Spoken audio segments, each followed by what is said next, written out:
update with the Punjab and Haryana High Court granting bail to singer Daler Mehndi in the 2003 human trafficking case. He was sentenced to 2 years in jail for illegally sending people abroad disguised as members of his troupe. The CBI has taken over the case of Sonali Phogat's murder case from the Goa police. A team of the CBI officials will be reaching Goa today. Union Home Minister Amit Shah held a meeting with the Assam Chief Minister Himanta Biswa Sarma and Arunachal Pradesh Chief Minister Pema Khandu over the border-related issues of both states. Centre and the Assam government has also signed a tripartite peace accord with 8 tribal outfits of Assam. Hindu villagers plead for help.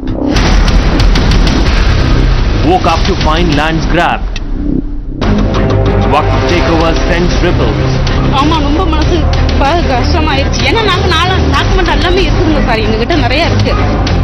Unlimited powers invoked. A poster in Tamil and it says that the whole village area is under the Waqf code. Then it goes on to say you need the Waqf NOC before buying or selling this land. Gifted by secular ecosystem, 1991 Act caps Hindu claims over temples. It effectively prevented Hindus from making claims over temples that had been either destroyed or built over by the Muslims. 1995 Act gives Waqf free run. No other channel seems to be reporting. 7 villages that are said to be dominated by the Hindu community are now being claimed by the Waqf board as their own land. Open appeasement mocks constitution. End Waqf special powers. Times Now campaign.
سلام مسیح اینجا اصفهانه چهارشنبه کرمانشاه اینجا رامسره من از ساغر ما در تهران هستیم مشغول پیاده روی بدون حجاب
good morning. Thank you for joining us here at Times Now Live. I'm Pratibha. Let's begin from a shocker that came to light from Kerala with the Congress's ongoing controversial Bharat Jodo Yatra that has been hit by another storm.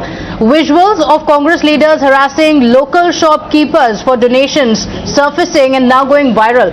Times Now also got exclusive details of the entire incident where a local vegetable trader who wanted to give just a donation of 500 rupees was harassed by these Congress workers because they wanted a donation of 2000 rupees. In the visuals, very clearly they can be seen harassing the vegetable vendor who said that he will not be able to afford the donation of 2000 rupees and can only afford to pay 500 rupees. The BJP is slamming this Bharat Jodo Yatra, saying this seems to be a Gunda Jodo Yatra. Bharat Jodo യാത്ര രാഹുൽ ഗാന്ധിയുടെ യാത്രയുമായിട്ട് ബന്ധപ്പെട്ട് ഒരു സംഘം കോൺഗ്രസ് പ്രവർത്തകർ കടയിൽ വരികയും കടയിൽ പിരിവ് കൊടുക്കാത്ത പക്ഷം കടയിൽ പിരിവ് കൊടുത്തു 500 രൂപയാണ് പിരിവ് കൊടുത്തത് അത് പറ്റത്തില്ല 2000 രൂപ നിർബന്ധമായിട്ട് വേണമെന്ന് പറഞ്ഞുകൊണ്ട് കടയിൽ കയറി അക്രമം ഉണ്ടാക്കുകയും ത്രാസിൽ അടിച്ചു പൊട്ടിക്കുകയും ഇവിടുത്തെ സ്റ്റാഫുകളെ കയറി മർദ്ദിക്കുകയും ചെയ്തു അതുകൂടാതെ ഇവിടെ നിന്ന് നമ്മുടെ കസ്റ്റമേഴ്സായ സ്ത്രീകളെ മൊത്തം അസഭ്യം പറയുകയും എല്ലാം ചെയ്തു കടയിൽ നാശനഷ്ടങ്ങൾ വേറെ ഉണ്ടാക്കി ത്രാസ് അടിച്ചു പൊട്ടിക്കുക സാധനങ്ങൾ വാരിയെറിയുക അങ്ങനെ നമുക്ക് സഹിക്കാൻ പറ്റാത്ത രീതിയിലുള്ള ആക്രമണമാണ് കോൺഗ്രസ് പ്രവർത്തകർ ഉണ്ടായത് കുന്നിക്കോട് ഒരു സംഘം കോൺഗ്രസ് പ്രവർത്തകരാണ് ഇതിന് മുന്നോടിയായിട്ട് നിൽക്കുന്നത് കുന്നിക്കോട് ഷാമിയാസ് ബിൽഡിങ്ങിന്റെ ഓണറായ മിസ്റ്റർ സലീം ആണ് ഇത് മുൻകൈ എടുത്ത് കാര്യങ്ങൾ സംസാരിക്കുകയും എടുക്കുകയും കടയിൽ കയറി ആക്രമണം ഉണ്ടാക്കുകയും ചെയ്തു ആവശ്യമില്ലാത്ത കാര്യങ്ങൾ എന്നത്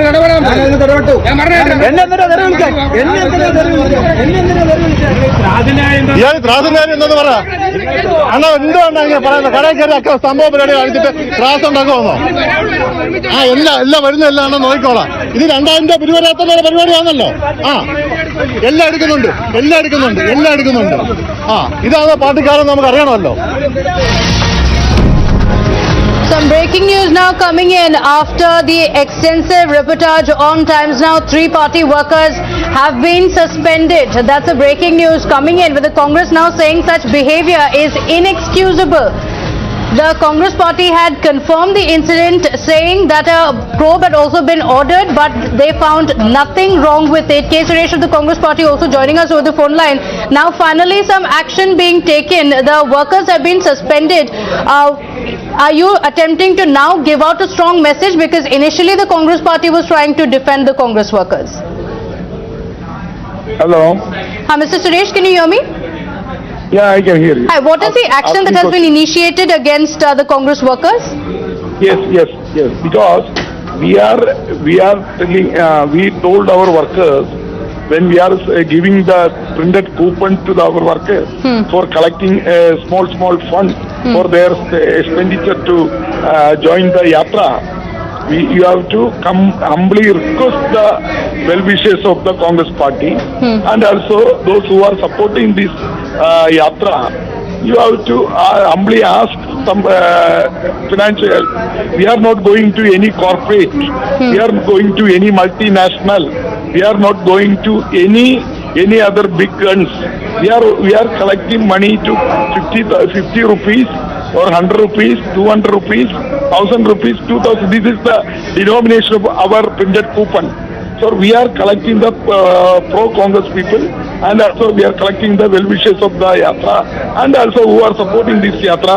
We are collecting this amount. Okay. Only 50 rupees, 100 rupees, 200 rupees, 500 and 1000, 2000. This is the denomination of our coupon, printed coupon.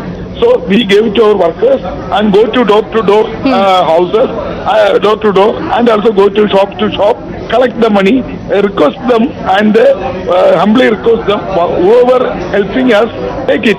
Don't misbehave or not compel, not any problem created. This is what we gave a direction to our workers. One incident was happened there for they have done against our direction.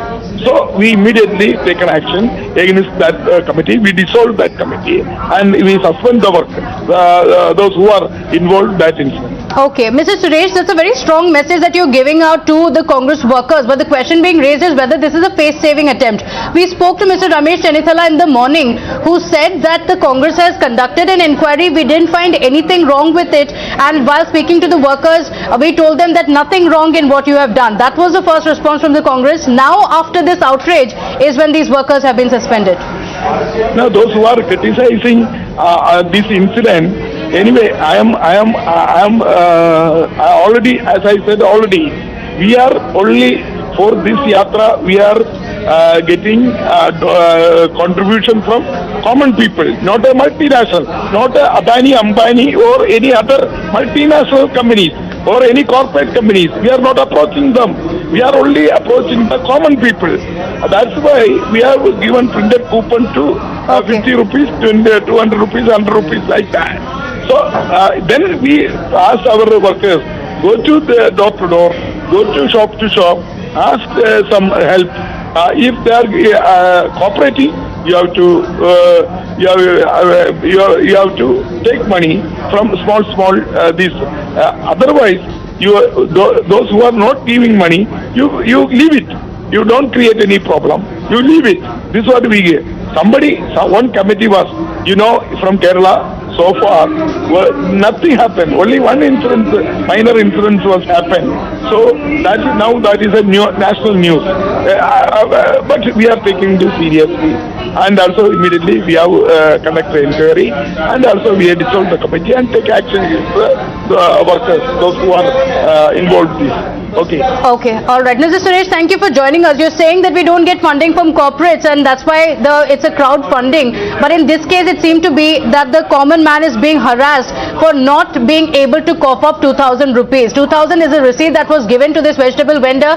He said he can only give 500 rupees. That's when he was harassed. His vegetables even being thrown. Now, after Times Now reported on the issue extensively, the Congress party taking action and suspending these Congress workers. All right, more reactions now coming in. Jairam Ramesh taking to Twitter on the Kerala incident. That's the reaction coming in. The Congress party in damage control mode. Kerala Pradesh Congress Committee has been doing crowdfunding for years. Their politics runs on small donations at the grassroots. But this should not have happened. These three were clearly fringe elements and exemplary action has been taken immediately by the PCC president. This was not an immediate action. Earlier today, Ramesh Chanithala was speaking to Times Now, had said that there was nothing wrong with it. The Congress party saw this incident, saw this video and found nothing wrong with it. That was the first reaction of the Congress party. After which now, after nationwide outrage, is when action has finally been taken. Vivek Karindalam joins us live with more details on this. Vivek, the defense that is coming in from the Congress party time and again is that it does not have the kind of funding that other parties like the BJP has, and that's why they focus or depend on this crowdfunding. But in this case as well, it didn't seem to be too much of a crowdfunding as small donations as the Congress party is saying. Instead, it seemed to be the harassment of a common man asking for 2,000 rupees when he clearly said he can't afford it. Yes, even as the Congress party has been saying, crowdfunding small donations voluntarily, like unlike others, unlike BJP who has been getting corporate donations. But in this particular case, what happened in Kozhikode, this is nothing but harassment. When the person reached the shop, that is Anista, and you can see the video, it's coming and demanding rupees 2,000, and when the shopkeeper gave 500, we saw the kind of reaction from the local Congress, youth Congress activists. Now this particular incident has come as an embarrassment for the party, but in the meantime we need to understand that the party has now decided to suspend three Congress workers in Kozhikode. Now this is clearly a damage control mode, especially at this time when the yatra has reached the district that is Kollam after Thiruvananthapuram. Remember, right from the beginning, there has been controversy as far as the yatra is concerned. The first being the controversies are revolving around the pastor, the controversial pastor in Ketakon. Yes. The next in Thiruvananthapuram, we saw when Rahul Gandhi was just passed away, from Neyattingara NIMS hospital, where there was an unveiling of a memorial of freedom fighters is concerned. So we saw, the reactions now when it reached Kollam. This is what happened. That's right. And the reaction, Jairam Ramesh also, Vivek, if you look at it, he is saying that these are fringe elements, but these are workers of the Congress party. The party was even defending them until this morning and only now has taken action against them. We have some more reactions now coming in. Union Minister Smriti Irani also slamming the incident. In a tweet, she says the looters of the country now started robbing the vegetable seller. Now reactions coming in from the BJP. Questions being raised on this incident with Smriti Irani saying that they have started robbing from even the vegetable sellers. This is her tweet coming in after the incident came to light. The vegetable vendor has spoken on the incident saying that he did not want to cough up the 2,000 rupees. See, for 70 years, the Congress party has been a money-making machine. Their governance was for what? Basically making money for a family and for the party. How much have they delivered? Now finally, when the sources of their funding has dried up, they come up with this new, magic Bharat Jodo Yatra. And I'm sure this is primary objective is to collect money, which sources of which have dried up. So they will collect as much money as they can from poor people, from people who have no means to make both ends meet.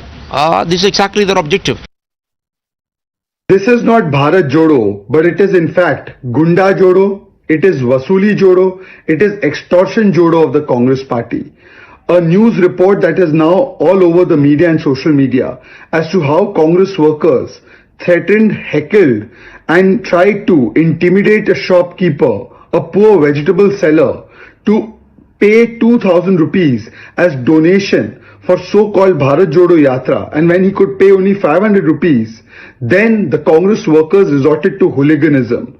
This shows that the Congress party's true culture is Janta Ka Maal, Jeb Mein Dal. Imagine if they ever by mistake come to power, what will they do?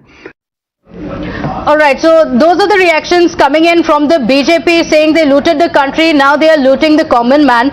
Going back to Vivek on this. Vivek, the kind of reactions that are coming in from the BJP, this of course has become a massive controversy. Before that, let's also get details of what happened this morning. Congress remained defiant. Like we mentioned, early in the morning, the Congress leader came out in defense of these Congress workers saying the party does not receive funds from the corporates and that media is only trying to create this issue. There was nothing wrong in this particular incident.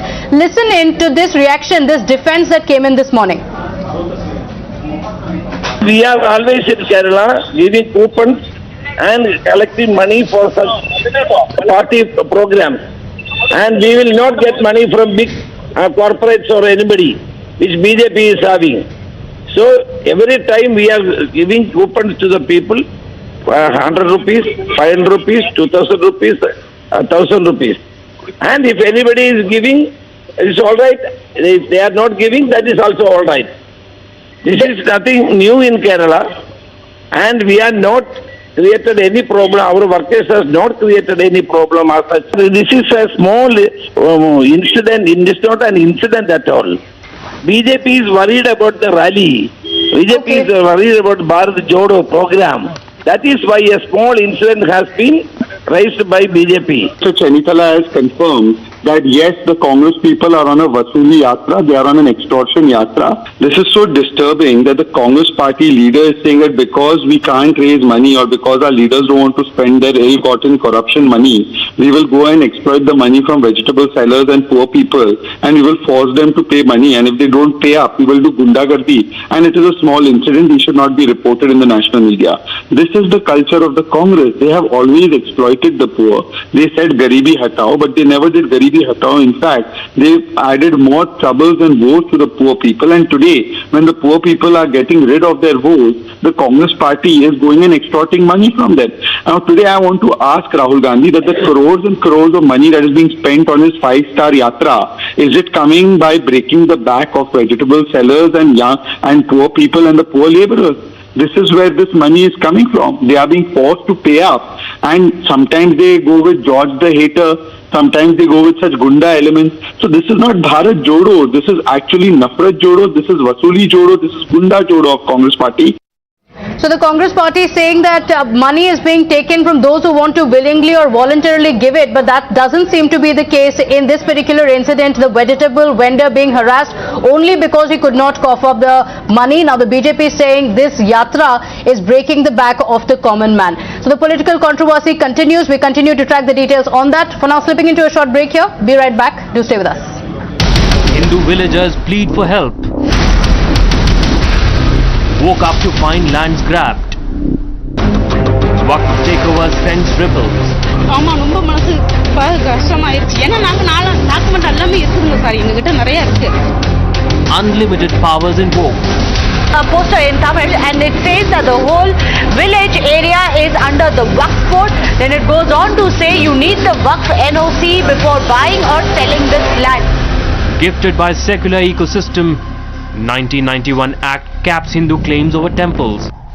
It effectively prevented Hindus from making claims over temples that had been either destroyed or built over by the Muslims.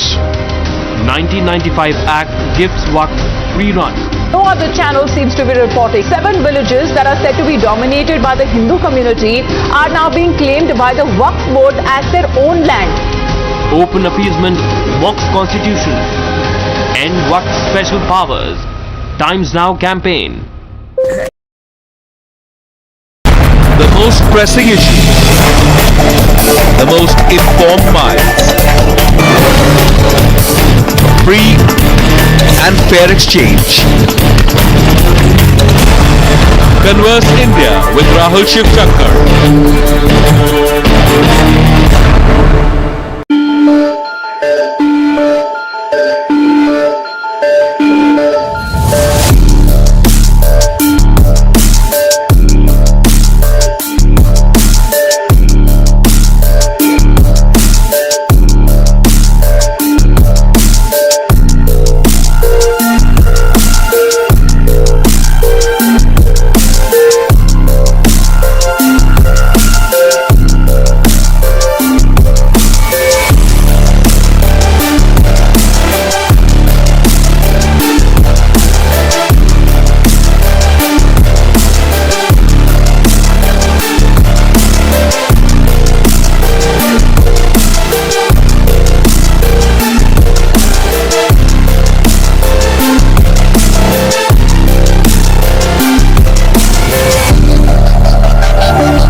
Welcome back. 9 people were killed and 2 injured when a wall came crashing down in Lucknow after heavy rains in the last 24 hours.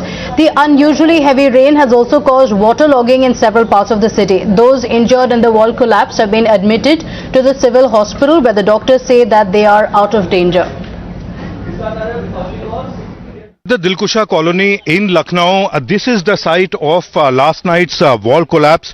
It has been raining consistently over the last 24 to 30 hours, and that quite clearly has led to the collapse of a very, very old wall. On the other side of the wall is the army area, the cantonment area, and there was a very old wall, almost a century old wall, which was had to be brought down, and a new wall was being constructed in its place. And these people here, out of whom 9 of them perished, they died in the incident, actually were construction laborers who were living here. And out of these 9 people, 3 of them were males, 3 of them women, and 3 children. Unfortunately, the Chief Minister has announced an ex gratia of rupees 4 lakh each to the kin of and to the next ones of those dead in the incident. 2 people have been taken injured who have been admitted to a government hospital here in Lucknow.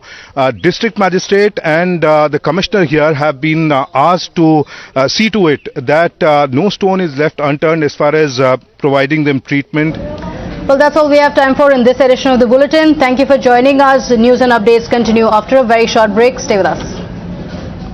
Hindu villagers plead for help. Woke up to find lands grabbed. Waqf takeover sends ripples. ஆமா ரொம்ப மனசு கஷ்டமாயிருச்சு ஏன்னா நாங்க document எல்லாமே இருக்குங்க sir எங்ககிட்ட நிறைய இருக்கு. Unlimited powers invoked. A poster in Tamil and it says that the whole village area is under the Waqf Board. Then it goes on to say you need the Waqf NOC before buying or selling this land. Gifted by secular ecosystem, 1991 Act caps Hindu claims over temples. It effectively prevented Hindus from making claims over temples that had been either destroyed or built over by the Muslims. 1995 Act gives Waqf free run. No other channel seems to be reporting. 7 villages that are said to be dominated by the Hindu community are now being claimed by the Waqf Board as their own land. Open appeasement mocks constitution. End Waqf special powers. Times Now campaign.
A very good afternoon. You're watching Times Now Live. I'm Kritsween Walia. Before we move on to the big story we've been tracking the last couple of days, and especially last evening when we broke down details of the special powers that have been granted to the Waqf, we have more breaking news coming in from Hyderabad. The Enforcement Directorate is conducting raids at Robin distilleries in connection with the Delhi liquor scam. Raids are currently underway at Raidurgam as well and several other places. So more breaking news coming in with regards to the Enforcement Directorate closing in on the liquor policy scam and raids that are now being conducted with regards to the ongoing investigations. These are ED searches that are currently underway at Robin distilleries in connection with the Delhi liquor scam. Now remember, this is a case that is being probed by both the CBI and the Enforcement Directorate.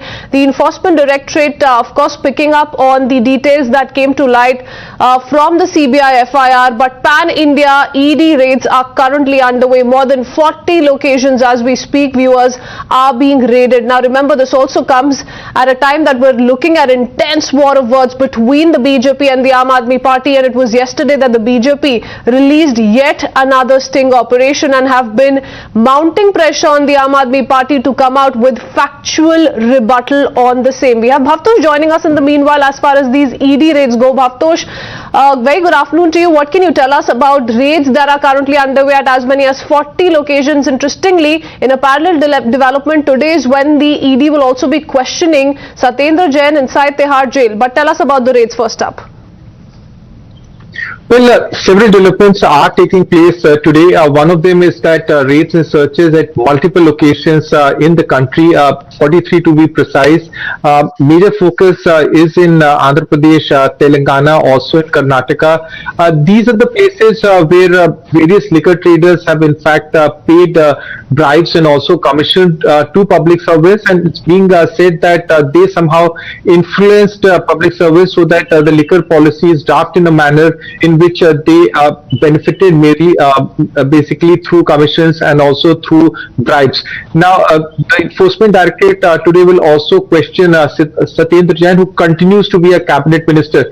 Remember, there were two cabinet decisions that were taken last year, which led to waiving of license fee, which was worth at least 143 crore rupees.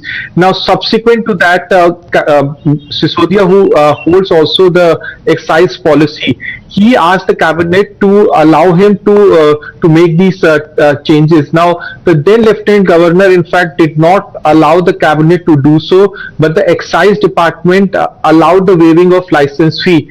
Because Satyendar Jain was part of the cabinet that allowed the waiving of the license fee, that's the reason why Satyendar Jain questioning is important. But at the same time, Satyendar Jain has also claimed that he suffers from memory loss because he is a COVID patient. The question is, will he cooperate with the investigators? Because Additional Solicitor General has already told the court that when he was questioned in his own money laundering. Bhavtosh, he's found no relief in the charges that have been leveled against him in the money laundering case that he faces. So certainly going to be interesting to watch out what happens next. Stay on with us.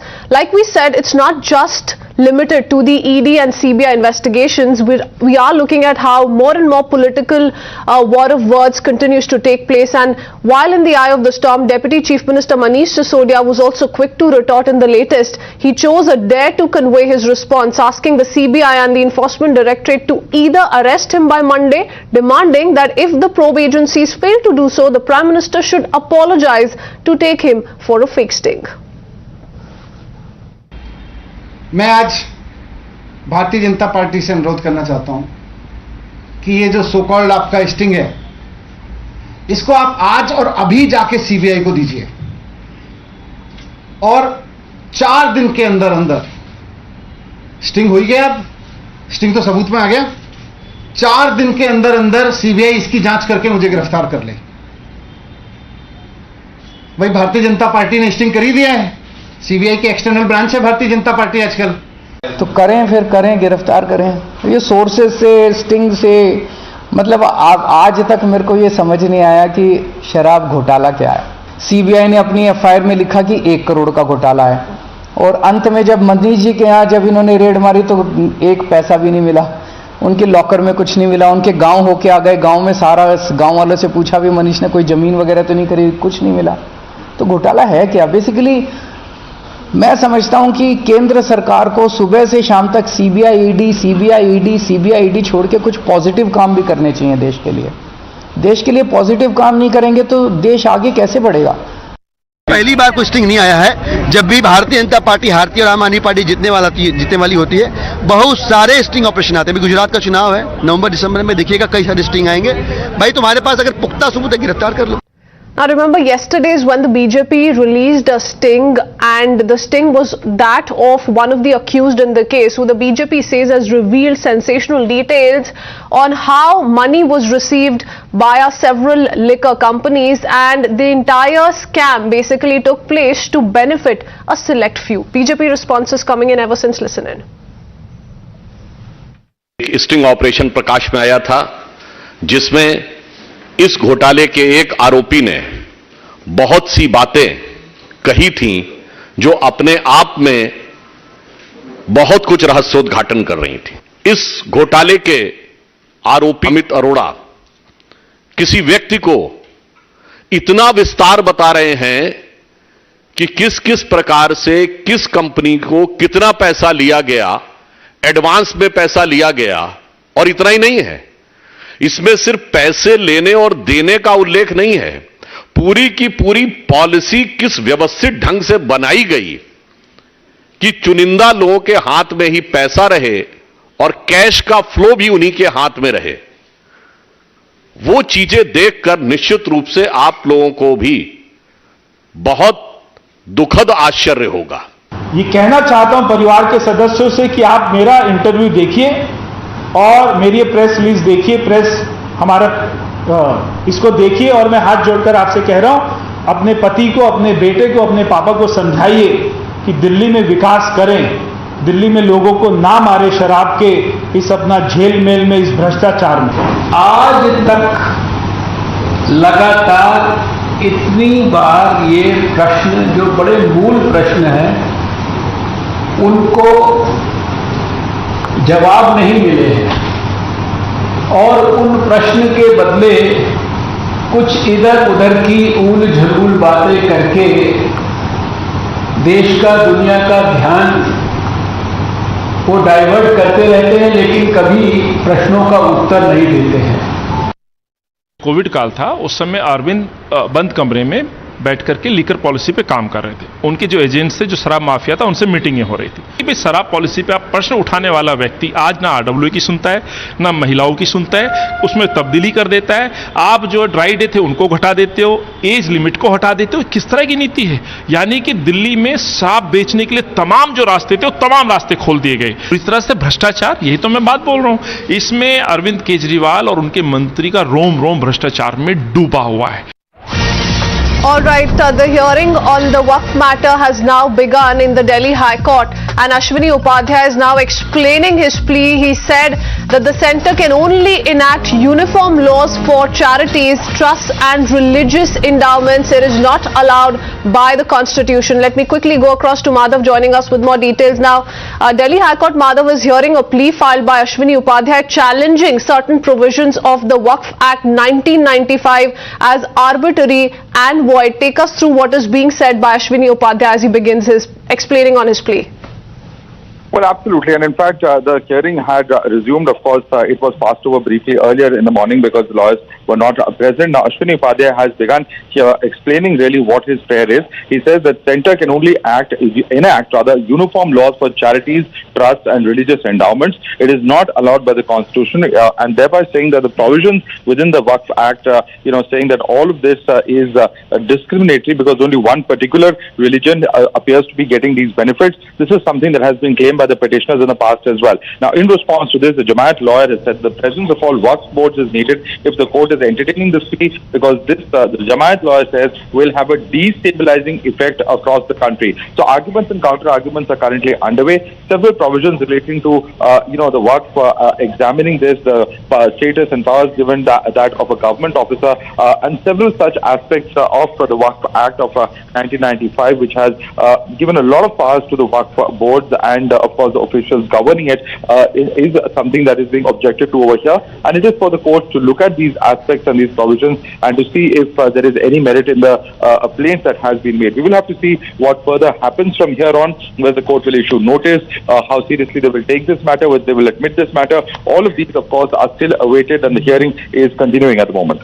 Absolutely, and all of these aspects become extremely important given what's recently happened in Tamil Nadu and has come to light, Madhav. But if we talk about the main basis on which Ashwini Upadhyay has filed this plea, he says that some provisions are arbitrary and unfair and no such laws exist for any other religion. So why this kind of a preferential treatment being given to the Waqf board? I thank you for joining us with all those details, and quickly viewers, really helping you understand what's happened in Tamil Nadu. A majority of them Hindus living in 6 Hindu-dominated villages in Tamil Nadu's Trichy are in a state of shock. They were rudely informed that the lands they owned for decades had been claimed by the Waqf board. In fact, even the priests of an ages-old temple, dating allegedly back to the Chola era, were in for a rude shock. They were told that the temple too was standing on the Waqf land. Times Now special investigation team travelled to Tamil Nadu's Tiruchendurai.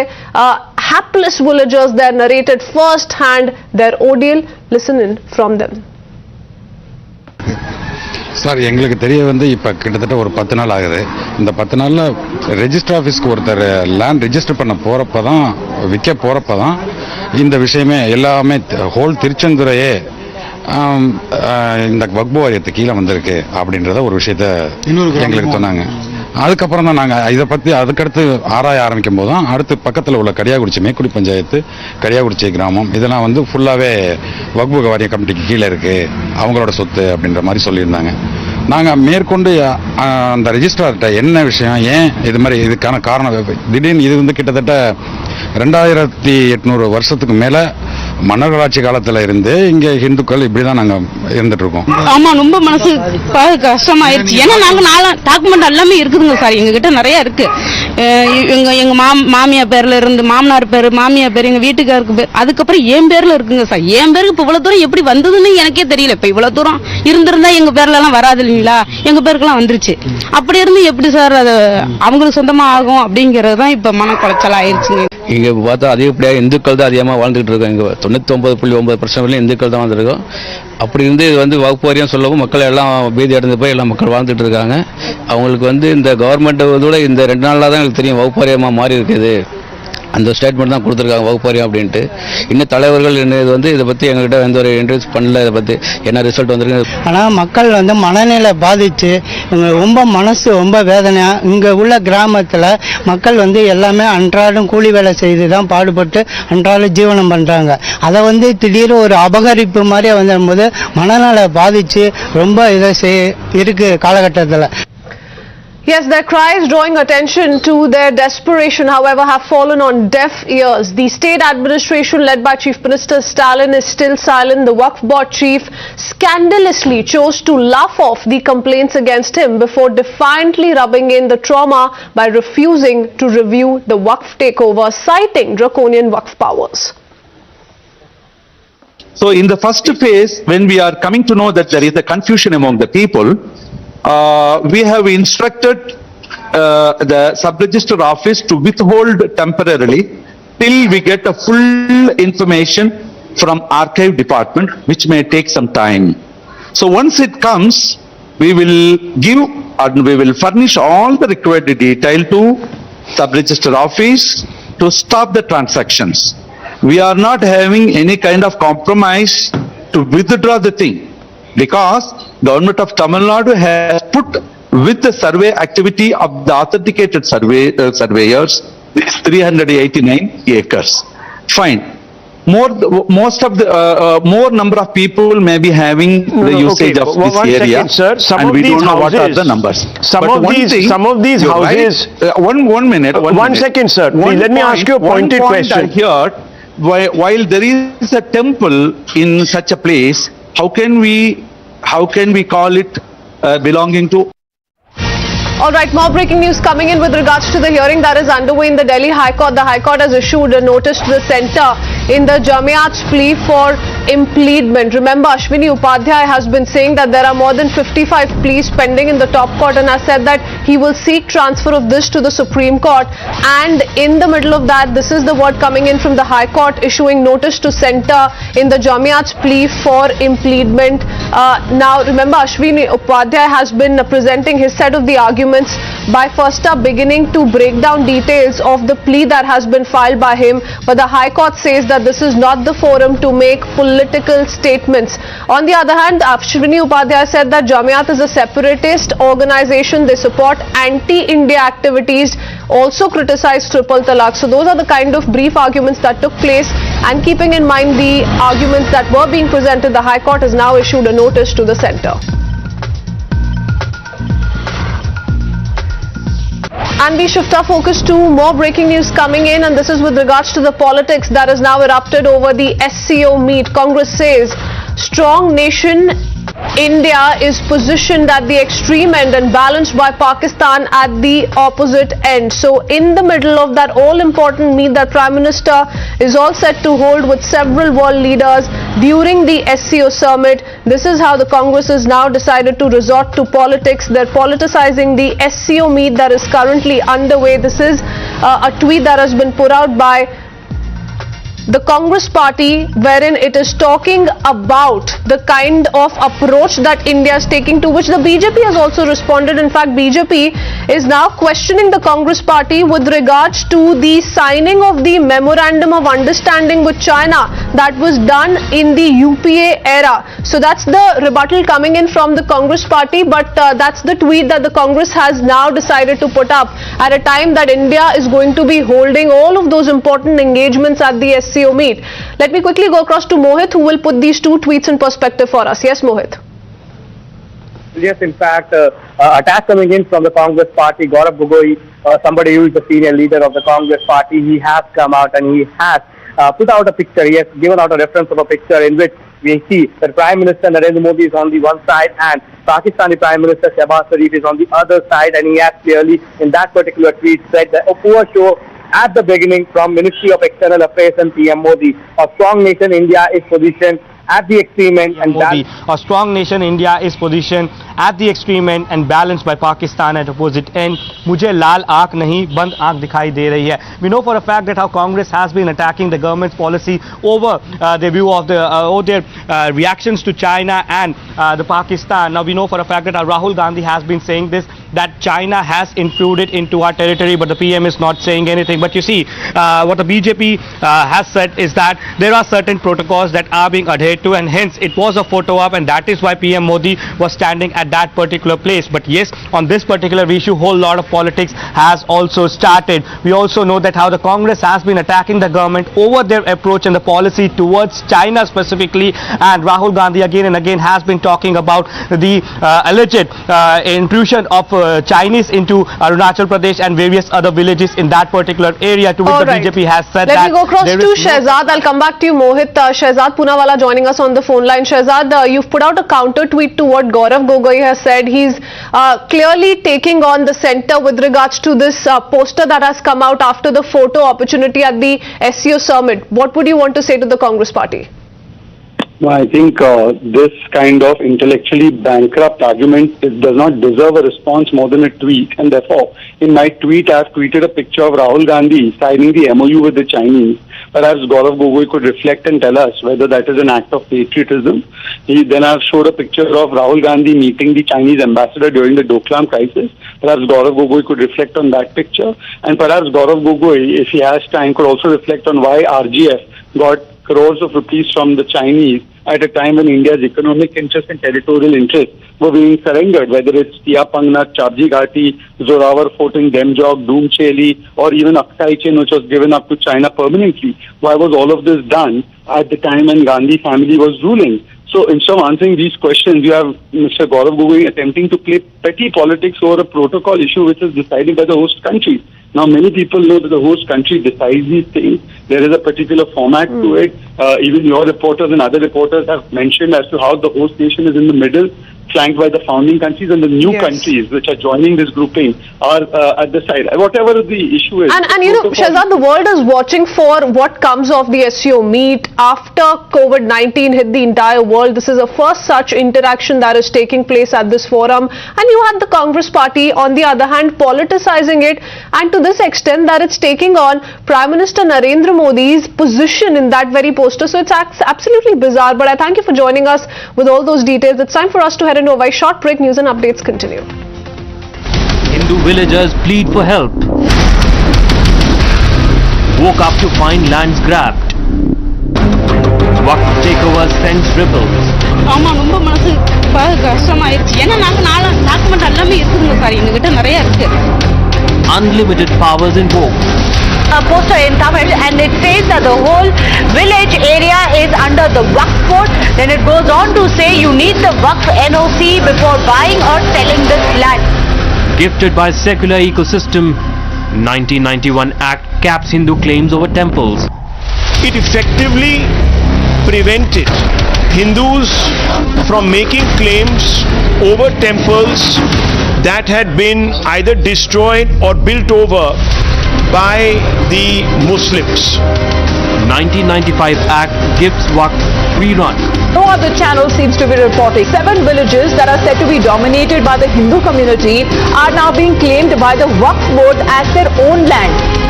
Open appeasement mocks constitution. End Waqf special powers. Times Now campaign.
سلام رسی خون اینجا اصفهانه چهارشنبه کرمانشاه اینجا رامسره من از ساوه ما در تهران هستیم مشغول پیاده روی بدون حجاب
Punjab and Haryana High Court granted bail to singer Daler Mehndi in 2003 human trafficking case. He was sentenced to 2 years in jail for illegally sending people abroad disguised as members of his troupe.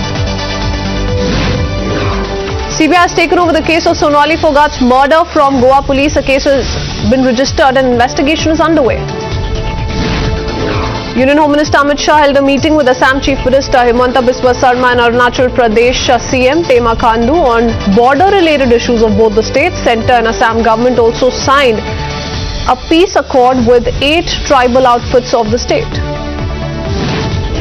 In the SSC scam case, CBI has moved Alipur court demanding CBI custody to interrogate former TMC Minister Partha Chatterjee. The court has also ordered jail authorities to physically present Partha Chatterjee before the court.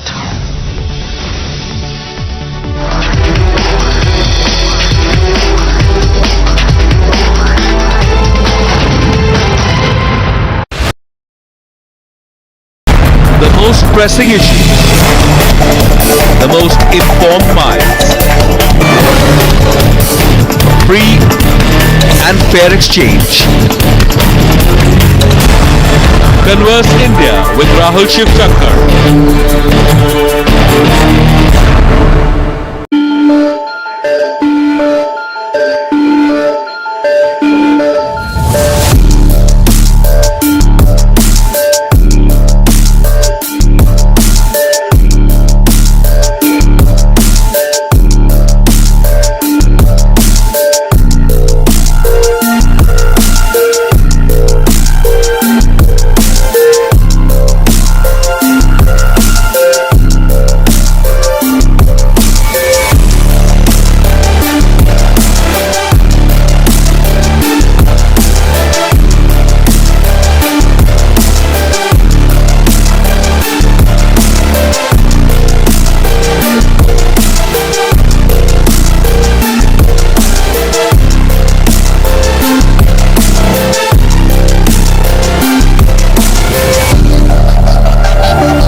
there, warm welcome. You're watching Times Now and I'm Meghna Rekha. Lots lined up for you in this bulletin. But first up, there's some big breaking news which is coming in. Well, the CBI team has arrived at Anubrata Mondal's residence. That's the big breaking news which is coming in. Remember, the noose has been tightening on several of the leaders of the Trinamool Congress, and the latest one, of course, is Anubrata Mondal. However, he is being backed completely by his party. This in the cattle smuggling case. Of course, there have been several times that Anubrata Mondal, who's also called the Bahubali leader of Birbhum, was being interrogated by the CBI of the cattle smuggling case. What we do know so far is that as the heat rises on Mamta's very close confidant Anubrata Mondal, now the CBI has arrived yet again at his residence. The probe is on in the cattle smuggling case. That's a big breaking news which is coming in. In fact, he has been battling round after round of CBI interrogations which have been happening as well. Let me go across to Bhavtosh, who's joining us. Bhavtosh, the reason behind CBI now at Anubrata Mondal's residence again? Well, this development, Meghna, has taken place primarily because they had, in fact, last week seized some fixed deposits which belonged to Sukanya Mandi, which was worth around 1.2 crore rupees. Remember, there have been several actions that Central Bureau of Investigation had taken after Anubrata Mandi was arrested, which also including seizing of fixed deposits. 16.91 crore rupees of fixed deposits have been seized earlier of Anubrata Mandal's family. Latest seizure included 1.2 crore rupees of fixed deposits of Anubrata Mandal's daughter's fixed deposit. And following that, they have now reached Sukanya's Mandi, who stays with her father's residence, and it's expected that she will be questioned there. But quick developments taking place in a case in which Anubrata Mandal has been arrested, and CBI in fact had told the court that Anubrata Mandal had accrued a lot of money, in fact ill-gotten money, because he was providing patronage as well as protection to cattle smugglers, and they had in fact issued around 10 summons to him, and because he was not joining the investigation, he was subsequently arrested in this case. Right, well, keep tracking the developments on that front. Thank you so much, Bhavtosh, for getting us those details. Also, let us know about the recoveries. But with that, let's move on in the bulletin now. There is more breaking news which is coming in. Enforcement Directorate's team has now arrived at the Tihar jail. This to question Satyendar Jain in connection to the liquor scam. Remember, the Delhi Mantri is currently lodged at the jail. He is the first AAP cabinet minister who is being questioned in connection to the scam. Remember, all along it is being said that this was a policy decision and there was no irregularities. In fact, AAP has gone to the extent of saying that this is nothing but a witch hunt by the BJP, which is using the central agencies to target the Aam Aadmi Party ahead of crucial polls which are also coming up in different states. But now Satyendar Jain becomes the first cabinet minister to be questioned by the Enforcement Directorate. This questioning is going to happen at the Tihar jail. Let me go across to Akanksha, who's joining us with more details on this. The first Mantri to be questioned, Akanksha. This is huge. Goes to show that the noose is certainly tightening. Well, absolutely, and more trouble is brewing for the Aam Aadmi Party, more so for Satyendar Jain, as ED has arrived at Tihar jail to question him in connection with the liquor policy case. Now, ED had gotten green signal from the Delhi court to question him for 3 days, today, September 22nd and 23rd. But today, I'm outside Tihar jail, where he's currently lodged in connection with another money laundering case. But this is where ED officials have now come to question him in this current case, which relates to irregularities in the implementation of the excise policy. Now he will be questioned in connection with the approval given by the cabinet in the implementation of this policy, and this holds importance. His questioning holds importance because he was part of that cabinet, and he's actually the first sitting cabinet minister who's being questioned in connection with this case. So today is very important because ED is conducting questioning as well as raids at various locations all across the country, including Delhi NCR. At Tihar jail currently, Satyendar Jain is being questioned. ED officials had arrived around 12 o'clock, and we'll have to see the line of questioning that the ED officials take, and also for how long he will be questioned by the Enforcement Directorate. Well, keep checking the developments on that front. Thank you so much, Akanksha, for joining us. The first cabinet minister is now being questioned by the Enforcement Directorate. There is a possibility there could be others as well. Thank you so much with the details. With that, big breaking news which is coming in. Prime Minister Narendra Modi has arrived at Samarkand late on Thursday evening. These are the visuals which are coming in of all the world leaders of the SCO having arrived to kick off the SCO Summit 2022. Of course, all eyes are on Samarkand because remember, this is going to be the first time that Prime Minister Modi and Xi Jinping can be seen in the same area, the same group. This is just ahead of the Shanghai Cooperation Organization Council of the Head of States meeting as well, where he will be coming face to face with Xi Jinping, the Chinese president, for the first time since the standoff that we have seen in April 2020 at the LAC. Well, this will also be the first time that Prime Minister Modi meets with Pakistani Prime Minister Shehbaz Sharif as well. That's the big breaking news which is coming in. These are the visuals which are coming in. The first visuals after the Prime Minister landed along with the other SCO leaders, and this is the very critical cooperation meeting which is going to happen between these tall leaders. Let me go across to Srinjoy Chaudhary, a consulting editor, for all the details of this. Srinjoy, a very critical meeting which is going to happen, of course, with the backdrop of Russia's aggression in Ukraine as well as India's standoff with China at the LAC. Undoubtedly, there are two ways of looking at it. The first part of the SCO Summit is really the meeting itself, and there are three issues that are coming up. The first, of course, relates to economic relations, and India wants closer ties, particularly with four of the other SCO countries, the four Central Asian republics. Then, of course, it's a matter of connectivity also with these four Central Asian republics, primarily through Iran, you would imagine. Then the third point is really security and counter-terrorism.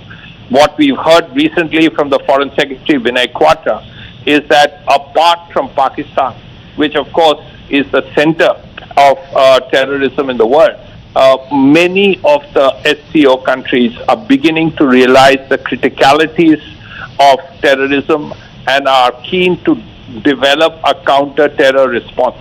That is something India would bank on and India would hope would happen, because Afghanistan has made the situation even worse. We are all aware where Zawahiri was when he was neutralized in Kabul. So if Afghanistan and Pakistan are becoming centers of terror, it is a problem for every country in the SCO, and this is something that has of concern. Which brings us to, of course, the bilaterals. And there the first meeting is with Vladimir Putin, the president of Russia.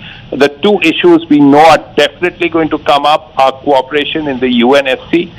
Russia is a permanent member, of course. India is a member and going to be president very shortly. And cooperation in the G20, which is a bit of a sticky issue because the G20 is where all countries, 20 countries will be, including America, Britain, Germany, France, Russia, China, and so on. Absolutely, Now, and that's going to be a tightrope walk for India. But Srinjoy, do stay on with us. Sushant Sareen is also joining us, a strategic expert. Sushant Sareen, what do you expect to happen at this SCO? What is expected from India, and do you think there could be a thaw that we could see in the relationship between our country and China in it? Well, I don't have very high expectations from SCO because in any case, the bar at the SCO is set pretty low, number one. Number two, in terms of trade and security issues, I don't know how much the SCO will really bring onto the table. For example, there is an anti-terror cooperation mechanism, but does it really work, considering that you have the Chinese supporting terrorist organizations like the Jaish-e-Mohammed and Masood Azhar, you have Pakistan being a terror-sponsoring country, and then, everybody else waxes eloquent about terrorism. Similarly, on the issue of economics or economic interaction and connectivity, there can be no connectivity as far as India is concerned because, there is this Pakistani bloc on the side, number one. Number two, on the issue of trade, there is a very good trade between India and Russia, India and China. But what do the other countries of SCO really bring onto the table? as far as India is concerned. Central Asia is no El Dorado, and I think that is pretty clear over the last 30 odd years. Really there isn't much heft in the trade aspect of SCO as well. SCO was originally formed from a security point of view, anti-terrorism in particular. In fact, let me circle back to that, Sushant Sareen, because you mentioned it, that very little is expected, but one would expect that this could be a significant moment because Prime Minister Modi is going to be coming face to face with Shehbaz Sharif as well as Xi Jinping. So one would have expected there would be better understanding, some kind of give and take perhaps when it comes to security, or do you think that's rather unlikely? Look, tell me something. I for the life of me cannot understand this excitement in India or this anticipation in India that Modi will meet Shehbaz Sharif. Please tell me, somebody at least in the Indian media, please tell me, what does Shehbaz Sharif bring to the table? He is a man whose own prime ministership is not, there's clouds of uncertainty around his prime ministership. There are speculation that within the next couple of weeks he might not be in office anymore. That is one. Secondly, even if he is in office till the end of the term, it's not clear what he will be able to deliver, considering that he is running a very unwieldy coalition, considering that you have Imran Khan breathing down his neck. We used to think that we could talk to the Pakistan army. The Pakistan army has become completely impotent as far as Pakistani politics is concerned. It is not able to assert itself. It's not able to exert itself. Nobody takes the Pakistan army seriously. So somebody tell me, what is this excitement about Shehbaz Sharif? What does he bring onto the table? What can he deliver to us? Absolutely nothing. As far as Xi Jinping is concerned, I don't see any real outcomes from, even if there is a meeting. We don't know whether there's going to be a meeting, but I don't see any real outcomes coming out of that meeting. So far they've not confirmed that there's going to be any bilateral. But Sushant Sareen, clearly not very optimistic about the outcomes of what the SCO is going to be managed to actually achieve practically. Thank you so much for joining us. Maruf Raza is also joining us, our consulting editor. Maruf, your take. Sushant Sareen says, really, who are the ones that we are meeting? Are these the right people when we want to push our trade? It may have happened, connectivity not going to happen, and when it comes to terrorism, really there's no point. See, while I generally agree with Sushant, and he has a deep understanding of Pakistan and his politics, I personally believe that the message has been conveyed to Pakistan that India is not willing to go back to business as usual. That was before the Balakot and the post-Uri strikes. What Pakistan can actually bring to the table with India is the possibility of India becoming more important to Pakistan's discourse than it traditionally has been for two areas. One is that Pakistan continues to have interests in Afghanistan, which are far more than Pakistan's ability to actually manage the situation in Afghanistan. So while we are also keen on continuing to engage with the the Afghanistan establishment and therefore reach out to the Afghan people. So if we can get an arrangement with Pakistan for non-interference in Indian activities, that would be a step forward. And the other area is, of course, everyone talks about Pakistan weaning itself away from terror. Well, we'll have to wait and see if that happens. But visually speaking also, if we look at the pictures, Prime Minister Modi, Pakistani Prime Minister Shehbaz Sharif on two extreme corners of the dais. Well, thank you so much, Maruf, as well as Sushant Sareen, and of course Srinjoy Chaudhary for putting all of that into perspective. We are going to keep getting you the very latest from the SCO meet. But for the timing, a short break. Don't go anywhere. Hindu villagers plead for help. Woke up to find lands grabbed. Waqf takeover sends ripples. ஆமா ரொம்ப மனசு கஷ்டமாயிருச்சு ஏன்னா நாங்க document எல்லாமே இருக்குங்க sir எங்ககிட்ட நிறைய இருக்கு. Unlimited powers invoked. A poster in Tamil, and it says that the whole village area is under the Waqf code. Then it goes on to say you need the Waqf NOC before buying or selling this land. Gifted by secular ecosystem, 1991 Act caps Hindu claims over temples. It effectively prevented Hindus from making claims over temples that had been either destroyed or built over by the Muslims. 1995 Act gives Waqf free run. No other channel seems to be reporting. 7 villages that are said to be dominated by the Hindu community are now being claimed by the Waqf board as their own land. Open appeasement mocks constitution. End Waqf special powers. Times Now campaign.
Some big breaking news which is coming in, and it's a massive jolt to Uddhav Thackeray at the national level.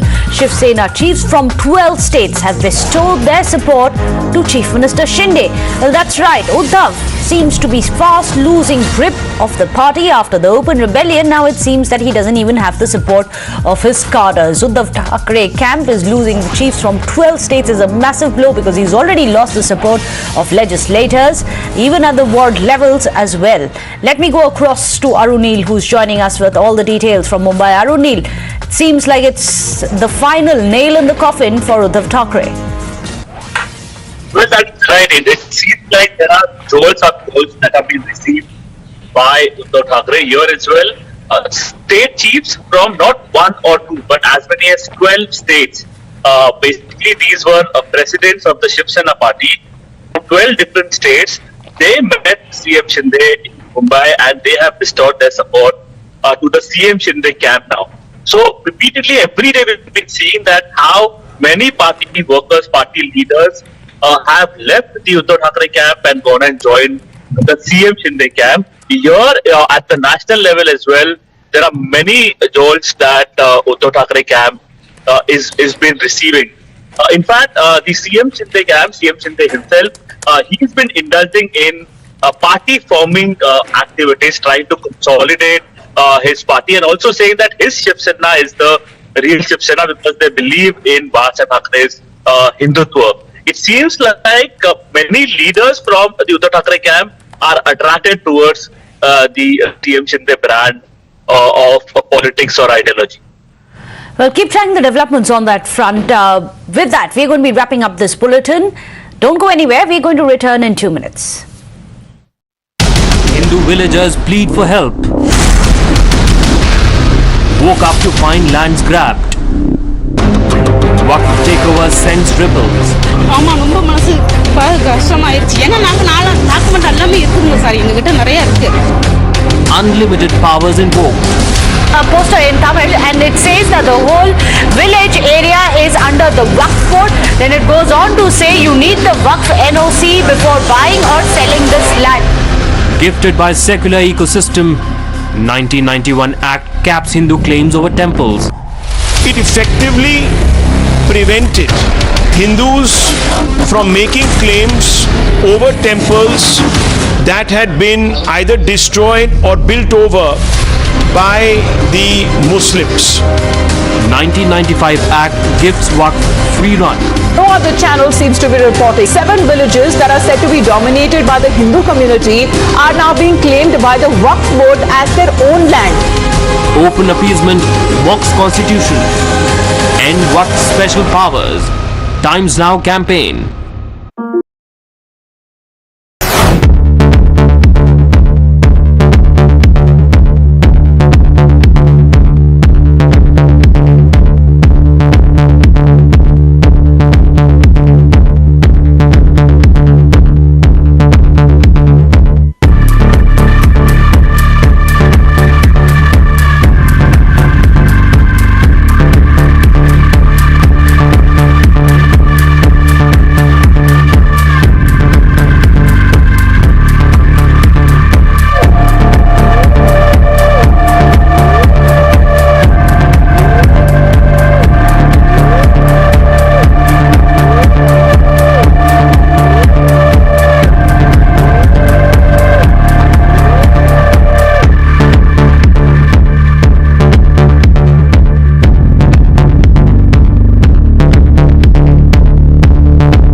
اینجا اصفهانه چهارشنبه کرمانشاه اینجا رامسره من از ساوه ما در تهران هستیم مشغول پیاده روی بدون حجاب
Villagers plead for help.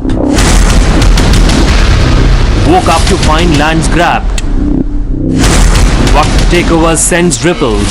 ஆமா ரொம்ப மனசு கஷ்டமாயிருச்சு ஏன்னா நாங்க document எல்லாமே இருக்குதுங்க sir எங்ககிட்ட நிறைய இருக்கு. Unlimited powers invoked. A poster in Tamil and it says that the whole village area is under the Waqf board. Then it goes on to say you need the Waqf NOC before buying or selling this land. Gifted by secular ecosystem, 1991 Act caps Hindu claims over temples. The 1991 Places of Worship Act prevents Hindus from reclaiming temples on Waqf land or those torn down and then built over by mosques. If this is not an example of special privileges, of unlimited, unbridled powers, reserved only for one side, then I don't know what else is. 1995 Act gives Waqf free run. Everybody in the Waqf board is a demigod. Everybody else are the children of a lesser god. Do you think the Waqf Act is actually an act that is pitted against all other communities? Open appeasement, Waqf's constitution. End Waqf's special power. Times Now campaign.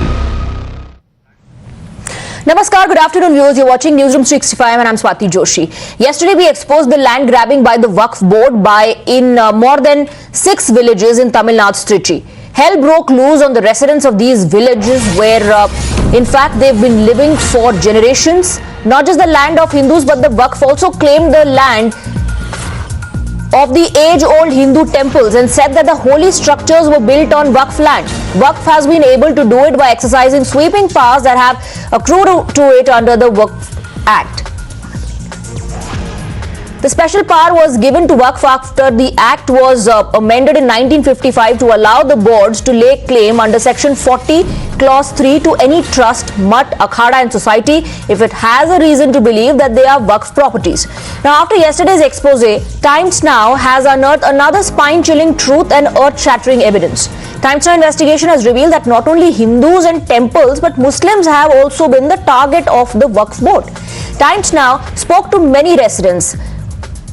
The Muslim residents of Natarsha Mosque area who alleged that even their land has been grabbed by Waqf board. The Muslim residents also furnished proof that they had ownership of the land for the past 6 generations.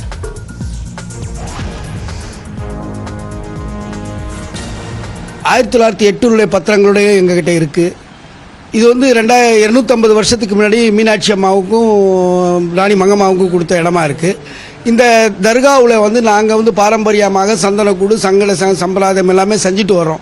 அதுக்காக வந்து எங்களுக்காக கொடுக்கப்பட்ட நிலங்கள் இருக்குது. அந்த நிலங்கள்லேயே தான் இன்றைக்கி ஜீவா நகர் உருவாக்கியிருக்கு. இந்த ஜீவா நகரில் கோவில் இருக்குது. இந்த கோவில் திருவிழா கும்பாபிஷேகம் இந்து முஸ்லீம் எல்லாம் சேர்ந்து தான் நாங்கள் செஞ்சிட்ருக்கோம். எல்லாம் இது முடிக்க ஒற்றுமையாக நாங்கள் வாழ்ந்துட்டுருக்கோம்.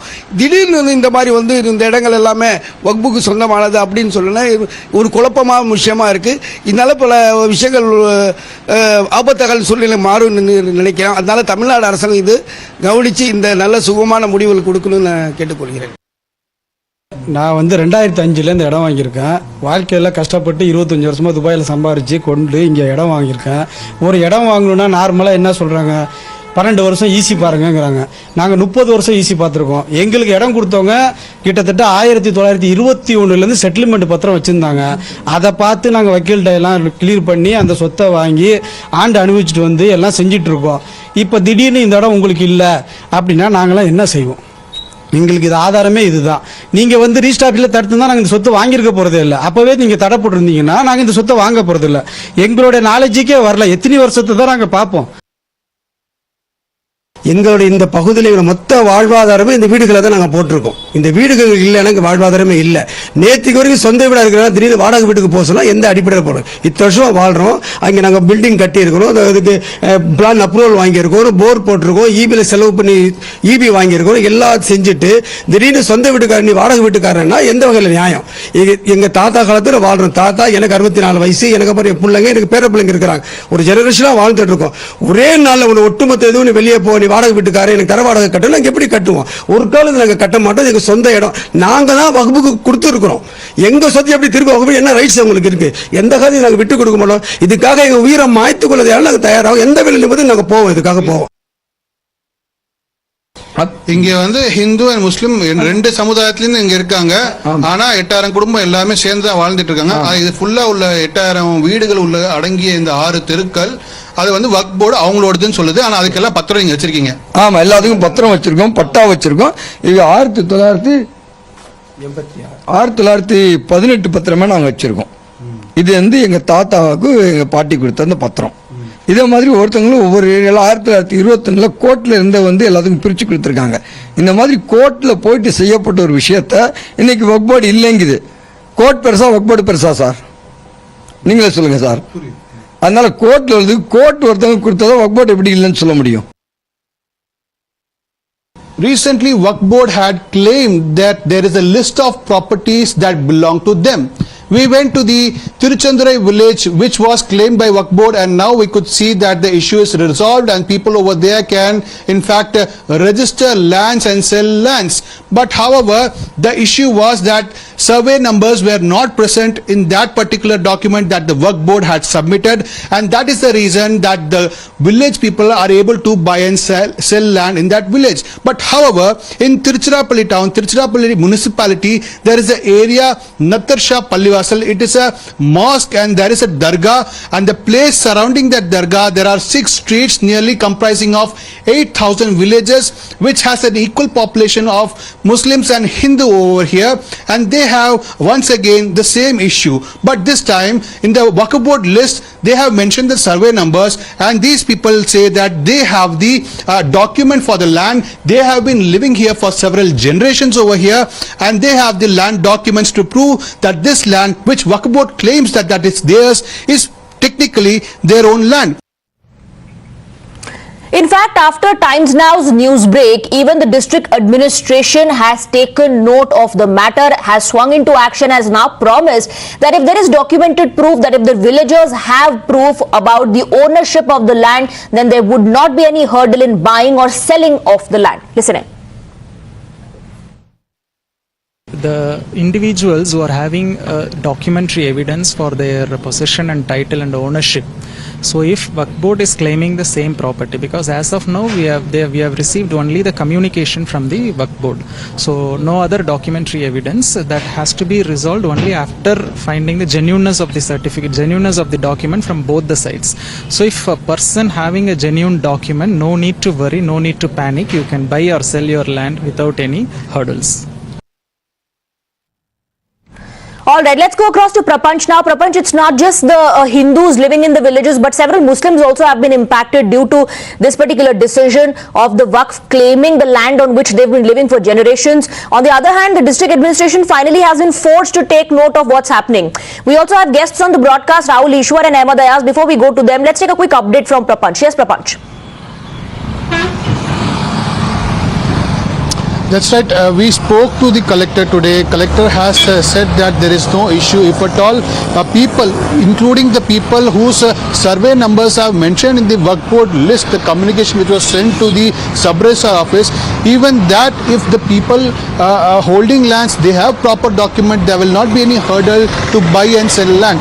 But the people, the landowners, the house owners feel that if there is a litigation, the value of the property goes down. There are the buyers in fact ask for a very cheap rate, and at times they are not even able to sell land. So this is a very important concern that they were putting out. However, since the collector has promised that the issue, there won't be an issue, there won't be any hurdle, if at all they have the property document, that should in fact convey a message for these people so that they will be able to buy and sell land. However, the Waqf also claims that they have proper documents, so we need to check what kind of documents are they claiming to have.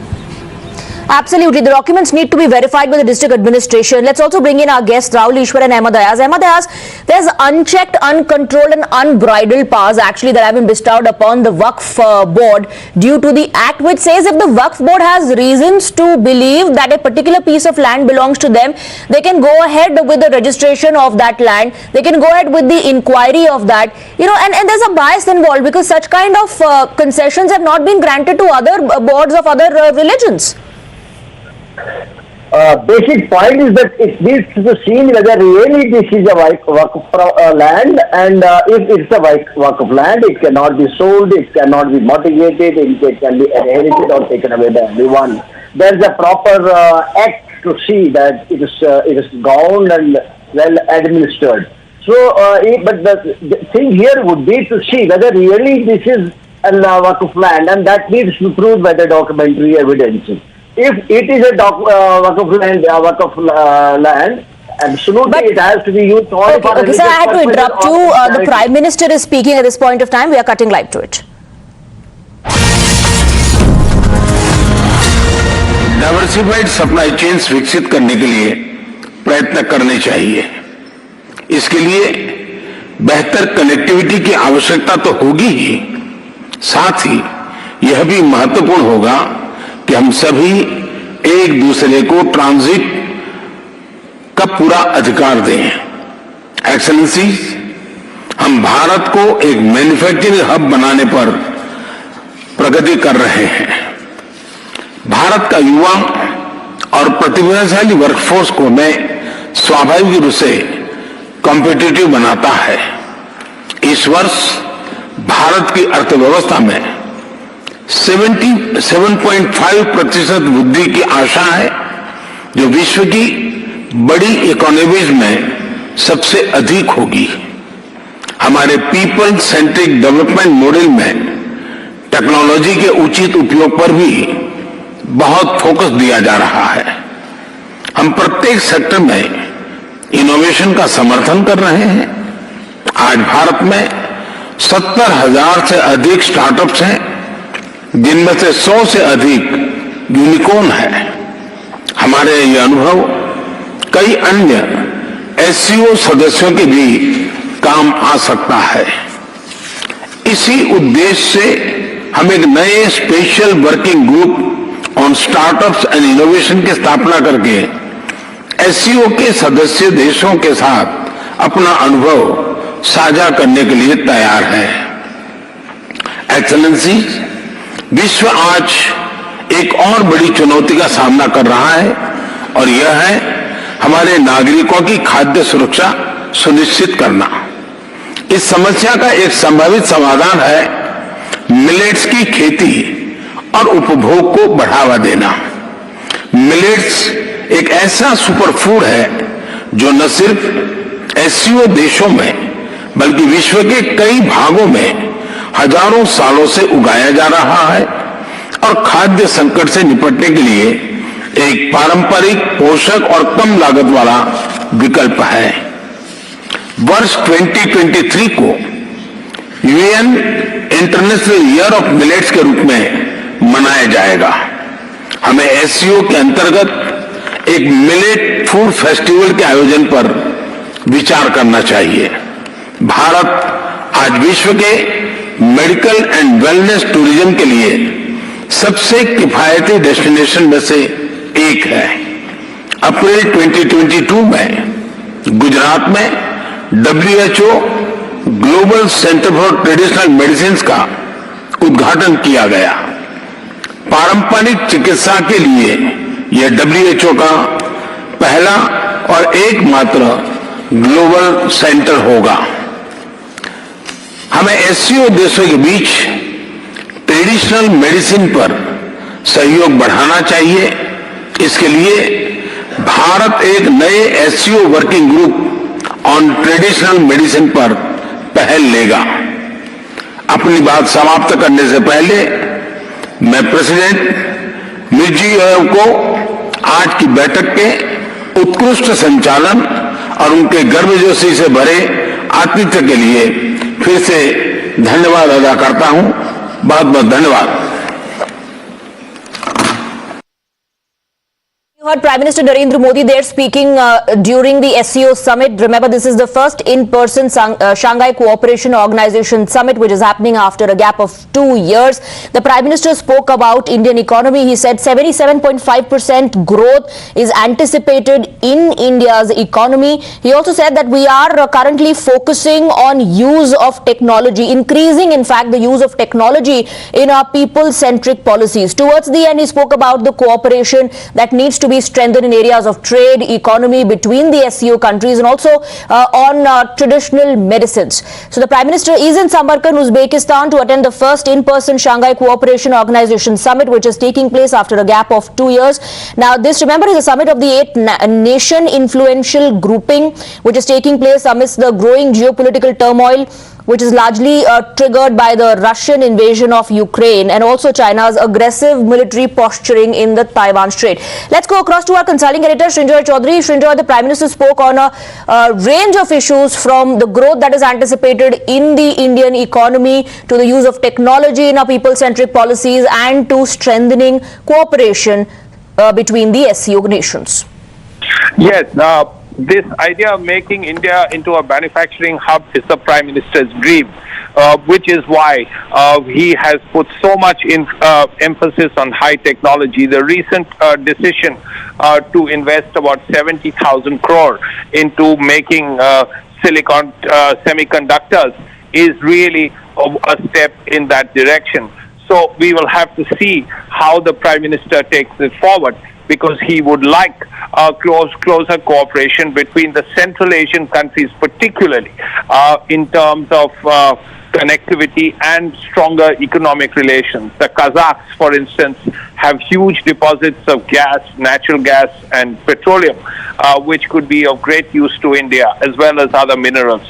Apart from that, the Prime Minister has also spoken about COVID and the supply chain disruptions. Yes, admittedly, that had happened for 2-3 years, which is why all these SCO meetings in the past had been virtual. Now, of course, we will see how this goes, because right now, as a result of this being the first meeting, face-to-face meeting in years, almost it looks like, they are all at the same place at the same time in the same room. And I'm referring to Xi Jinping and Prime Minister Modi and Shehbaz Sharif. So we are all waiting to see how this meeting, when they are all together with Xi Jinping, turns out. Because yes, there is no bilateral with Xi Jinping. There is no doubt about that, unless there is a sudden decision to have done in the last few hours. But beyond that, there could well be a pull aside. There could well be an informal meeting. Right. So it is important to see. Of course, how the focus now shifts to the bilateral meetings that have been scheduled. Srinjoy, stay on with us. Let's once again play out Prime Minister's address. पूरा विश्व महामारी के बाद आर्थिक recovery की चुनौतियों का सामना कर रहा है। एससीओ की भूमिका बहुत महत्वपूर्ण है। एससीओ के सदस्य देश वैश्विक जीडीपी में लगभग 30% का योगदान देते हैं और विश्व की 40% जनसंख्या भी एससीओ देशों में निवास करती है। भारत एससीओ सदस्यों के बीच अधिक सहयोग और आपसी विश्वास का समर्थन करता है। महामारी और यूक्रेन के संकट से ग्लोबल सप्लाई चेन्स में कई बाधाएं उत्पन्न हुई, जिसके कारण पूरा विश्व अभूतपूर्व ऊर्जा एवं खाद्य संकट का सामना कर रहा है। एससीओ को हमारे क्षेत्र में विश्वस्त, रेजिलिएंट और डाइवर्सिफाइड सप्लाई चेन्स विकसित करने के लिए प्रयत्न करने चाहिए। इसके लिए बेहतर कनेक्टिविटी की आवश्यकता तो होगी ही, साथ ही यह भी महत्वपूर्ण होगा कि हम सभी एक दूसरे को ट्रांजिट का पूरा अधिकार दें। एक्सेलेंसी, हम भारत को एक मैन्युफैक्चरिंग हब बनाने पर प्रगति कर रहे हैं। भारत का युवा और प्रतिभाशाली वर्कफोर्स को मैं स्वाभाविक रूप से कॉम्पिटिटिव बनाता है।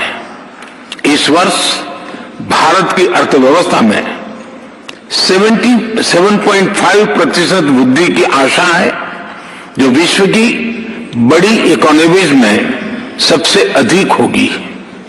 हमारे पीपल सेंट्रिक डेवलपमेंट मॉडल में टेक्नोलॉजी के उचित उपयोग पर भी बहुत फोकस दिया जा रहा है। हम प्रत्येक सेक्टर में इनोवेशन का समर्थन कर रहे हैं। आज भारत में 70,000 से अधिक स्टार्टअप्स हैं, जिनमें से 100 से अधिक यूनिकॉर्न है। हमारे ये अनुभव कई अन्य एससीओ सदस्यों के भी काम आ सकता है। इसी उद्देश्य से हम एक नए special working group on startups and innovation की स्थापना करके एससीओ के सदस्य देशों के साथ अपना अनुभव साझा करने के लिए तैयार है। एक्सेलेंसी, विश्व आज एक और बड़ी चुनौती का सामना कर रहा है और यह है हमारे नागरिकों की खाद्य सुरक्षा सुनिश्चित करना। इस समस्या का एक संभावित समाधान है मिलेट्स की खेती और उपभोग को बढ़ावा देना।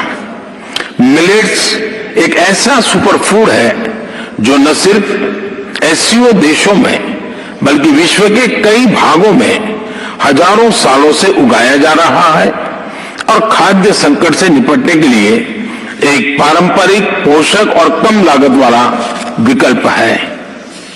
वर्ष 2023 को UN international year of millets के रूप में मनाया जाएगा। हमें एससीओ के अंतर्गत एक मिलेट फूड फेस्टिवल के आयोजन पर विचार करना चाहिए। भारत आज विश्व के मेडिकल एंड वेलनेस टूरिज्म के लिए सबसे किफायती डेस्टिनेशन में से एक है। अप्रैल 2022 में गुजरात में WHO global centre for traditional medicine का उद्घाटन किया गया। पारंपरिक चिकित्सा के लिए यह WHO का पहला और एकमात्र ग्लोबल सेंटर होगा। हमें एससीओ देशों के बीच ट्रेडिशनल मेडिसिन पर सहयोग बढ़ाना चाहिए। इसके लिए भारत एक नए SCO working group on traditional medicine पर पहल लेगा। अपनी बात समाप्त करने से पहले मैं प्रेसिडेंट मिर्जी को आज की बैठक के उत्कृष्ट संचालन और उनके गर्मजोशी से भरे आतिथ्य के लिए फिर से धन्यवाद अदा करता हूं। बहुत बहुत धन्यवाद। All right, so that was the Prime Minister's address to the SCO Summit, where he spoke about a range of issues, from how the world is overcoming the impact of the COVID pandemic to the technological advancements in India's development model and the anticipated growth in India's economy. We have RSN Singh joining us on the broadcast. RSN Singh, your first response on the Prime Minister's address, and also, in fact, on the bilaterals that have been scheduled. What do you expect? This SCO meet is extraordinary, I would say, in the sense that today you have two flashpoints in the world. One is, Russia-Ukraine conflict, and the other is, the Indo-Pacific region. And the leaders of, both these scenarios that have built up, the key figures, Putin and Xi Jinping, both are there. So to that extent, I would rate this SCO meet extraordinary, even more important than, any Indo-US bilateral or any G7 or any other meet. I would rate it. I see a clear shift in the global focus as far as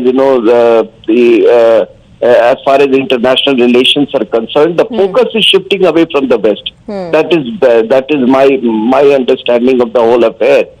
Now, bilaterals, I don't think that much is going to happen between India and China. But remember, China is also in very dire straits given the pandemic and unprecedented floods in China. And of course, there is bonhomie. There is an increased bonhomie between India and Russia. I'm not going to shy away from it, nor any of us.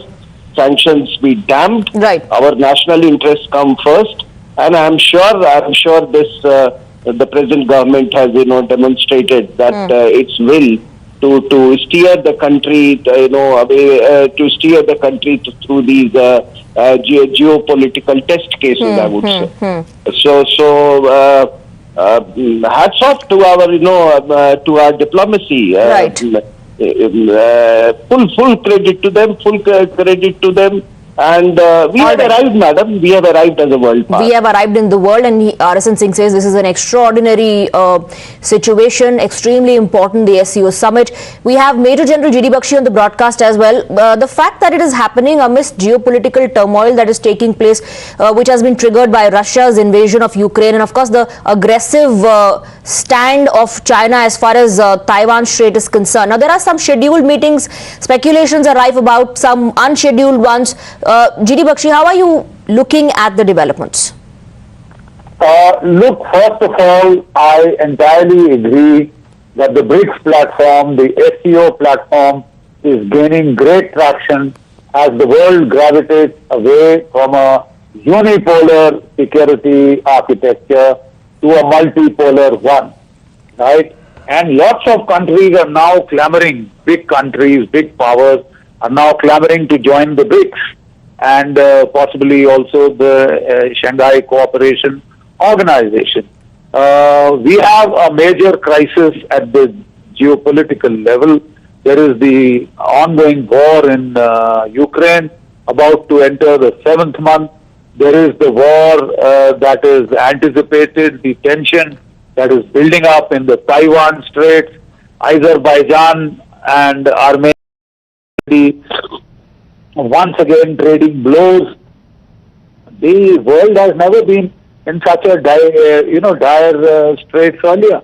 And the simple fact is, what the world has experienced is a double whammy. Double whammy of the COVID, now followed by the Ukraine war, the energy prices crisis, the price rise in food, basic food grains, absolutely, which is creating famine conditions all over the globe. So this is a critical summit. India is a critical swing state. Whichever way it swings, then it could alter the global power balance. Therefore, everybody is cultivating India as this is India's moment. and we gain that. Absolutely. In fact, as far as the food security issue is concerned, the Prime Minister did speak about it, that the SCO nation should now focus on food security of the citizens. Major General G.G. Bakshi and RSN Singh, thank you very much for joining us. A quick break. With that, news and updates will continue.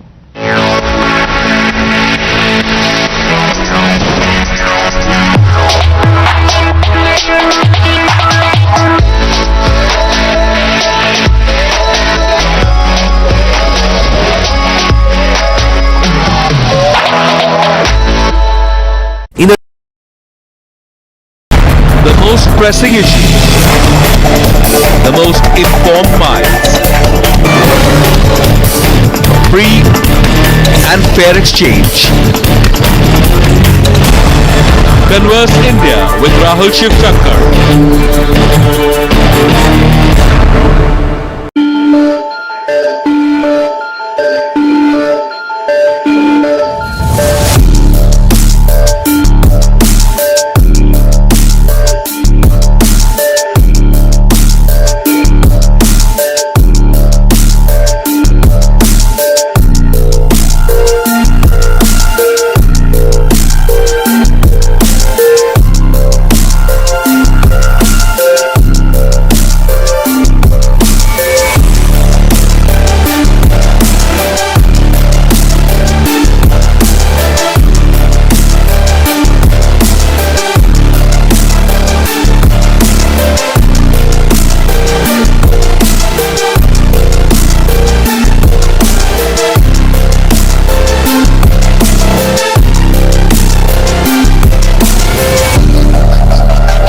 Congress leaders threaten vegetable vendors in Kerala's Kollam for donations after Times Now exposes Vasuli Gate. Congress suspends involved Neta.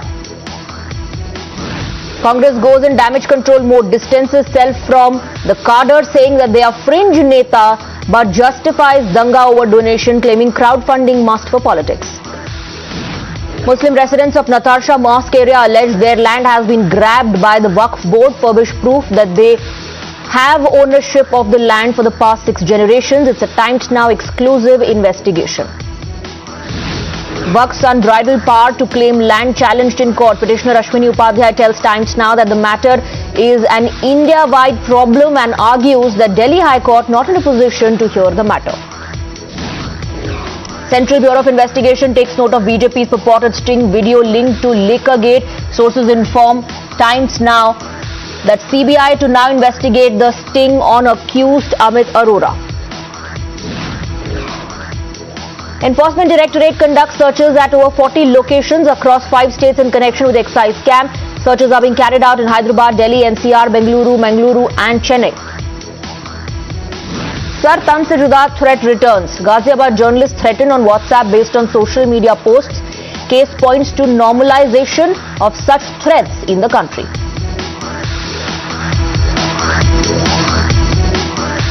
Well, Congress Party's Bharat Jodo Yatra is once again facing heat as in a shocker, a political showdown over donations came to limelight in Kerala's Kollam. Times Now exposed Congress workers' hooliganism which was caught on camera.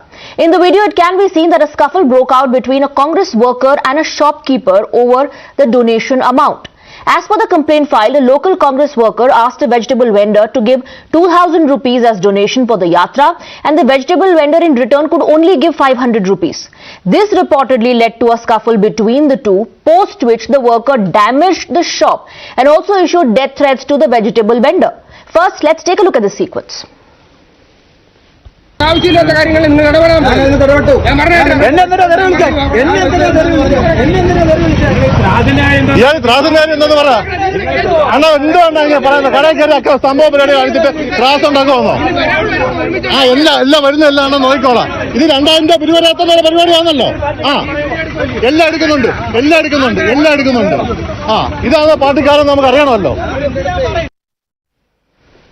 Well, you saw the entire sequence. Let's now listen to the shopkeeper's version of what happened. Bharat Jodo Yatra, Rahul Gandhiയുടെ യാത്രയുമായിട്ട് ബന്ധപ്പെട്ട് ഒരു സംഘം കോൺഗ്രസ് പ്രവർത്തകർ കടയിൽ വരികയും കടയിൽ പിരിവ് കൊടുക്കാത്ത പക്ഷം കടയിൽ പിരിവ് കൊടുത്തു 500 രൂപയാണ് പിരിവ് കൊടുത്തത് അത് പറ്റത്തില്ല 2000 രൂപ നിർബന്ധമായിട്ട് വേണമെന്ന് പറഞ്ഞുകൊണ്ട് കടയിൽ കയറി അക്രമം ഉണ്ടാക്കുകയും ട്രാസിൽ അടിച്ചു പൊട്ടിക്കുകയും ഇവിടുത്തെ സ്റ്റാഫുകളെ കയറി മർദ്ദിക്കുകയും ചെയ്തു.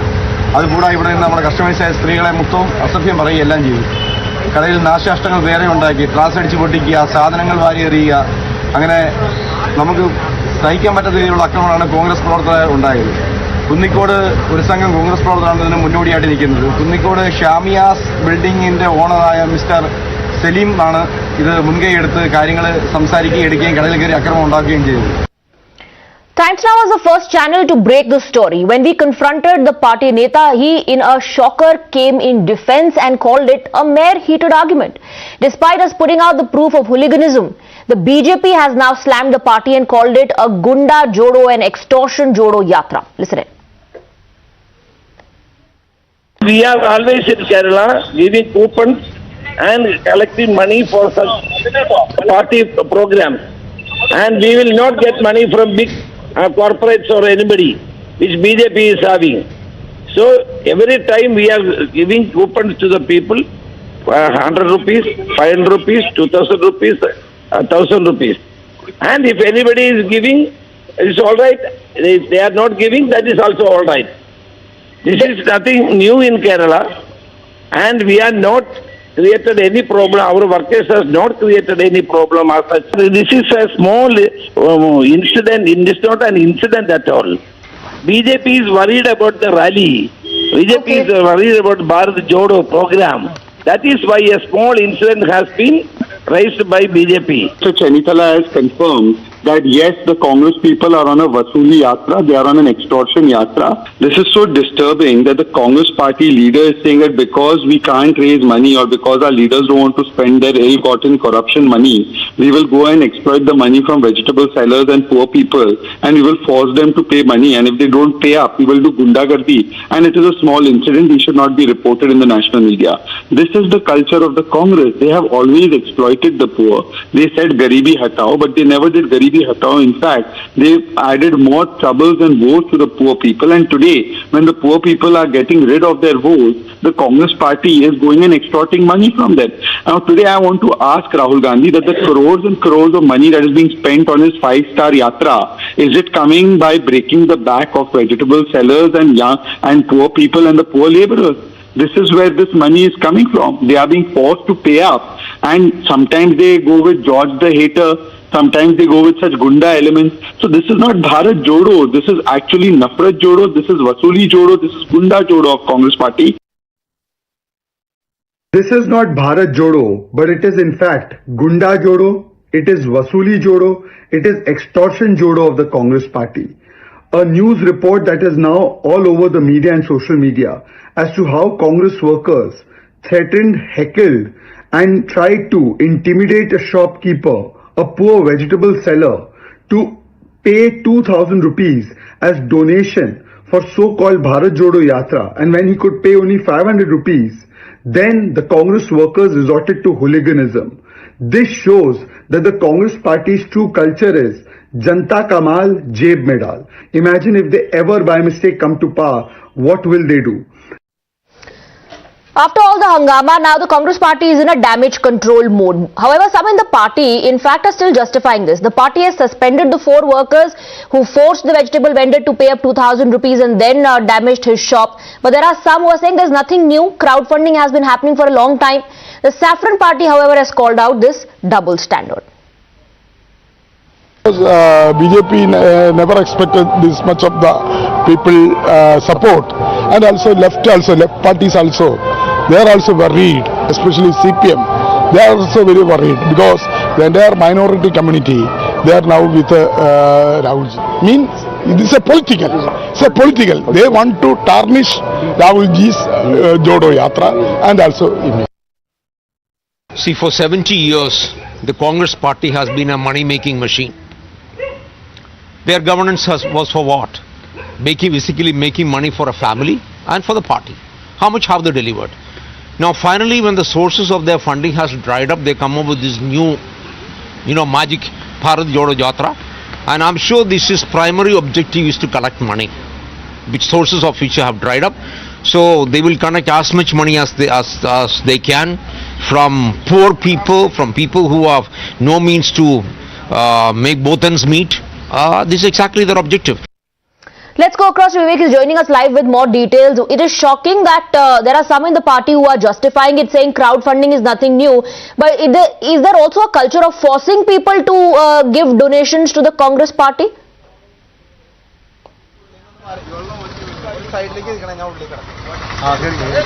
Yes, I am right now in this vegetable shop in Kunnikode in Kollam as we spoke to. Remember, this is the point of controversy. This is where the entire incident happened yesterday at 5:53.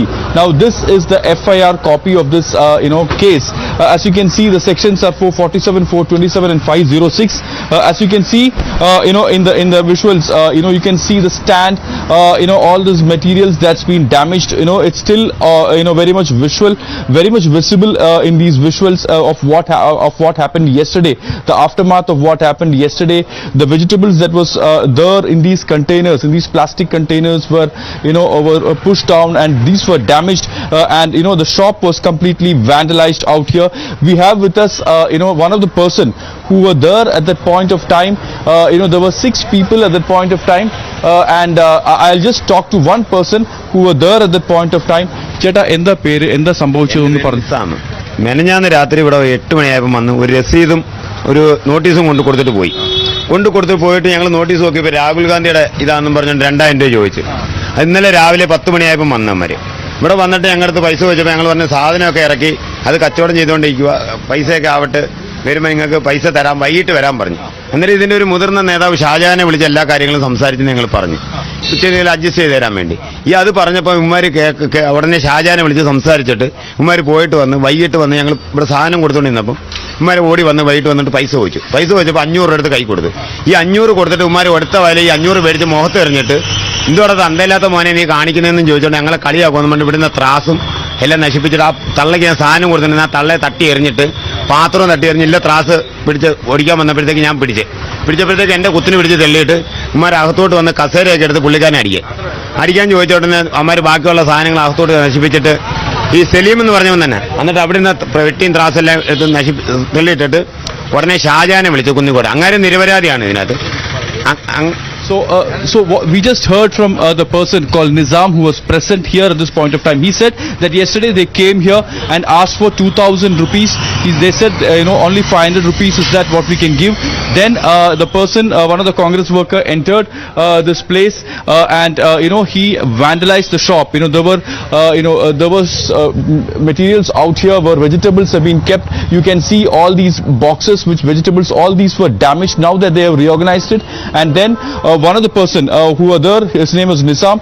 He was they caught his collar, they pushed him down, and they said that if you don't give 2,000, we won't move out of this place. And then there was few women who were standing over here, and they were also abused. And after that, they left this place. Remember, this is the receipt which they have given. This, you can see this white paper.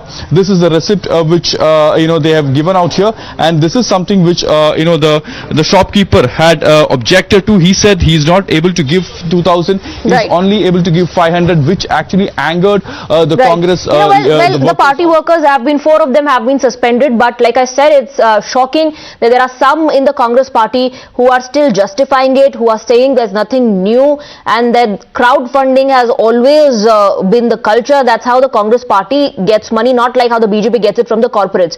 It's shocking that this kind of violence, this hooliganism is being justified. Thank you very much, Vivek, for joining us with those details. A quick break. With that, lot more is lined up on the other side.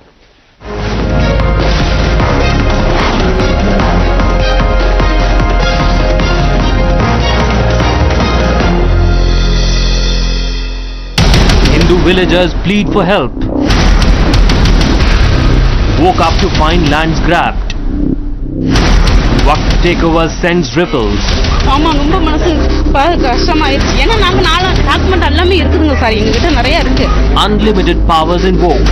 A poster in Tamil and it says that the whole village area is under the Waqf code. Then it goes on to say you need the Waqf NOC before buying or selling this land. Gifted by secular ecosystem, 1991 Act caps Hindu claims over temples. The 1991 Places of Worship Act prevents Hindus from reclaiming temples on Waqf land or those torn down and then built over by mosques. If this is not an example of special privileges, of unlimited, unbridled powers reserved only for one side, then I don't know what else is. 1995 Act gives Waqf free run. Everybody in the Waqf board is a demigod. Everybody else are the children of a lesser god. Do you think the Waqf Act is actually an act that is pitted against all other communities? Open appeasement mocks constitution. End Waqf special powers. Times Now campaign.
back, shifting our focus now to the political face-off which is brewing in Telangana over celebrations of Liberation Day. That's how the BJP is celebrating it, versus National Integration Day, which is being commemorated by the state government. Now, we're being told that crowd has gathered at the Eidgah Miralam for the Tiranga Yatra, which will be started by Assaduddin Owaisi after offering namaz to celebrate the National Integration Day. Let's go across to Somit, is joining us with more details. Somit, the crowd already has gathered.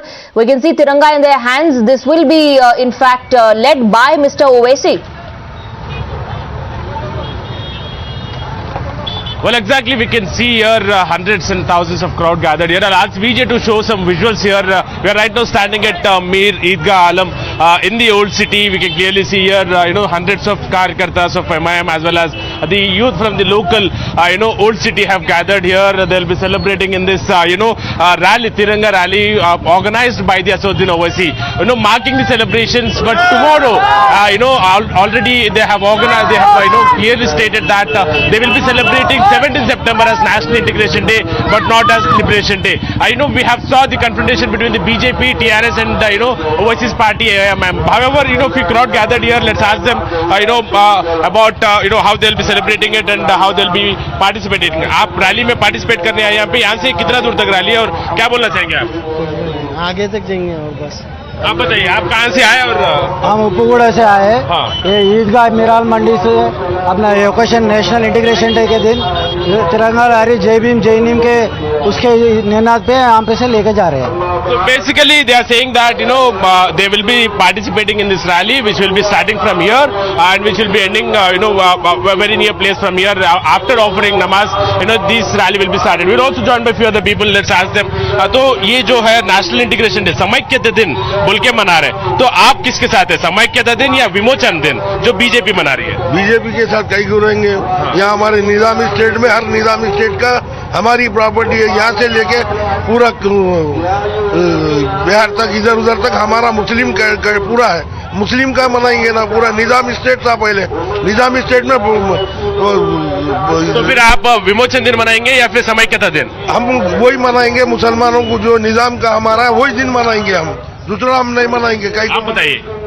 आप बताइए जो MIM और TRS समाख्यता दिन बना रही है और BJP यही 17 सितंबर को विमोचन दिन बना रही, क्या बनाएंगे आप? बीजेपी के नहीं, MIM TRS के साथ। So basically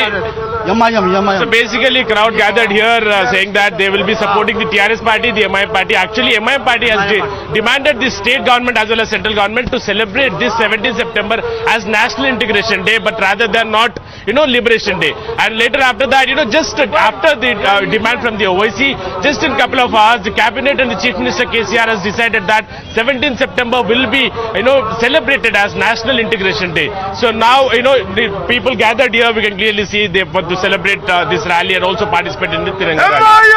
Right, so thank you for getting us those reactions and live report. A quick break. With that, news and updates will continue. Stay on with us. Hindu villagers plead for help. Woke up to find lands grabbed. Waqf takeover sends ripples. ஆமா, ரொம்ப மனசு கஷ்டமாயிருச்சு. ஏன்னா நாங்க document எல்லாமே இருக்குதுங்க sir, எங்ககிட்ட நிறைய இருக்கு. Unlimited powers invoked. A poster in Tamil and it says that the whole village area is under the Waqf code. Then it goes on to say you need the Waqf NOC before buying or selling this land. Gifted by secular ecosystem, 1991 Act caps Hindu claims over temples. The 1991 Places of Worship Act prevents Hindus from reclaiming temples on Waqf land or those torn down and then built over by mosques. If this is not an example of special privileges, of unlimited, unbridled powers reserved only for one side, then I don't know what else is. 1995 Act gives Waqf free run. Everybody in the Waqf board is a demigod. Everybody else are the children of a lesser god. Do you think the Waqf Act is actually an act that is pitted against all other communities? Open appeasement mocks constitution. End Waqf special power. Times Now campaign.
صاغر ما در تهران هستیم مشغول پیاده روی بدون حجاب.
Good afternoon and a very warm welcome. Thanks for tuning into Times Now. I'm Kritsween Walia. Let's quickly start with the top headlines we're tracking this afternoon. Congress leaders threaten vegetable vendors in Kerala's Kollam for donations after Times Now exposes Vasuli Gate. Congress suspends involved Neta. Congress goes in damage control mode, distances self from Cardrem, says they are fringe Neta but justifies danga over donation, claiming crowdfunding must for politics.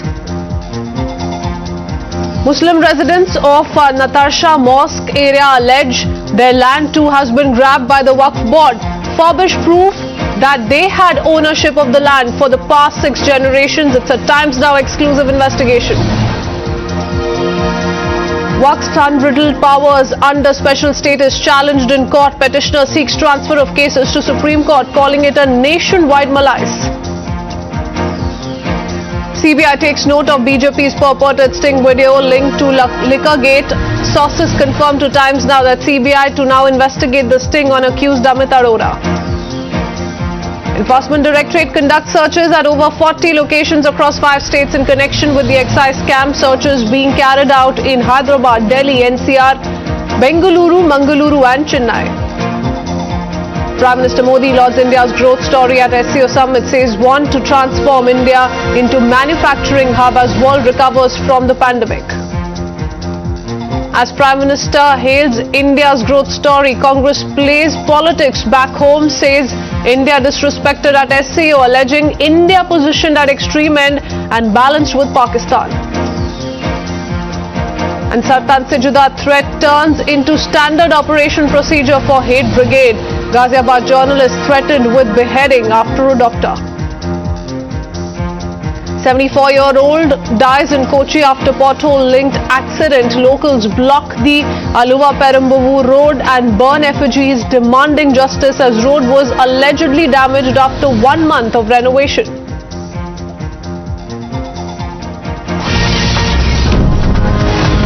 And starting with the Times Now Mega exclusive, viewers, yesterday we exposed the land grabbing by the Waqf board in more than 6 villages in Tamil Nadu's Trichy. Hell broke loose on the residents of these villages who have been living there for generations. Not just the land of Hindus, but the Waqf also claimed that the land, in fact they also claimed that the land of the age-old Hindu temple was grabbed by the Waqf and that the holy structures were built on Waqf land.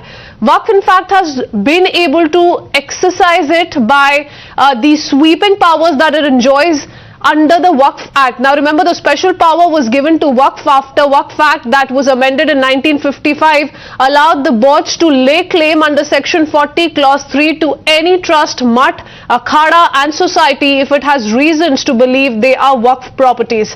So after yesterday's expose, Times Now has unearthed another spine-chilling truth and earth-shattering evidence. Times Now investigation has revealed that not only Hindus and temples but Muslims too have been at the receiving end of this kind of a target by the Waqf board. Times Now spoke to the Muslim residents of Natasha Mosque area who allege that even their land has been grabbed by the Waqf. The Muslim residents also furnished proof of the ownership of the land for the past 6 generations.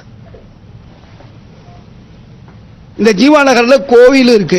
இந்த கோவில் திருவிழா கும்பாபிஷேகம் இந்து முஸ்லீம் எல்லாம் சேர்ந்து தான் நாங்கள் செஞ்சுட்டு இருக்கோம். எல்லாம் இது முடிக்க ஒற்றுமையாக நாங்கள் வாழ்ந்துட்டு இருக்கோம். திடீர்னு இந்த மாதிரி வந்து இந்த இடங்கள் எல்லாமே வக்ஃபுக்கு சொந்தமானது அப்படின்னு சொல்லனா ஒரு குழப்பமான விஷயமா இருக்கு. இதனால பல விஷயங்கள் ஆபத்தகல் சூழ்நிலை மாறும் நினைக்கிறேன். அதனால தமிழ்நாடு அரசாங்கம் இது கவனிச்சு இந்த நல்ல சுகமான முடிவுகள் கொடுக்கணும்னு நான் கேட்டுக்கொள்கிறேன். நான் வந்து 2005 இந்த இடம் வாங்கியிருக்கேன். வாழ்க்கையில் கஷ்டப்பட்டு 25 வருஷமா துபாயில் சம்பாரிச்சு கொண்டு இங்கே இடம் வாங்கியிருக்கேன். இப்போ திடீர்னு இந்த இடம் உங்களுக்கு இல்லை அப்படின்னா நாங்களாம் என்ன செய்வோம்? எங்களுக்கு இது ஆதாரமே இதுதான். நீங்க வந்து ரீஸ்டாஃபில் தடுத்துதான் நாங்கள் இந்த சொத்து வாங்கியிருக்க போறதே இல்லை. அப்பவே நீங்க தடை போட்டிருந்தீங்கன்னா நாங்கள் இந்த சொத்தை வாங்க போறது இல்லை. எங்களுடைய நாலேஜுக்கே வரல. எத்தனை வருஷத்தை தான் நாங்கள் பார்ப்போம். எங்க தாத்தா காலத்தில் வாழ்றோம். தாத்தா எனக்கு 64 வயசு, எனக்கு அப்புறம் என் பிள்ளைங்க, எனக்கு பேர பிள்ளைங்க இருக்கிறாங்க. ஒரு ஜெனரேஷனா வாழ்ந்துட்டு இருக்கோம். ஒரே நாள்ல ஒரு ஒட்டுமொத்த எதுவும் நீ வெளியே போ, நீ வாடகை வீட்டுக்காரன், எனக்கு தர வாடகை கட்டணும், நாங்கள் எப்படி கட்டுவோம்? ஒரு காலத்தில் நாங்கள் கட்ட மாட்டோம். எங்க சொந்த இடம் நாங்க தான் வகுப்புக்கு கொடுத்துருக்கிறோம். எங்க சொத்து எப்படி திரும்ப வகுப்பு என்ன ரைட்ஸ் உங்களுக்கு இருக்கு? எந்த காலையும் நாங்கள் விட்டு கொடுக்க மாட்டோம். இதுக்காக எங்க உயிரை மாய்த்து கொள்ளதையால நாங்கள் தயாராகும். எந்த வேலையிலும் போது நாங்கள் போவோம். இதுக்காக போவோம். Well, after Times Now explosive news break, the district administration has swung into action and has said that if people have documented proof, then there would be no hurdle in buying and selling of their land. The individuals who are having documentary evidence for their possession and title and ownership. So if Waqf board is claiming the same property, because as of now we have received only the communication from the Waqf board. So no other documentary evidence. That has to be resolved only after finding the genuineness of the certificate, genuineness of the document from both the sides.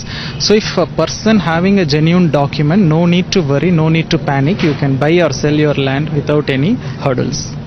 Let me go across to Prapanch, who's joining us with more details on the Mega Times Now impact. Now, Prapanch, there are 2 parts to the story that we're focusing on at this hour. One is, of course, how it's not just limited to the Hindus and to the age-old temple in that very premises in the village. Now, there are certain people from the Muslim community who have also alleged that their land has also been grabbed by the Waqf. So tell us about that account that has now come to light, and also about the action that has now been taken. The district administration is assuring that if you do have the proof, if you do have the documents, then no one can stop you from buying and selling of your own land. That's right. The Waqf, which we had earlier issued the list of lands as a communication and had asked to the sub-register officers to ask for NOCs, Now that list has been withheld, and now when we spoke to the collector, he had said that even though if the survey numbers of land have been mentioned in that Waqf list, if they have the proper documents for that land, they have no issues, they have no hurdles, they can go and in fact sell or buy the land, they can do registration, so there is no issue. Earlier it all started with Tiruchendurai village where Mr. Rajagopalan was trying to sell his land, and yesterday we saw that he sold his land to the opposite party, and today when we again went to the collectorate for a clarification there, we were once again told that even though if there are survey numbers and measurements of the land given by the Waqf board in that list, in spite of that, if the landowners have the proper document, they will be able to buy and sell land over there. Thank you for that, Prapanch. Let me quickly go across to Mr. Ahmed Ayaz joining us on this broadcast because we really need to figure out as to what really is happening on ground. Mr. Ayaz, now, you know, the basic core contention is that Waqf is the third largest landholder after the railways and the Ministry of Defence. 6.59 lakh properties have been registered with the Waqf board, and given these kind of numbers, you know, what has come to light from this village in Trichy, it's not just now limited to certain Hindu villagers there, to that age-old temple, back to the Chola area that we're talking about, but also certain Muslim families who've now come out and said that they suddenly found out that their land does belong to the Waqf indeed.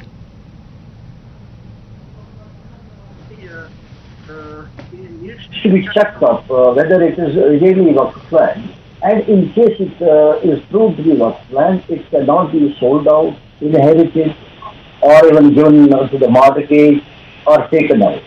It has to be used only for religious purposes of the community, or it can be abandoned. Mr. Ayaz, what we'll do is we'll fix that line with you. Don't have a very clear line with you. We'll come back to you in just a bit. In the meanwhile, let's quickly talk about other aspects that we're covering with regards to this development. Even as Times Now continues to expose Waqf continued efforts to grab more and more land, the Waqf board chief scandalously chose to laugh off the complaints against him before defiantly rubbing in the trauma by refusing to review the Waqf takeover, citing draconian Waqf powers. Take a look at that exchange, that conversation he had with Editor-in-Chief Rahul Shivshankar. So in the first phase, when we are coming to know that there is a confusion among the people, we have instructed the sub-register office to withhold temporarily till we get a full information from archive department, which may take some time. So once it comes, we will give and we will furnish all the required detail to sub-register office to stop the transactions. We are not having any kind of compromise to withdraw the thing, because government of Tamil Nadu has put with the survey activity of the authenticated surveyors 389 acres. Fine.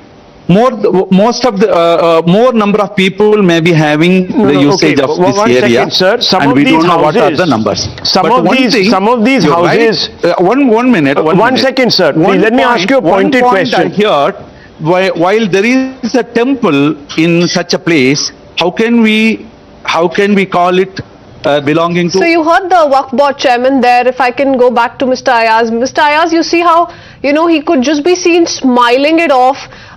This is a story of so many villagers who are finding themselves in distress at the moment, and that's what the Waqf chief there has to say. But make your point. You were saying something, because questions are being raised whether or not it's fair that these are special powers that are only being given to the Waqf board, something that no other religion enjoys. No, it's not that. See, any act is passed in view of certain backgrounds and certain situations. So, act has been passed by the parliament. It is not just something where it's an Indian parliament which is passed the act and it is in place.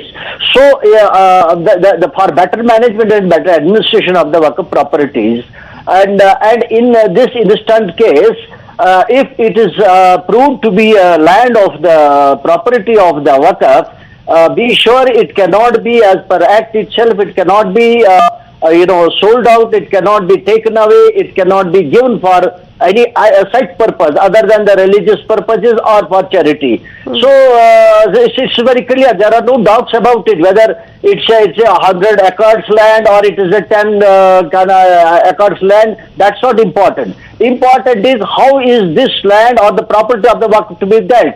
It has to be dealt in accordance with the law, and law does not provide. No, but that's this where to the be question. sold out or inherited That's where the question or is mortgaged being even. asked. Is it being done in accordance with law, or is it special powers that Waqf Board continues to enjoy? And it needs to be looked at within the larger legal framework, because it's turning out to be completely unfair. But stay on with us, Mr. Ayaz. Meanwhile, remember, petitioner Ashwini Upadhyay has also filed a plea to move the case against the Waqf to the top court, citing that the High Court is not in a position to hear the matter. Remember, he did begin presenting his arguments in front of the Delhi High Court, and now has decided to move the case against the Waqf, challenging some of those sections of the legalities that the Waqf is talking about to the top court, citing that the High Court is not in a position to hear the matter. इसी बीच हमने एक transfer petition file कर दिया है supreme court में। नहीं, जमीयत को तो जितने भी संविधान के संवैधानिक काम है उससे उसको लगता है डिस्टेबलाइज हो जाएगा। ट्रिपल तलाक खत्म होने वाला था कि बोला डिस्टेबलाइज हो जाएगा। अभी पॉलीगमी हलाला मान लो सुप्रीम कोर्ट खत्म करेगा, कहेगा डिस्टेबलाइज हो जाएगा। वो तो चाहता है इस देश में शरिया लागू हो जाए बस। सोमवार को सुप्रीम कोर्ट में इस पर सुनवाई होगी। सुप्रीम कोर्ट से हम रिक्वेस्ट करेंगे कि हमारा मैटर हाई कोर्ट में जो पेंडिंग है इसको सुप्रीम कोर्ट ले लिया जाए, पहले इसकी वैलिडिटी टेस्ट हो जाए, और रिक्वेस्ट करेंगे कि आप बाकी जो मैटर 55 है उनको आप पहले एडजन कर दीजिए। सबसे पहले आप इसकी वैलिडिटी टेस्ट कर लीजिए। वैलिडिटी से क्लियर हो जाएगा ये कानून बचेगा कि नहीं बचेगा। तो हमें आशा है कि अगले 2 महीने के अंदर इस कानून के बारे में एक पूरी क्लैरिटी आ जाएगी। All right, before I go across to Mr. Ayaz, quickly taking a word from Rahul Ishwar, who's joining us on the phone line.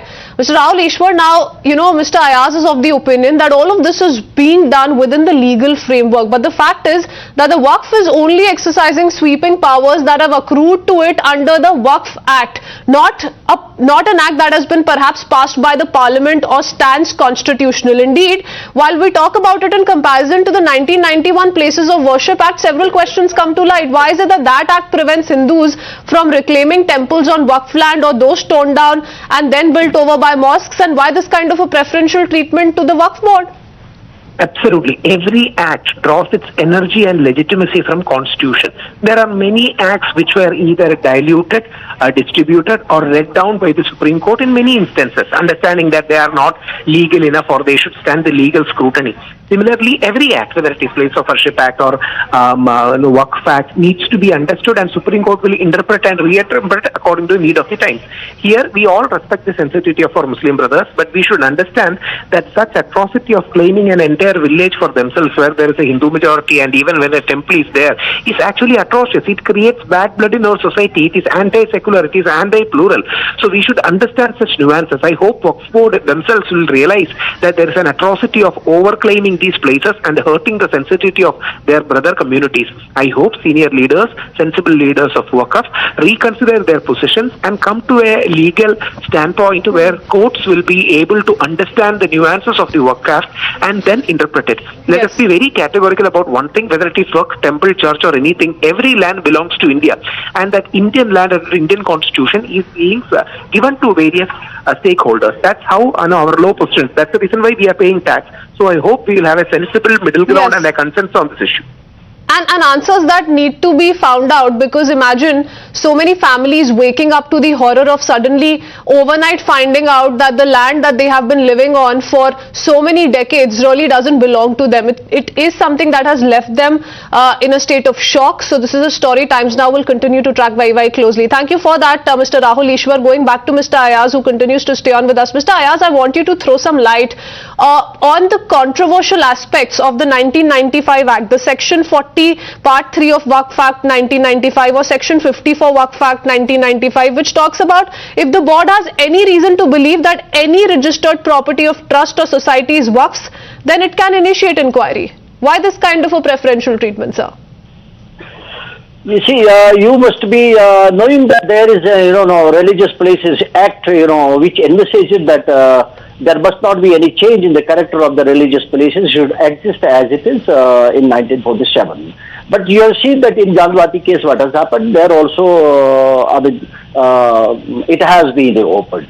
But the point is that so far as Waqf is concerned, it is a different act. Different is it's managed and administered under different provisions of the law. So as such, in the event of this Religious Places Act, if you could be in a position to reopen a case which stands already, which no, you know, there are questions that still remain unanswered, sir, because though you're talking about Places of Worship Act, it's in sharp contradiction to the Waqf Act 1995, and that's exactly the bone of contention here. Let me go across to Mr. Mohsin Raza, who's also joining us on this broadcast. Raza साहब क्या कहेंगे?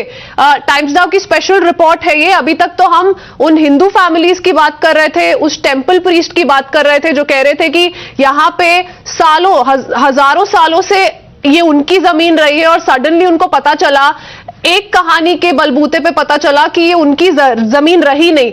पर अब मुसलमान खानदान भी बाहर आके यही बात कर रहे हैं कि ऐसे कैसे करने दिया जा सकता है. तो देखिए, वक्फ के बारे में जहां तक बात की जाए तो मेरा अपना मानना है कि वक्फ एक्ट एक बना है, संवैधानिक तरीके से उसको बनाया गया था, और उसके अलावा जो वक्फ हमारे यहाँ इंदराज हुए हैं पूरे कंट्री के अंदर, वो जो डिस्ट्रिक्ट मजिस्ट्रेट होते हैं वहां पर सब रजिस्ट्रार में रजिस्टर वक्फ को ही रजिस्टर किया जाता था सर्वे के आधार पर, और ये सारी प्रक्रियाएं हुए जमाना हो चुका है. मुझे लगता है उसको एक बार रिसाइकिल करने की जरूरत है पूरे देश के अंदर, क्योंकि ये प्रॉब्लम सभी जगह आ रही है. और हमारे यहाँ तो उत्तर प्रदेश में आदरणीय योगी सरकार में हम लोगों ने, जब हम 2017 में सरकार में आए थे तो पहले से मांग चल रही थी सीबीआई की. तो सीबीआई इंक्वायरी की जब मांग चल रही थी तो हम लोगों ने देखा कि तमाम मुस्लिम धर्मगुरु, तमाम और लोग जिनकी जमीनों जबरदस्ती वक्फ में दर्ज कर दी गई थी, ये भी खेल हुए थे जो आप दिखा रही हैं. आपके चैनल पे जो चल रहा है इसमें भी सत्यता है, ऐसा नहीं है कि नहीं है. ये भी रिपोर्ट्स हम लोगों के पास में थी कि बहुत बड़ी बड़ी जमीनों को किसी ने फर्जी तरीके से पेपर बना के वक्फ में दर्ज कर दिया. अब वक्फ में दर्ज हो गया तो वो एक ऑर्डर लेकर घूमते हैं कि साहब वक्फ हो गई तो वो बाहर नहीं जा सकती है. लेकिन उसकी जांचें जब कराई गई, जांच के उपरांत उनकी इन्वेस्टिगेशन में निकल कर आया कि हाँ ये जमीनें उनकी थी, किसी ने अपने टाइम पे एक एप्लीकेशन देकर दर्ज करा दी. वक्फनामा होना चाहिए, रजिस्टर्ड वक्फनामा होना चाहिए, तब ये रजिस्टर होती हैं. तो इसलिए काफी अनियमितताएं थी. उसको लेकर आदरणीय अमित शाह जी जब देश के यशस्वी गृह मंत्री बने, उन्होंने 2020 में इसको जो है फिर सीबीआई को दिया कि सीबीआई दोनों शिया और सुन्नी वक्फ बोर्ड की, हमारे यहाँ 1,36,000 वक्फ हैं, 1,36,000 वक्फ हैं उत्तर प्रदेश में खाली जो रजिस्टर्ड हैं. तो अब ये उसके ऊपर उन्होंने कहा कि यहाँ पर लगातार तमाम धर्मगुरु, तमाम हमारी संस्थाएं, समाजसेवी संस्थाएं इस बात को लेकर सभी धर्मों की अपील कर रही थी कि साहब इसमें बहुत बड़ा भ्रष्टाचार हुआ है, करप्शन हुआ है पिछले सपा बसपा की सरकारों में, तो इसको इन्वेस्टिगेट करा दिया जाए सीबीआई के जरिए. तो माननीय अमित शाह जी ने उसमें बाकायदा ऑर्डर किया, यहाँ एफआईआर हुई है. तो यहाँ पर आदरणीय योगी सरकार में कानून का राज है, यहाँ पर किसी को भी इस तरह का काम नहीं करने दिया जा रहा है, और जो भी अनियमितताएं पाई जा रही हैं उसमें तुरंत कार्रवाई हो रही है. ये सब आप देख रहे हैं, लगातार पूरा देश देख रहा है. जी, आप हमें उत्तर प्रदेश की बात बता रहे हैं रजा साहब, पर तमिलनाडु में 6 गांव में से ये खबर उठ के आई है. ओवरनाइट इन गांव वासियों को पता चला कि जो जमीन वो सोच रहे थे 100 सालों से ऊपर कि ये उन्हीं की जमीन है, ये आखिर में उनकी जमीन ही नहीं है. वक्फ बोर्ड कह रहा है ये तो हमारी जमीन है और एनओसी चाहिए. अगर आपको कोई भी उस जमीन से लेना देना कुछ भी करना है तो आपको एक एनओसी चाहिए. खैर, हम अभी तो कुछ डेवलपमेंट्स देख रहे हैं कि डिस्ट्रिक्ट अथॉरिटीज ने कहा है कि अगर आपके पास प्रूफ है तो आप वो जमीन बेच सकते हैं, खरीद सकते हैं. पर सर, अगर हम इसे प्लेसेस ऑफ वर्शिप एक्ट के दायरे में देखें तो क्या ये अनफेयर नहीं है सर? एक जगह तो आप अलाउ नहीं कर रहे हैं कि कोई भी जमीन में कोई भी बदलाव लाया जाए 1947 के बाद, और दूसरी जगह ये हाल है. नहीं, देखिए, कहीं बहुत इस तरह की चीजें आ रही हैं निकल के, जहां का आप जिक्र कर रही हैं वहां पर इस तरह की चीजें निकली हैं और भी स्टेट्स में निकल रही हैं. तो ये इसके लिए जरूरी हो गया है कि सीधी तौर पर केंद्र से एक कमेटी बन जाए, और कमेटी बना के पहली चीज जो ये बोर्ड बने हुए हैं, वक्फ बोर्ड एक केयर टेकिंग संस्था होती है, ऑटोनोमस बॉडी है, हमारे गवर्नमेंट ऑफ इंडिया उसको देखती है क्योंकि ये राजस्व का मामला है. और वक्फ की संपत्तियों में बहुत बड़ा करप्शन किया गया है, पहले की सरकारों में बहुत हुआ है, हमारी सरकार में तो बहुत ट्रांसपेरेंसी है, केंद्र में भी और उत्तर प्रदेश में भी. हम तो मैपिंग करा रहे हैं, लेकिन जहां इस तरह की चीजें आ रही हैं, जाहिर सी बात है कि जिनकी जमीनें चढ़ गई हैं वक्फ में, वो किस आधार पर चढ़ाई गई हैं उसका सर्वे फिर से होना चाहिए. एक सर्वे की जरूरत है अभी. जी, बात ये भी है रजा साहब कि उस सर्वे का जो कॉस्ट है वो भी वक्फ खुद नहीं उठाता है. तो काफी सारे सवाल है जो इस एक्ट को लेके बाहर आ रहे हैं. But thank you for speaking to us here on Times Now. Viewers, yesterday Rahul Shivshankar, our editor in chief, confronted the Waqf chairman in Tamil Nadu, and Here's how he silently laughed off all the complaints against him with regards to the kind of shock that people in those villages had to go through just by finding out that the land that they actually thought was theirs was not theirs, and in fact was dragged and in fact snatched away by the Waqf. But the Waqf enjoys certain powers that no other faith management committees of temples etc. enjoys. 1. 2. How does a purportedly 1500-year-old temple now stand on Waqf land? How does this happen? So in the first phase, when we are coming to know that there is a confusion among the people, we have instructed the sub-register office to withhold temporarily till we get a full information from archive department, which may take some time. So once it comes, we will give and we will furnish all the required detail to sub-register office to stop the transactions.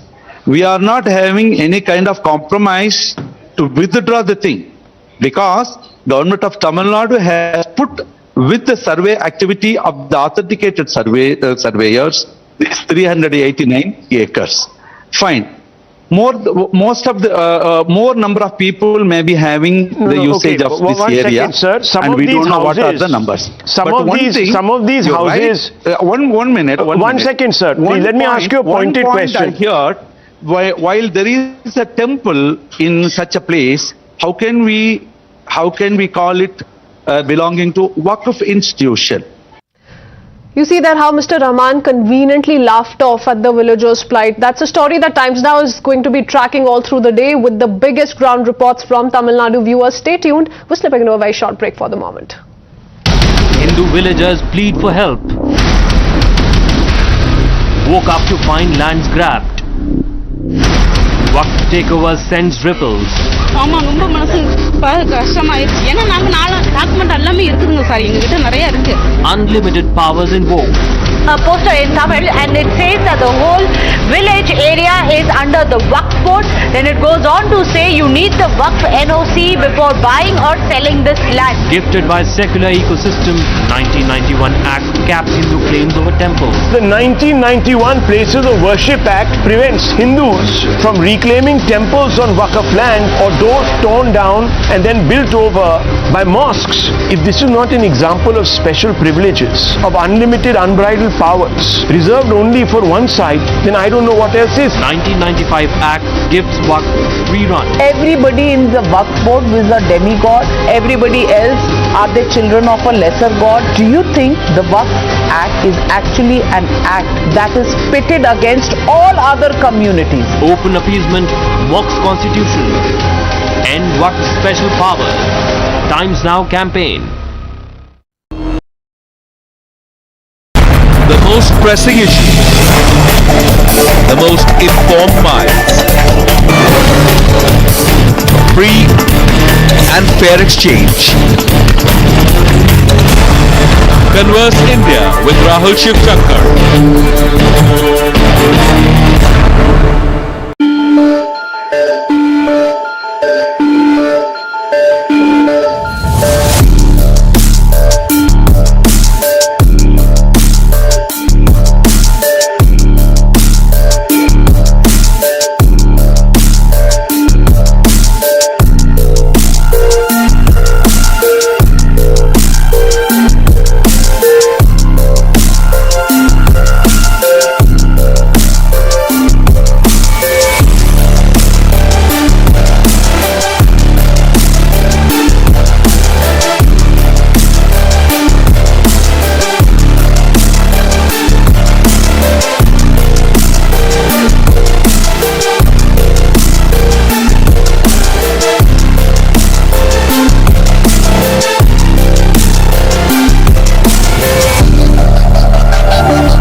Very good afternoon. You're watching Times Now. This is Breaking Ground. I'm Prithween Walia. Let's quickly first up start with the top headlines we're tracking.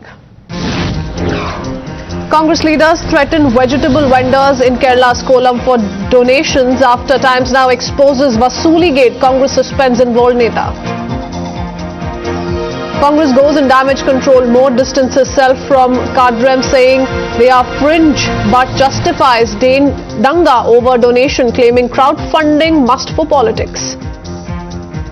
Muslim residents of Natarsha Mosque area allege their land has been grabbed by the Waqf board. Furbish proof that they had ownership of the land for the past 6 generations. It's a Times Now exclusive investigation.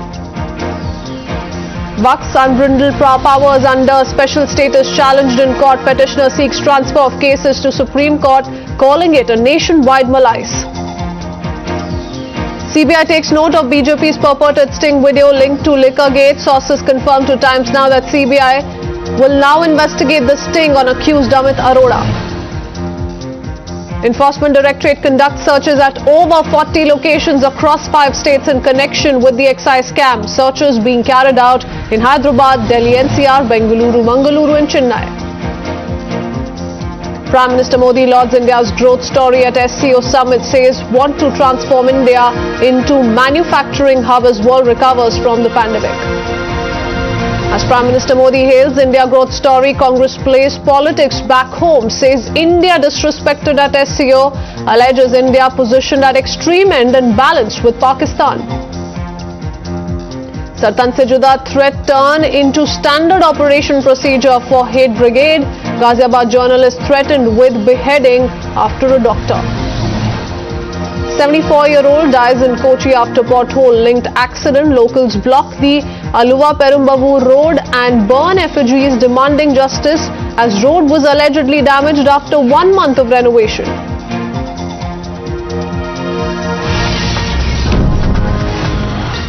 Alright, we first start with a breaking news update coming in from West Bengal. This is a visual that tells you how the Bengal BJP workers are staging a protest against the TMC over the violence that broke out on the streets of West Bengal during the BJP's attempt at the Nabano Chalo rally. So these are the visuals coming in and you can see some of the BJP workers there raising slogans and holding placards there demanding action against the TMC because the BJP has been saying at the behest of the TMC, the police resorted to a violent crackdown. I believe Tamal is joining us live with more details. Tamal, take us through what's happening there.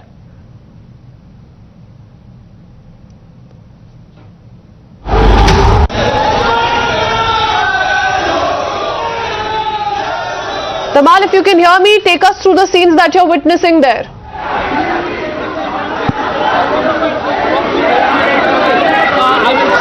Well, that's right. In fact, BJP Yuva Morcha, BJYM, they have taken out a protest. Now, mind it, this is a follow-up to September 13th, BJP's Nabanno Abhijan, which was followed with clashes, violence, and of course, the kind of confrontation we had seen between police and BJP workers. We also saw a couple of BJP workers getting injured. BJP claims no less than 600 of their workers have sustained injuries and for which they are squarely holding police responsible. On the other hand, we also see police people have sustained injuries after they were attacked by the mob. At this point in time, as you see, BJP Yuva Morcha workers have taken out this protest rally. Protest essentially against the police, as they say. It was police high-handedness that has resulted to absolute chaos and commotion and violence. They are squarely holding police people responsible. And that's why they have taken out this protest.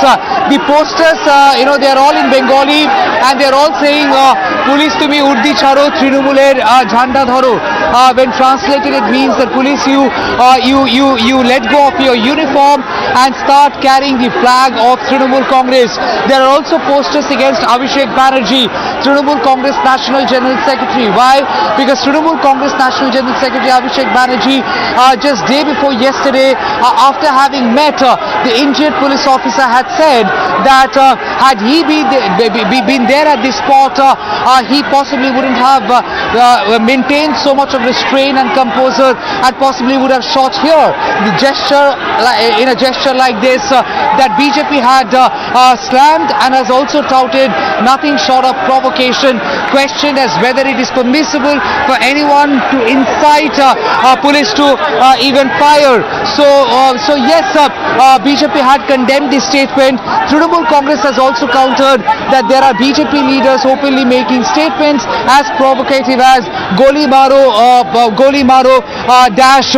So yes, at this point in time, the face-off, the showdown between Trinamool Congress and BJP continues. They had planned for a protest rally and they also wanted to gherav a lot of police stations as a mark of protest. That's the reason they have come out. They have taken this protest rally. Sir, आप लोग there you see BJP Yuva Morcha leader Indranil Khan too. You people have taken out this protest. There's a lot of chaos out here. They would be making an announcement. As you see, BJP leader Indranil Khan, the Yuva Morcha leader, is trying to give out a command to the BJP workers. So yes, the BJP Yuva Morcha leaders have come out on the street in protest against the police, and of course they are also protesting against Trinamool Congress. Now look what the arrangement has been done for them. Irrespective of the strength, police have clearly created a barricaded zone. Now this is the barricaded zone where they would be allowed to get inside if they choose to. Now they would be allowed to get in here. This is the barricaded zone which is permissible. If they want to demonstrate and protest, they can do so, but they have to get into this very cordoned off zone so that it all stays restricted. BJP has not really agreed to that. Now what is the other outcome? There are roads which have now been blocked on the other side, and there are police vehicles which are now put in place. Now what are these police vehicles for? In case there is any kind of a law violation, they would all be taken into preventive detention. As I said, irrespective of the strength, the discipline has been laid down by the police, that if you want to protest, go there and protest, demonstrate. But then you see the BJP workers, the Yuva Morcha workers have not really gone inside into the cordon of periphery as yet.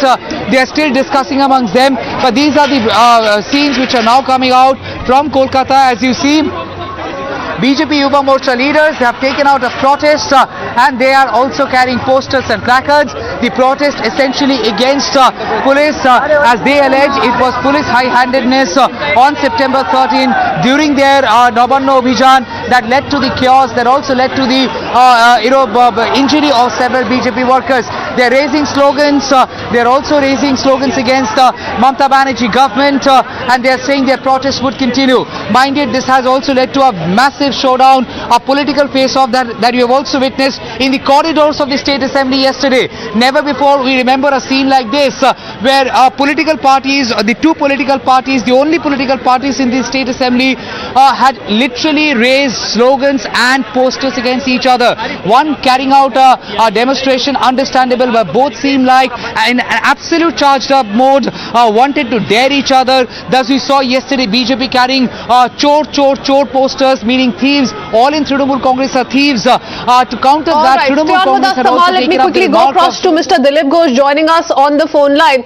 Mr. Ghosh, क्या बता सकते हैं, भाजपा फिर से निकल पड़ी है बंगाल की सड़कों पे प्रोटेस्ट करने टीएमसी के खिलाफ, क्या एलिगेशन है sir?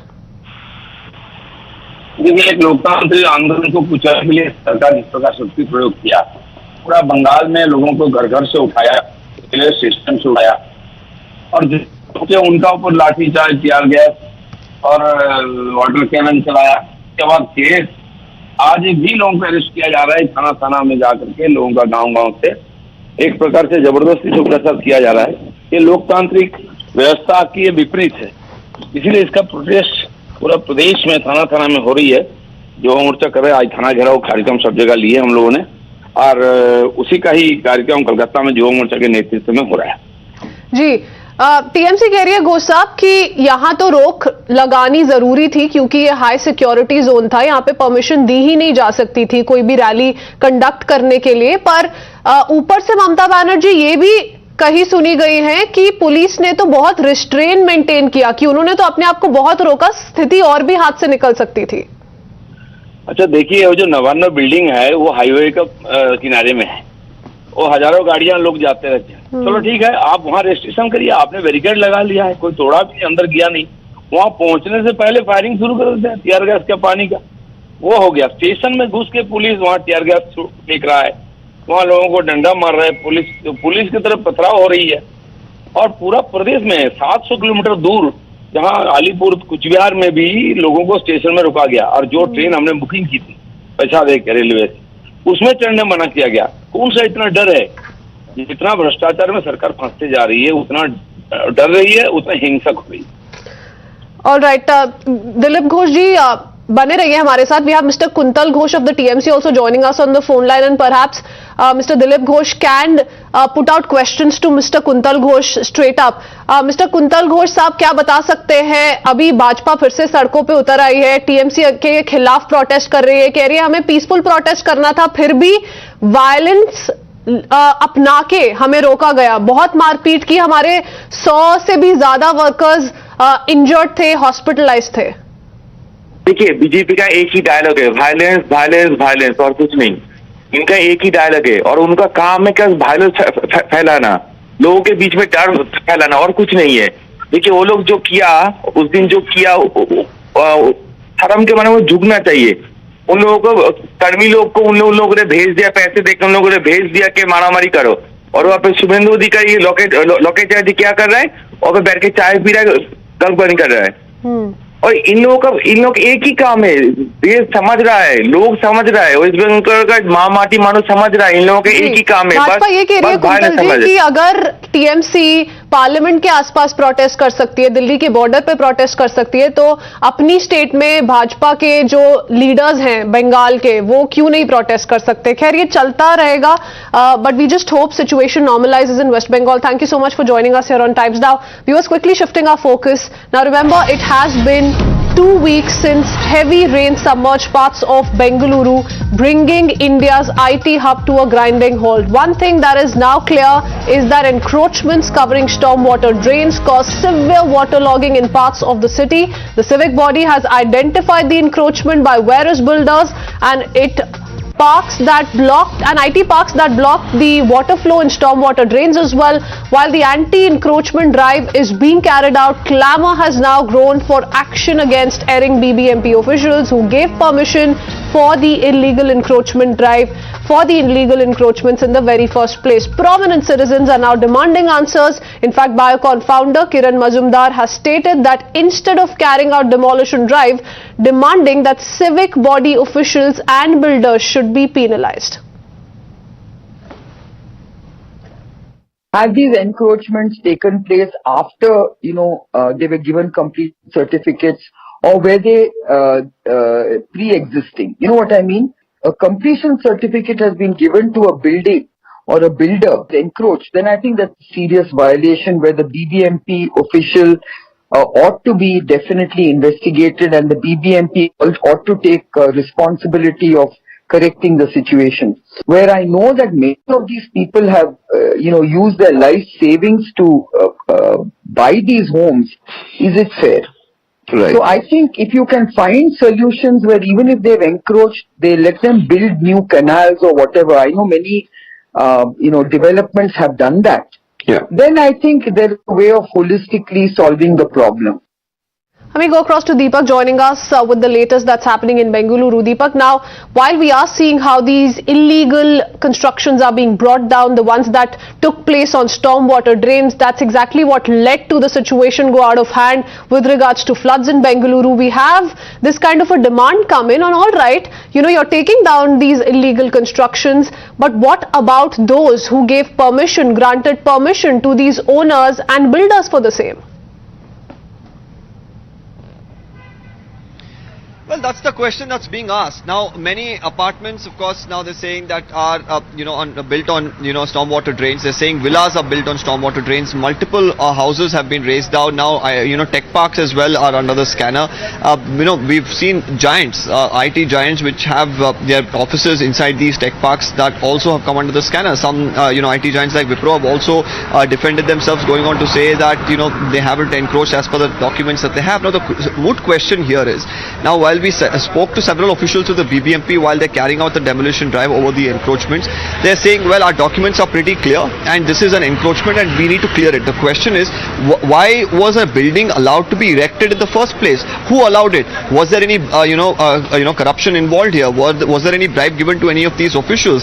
Who are these officials who allowed it for so many years? And now, because we've seen a situation of flooding where there is a mounting pressure on the officials on the government, now we look at a demolition drive that's coming to the fore. Now we've seen multiple people ask this. In fact, the residents are saying we have the documents from the builders which show approvals from the civic bodies. We've had a case in Bengaluru where an apartment, the approach road to the apartment where about 1,000 people are living, the road now they're saying is an encroachment. Now this apartment has facilities of water, of electricity, all approved and provided by the government. There have been political links to these encroachments, but now questions being asked on what next. What about those who granted permissions to these upscale gated apartments, to these luxurious villas, to the IT companies there in Bengaluru to go ahead with the construction on stormwater drains? Let's see how that plays out. Thank you for joining us with all those details, Deepak.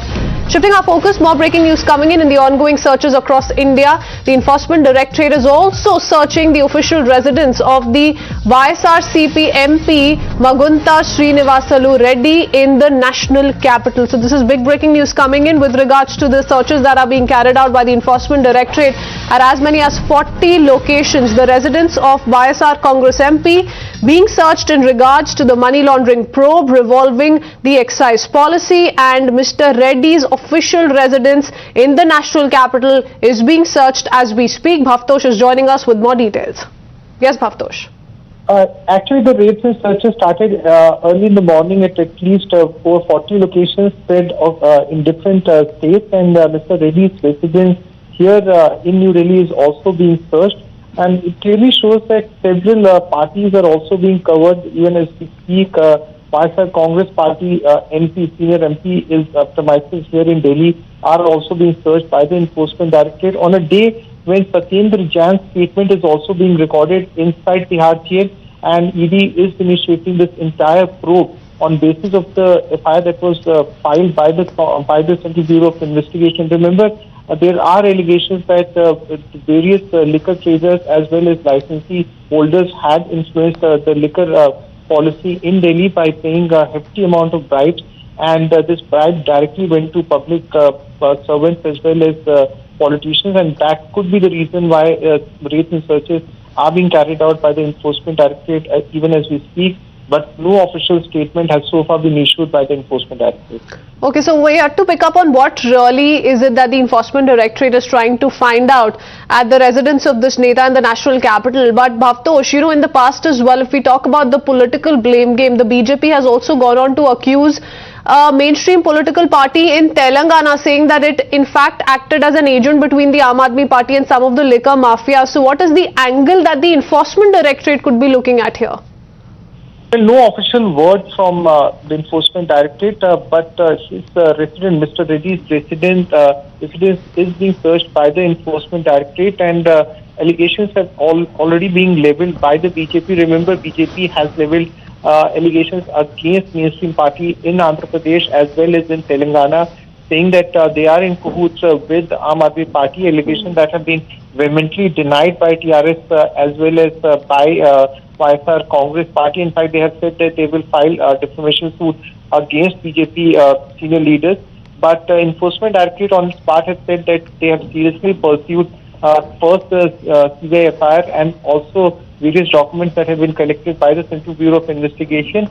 And they have said that once they get over with these searches, only then they will issue a statement. And they have said that various individuals who directly or indirectly benefited from the changes in the excise policy, their premises and their official residence are presently being raided and being searched by the Enforcement Directorate officials. All right, so the allegations that we're talking about against the TRS were levelled by the BJP, and that was when the CBI was conducting its own set of searches at the residence of Delhi Deputy Chief Minister Manish Sisodia. Whether or not we'll hear from the BJP of the same and what is it that the YSRCP has to say remains to be seen, but it's time for us to head into a very short break.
with breaking news coming in.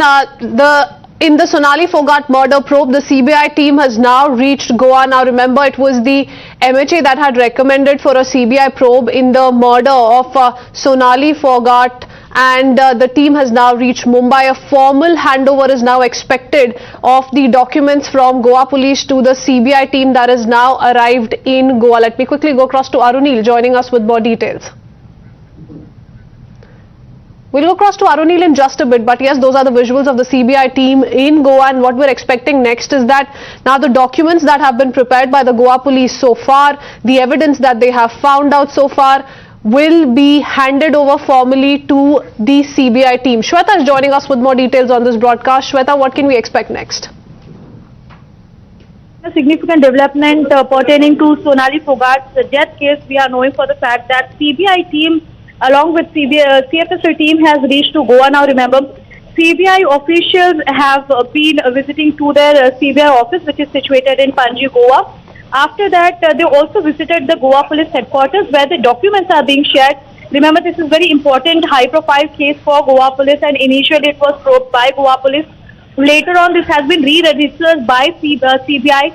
Along with this, the CFSL team will be going to Curly Restaurant. Now remember, Curly Restaurant is one more highlighted restaurant in this entire case, but it has been stopped amid the demolition after the Apex Court intervened in between. But there they will be going, very importantly, inspecting the scenes where prominent things have happened. The accident took place. In fact, yes, the prominent places in Goa, including Anjuna and Panjim, the CBI team as well as the forensic team would be going. Along with this, it's been... All right, we need to move out and shift our focus to more breaking news coming in. These are visuals of Asaduddin Owaisi's Tiranga rally. You can see there how the Tiranga rally has kick-started. The crowds that have gathered at the Idgah Miralam for the Tiranga Yatra, it is being held, rather being led by Asaduddin Owaisi. After offering namaz, you do see Asaduddin Owaisi with several AIMIM workers participating in the Tiranga rally. Now this is of course ahead of the Liberation Day celebrations that too pretty much is at the center of this huge controversy in Hyderabad. But these mega celebrations have now begun. In fact, a BJP bike rally, remember, is also taking place in Hyderabad itself. But this is the campaign that has been started by Asaduddin Owaisi, his Tiranga rally to mark the Liberation Day. So that's the big breaking news coming in. We keep up with.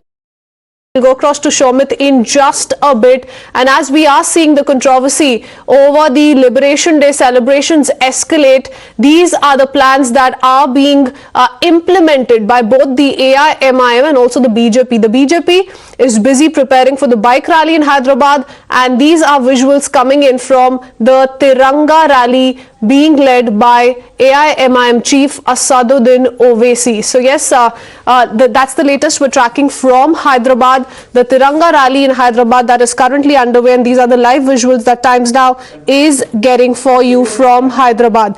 If we talk about the controversy that has been doing the rounds with regards to the Liberation Day, now it is the AIMIM that has decided to hold the Tiranga rally on the National Integration Day. Now remember, that's what they wanted to be called. They don't want to go ahead with the idea of the Liberation Day and rather wanted to be hailed as the Integration Day. So AIMIM all gearing up to organize this National Integration Day rally. That's what they have been labeling it as. Remember, it commences from Idgah Miralam and culminates at the Nawab Sahab Kunta in the Old City. Imran joining us with more details. Imran, we're tracking those live visuals coming in from Idgah Maidan. What can you tell us? That Tiranga rally is being organized by Raisi and on the Bullet Mechanic, and many of the old city to this AM was planning to hold this National Integration Day rally on Friday, and there was the rally has started now. As you can see, many of supporters and party legislators are participating in the rally. The initial plan was to bring close to around 15,000 people for the rally, and there's a huge started at this. There will be also be an address at after the end of the rally at Nawab Sahab Kunta in Old City, Hyderabad. All right, so these are the AIMIM plans. Imran, if you can just put this in perspective for our viewers. Before I come back to you, let me take in a quick word from Shomit as well, who's joining us live. Yes, Shomit.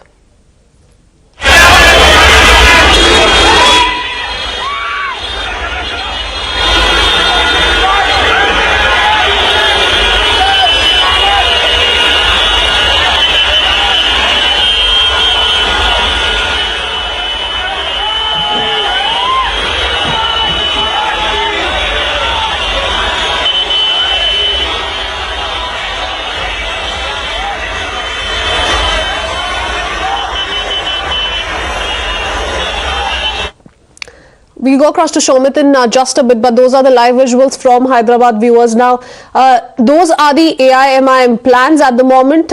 They want to celebrate this as the National Integration Day. Imran is also continuously with us. Imran, now this rally, I believe, will culminate at the Nawab Sahab Kunta, where Asaduddin Owaisi will also be addressing the crowds. Well, absolutely. In fact, there is a contestation of narratives over this rally now. The BJP is calling tomorrow as the Hyderabad Liberation Day, whereas the AIMIM calling it as a National Integration Day. There is MIM which BJP is charging that when they had fought against the Indian state, and the BJP is projecting MIM as someone who was opposing the integration, and that's a thing. But Owaisi is calling it as MIM calling it a National Integration Day. They clearly distancing themselves from the old MIM and saying that this is a new party and which party stood for the integration of the India, and that's the reason why they're celebrating as a National Integration Day. For the past couple of days, there has been a hectic debate over this issue between the BJP, MIM, and also TRS over this issue. Now, Owaisi said that after Masjid Abu Bakr, where Owaisi, along with several of his party legislators, and corporators will offer their prayers. After Friday prayer, there will be Tiranga rally carried out. National Integration Day bike rally will be carried out from Masjid Abu Bakr to the Kunta area, where after the culmination of the rally, Owaisi will address a large gathering. Turn of events, and this in fact goes on to show the difference in the manner in which the political parties are observing it, the difference in the political perspectives. The centre is commemorating this as Liberation Day. BJP already, Imran, kick-started the celebrations yesterday when the Mahila Morcha of the BJP carried out the bike rally, in which Union Minister G. Kishan Reddy was also seen participating. Today, the AIMIM is going ahead with the National Integration Day. Imran.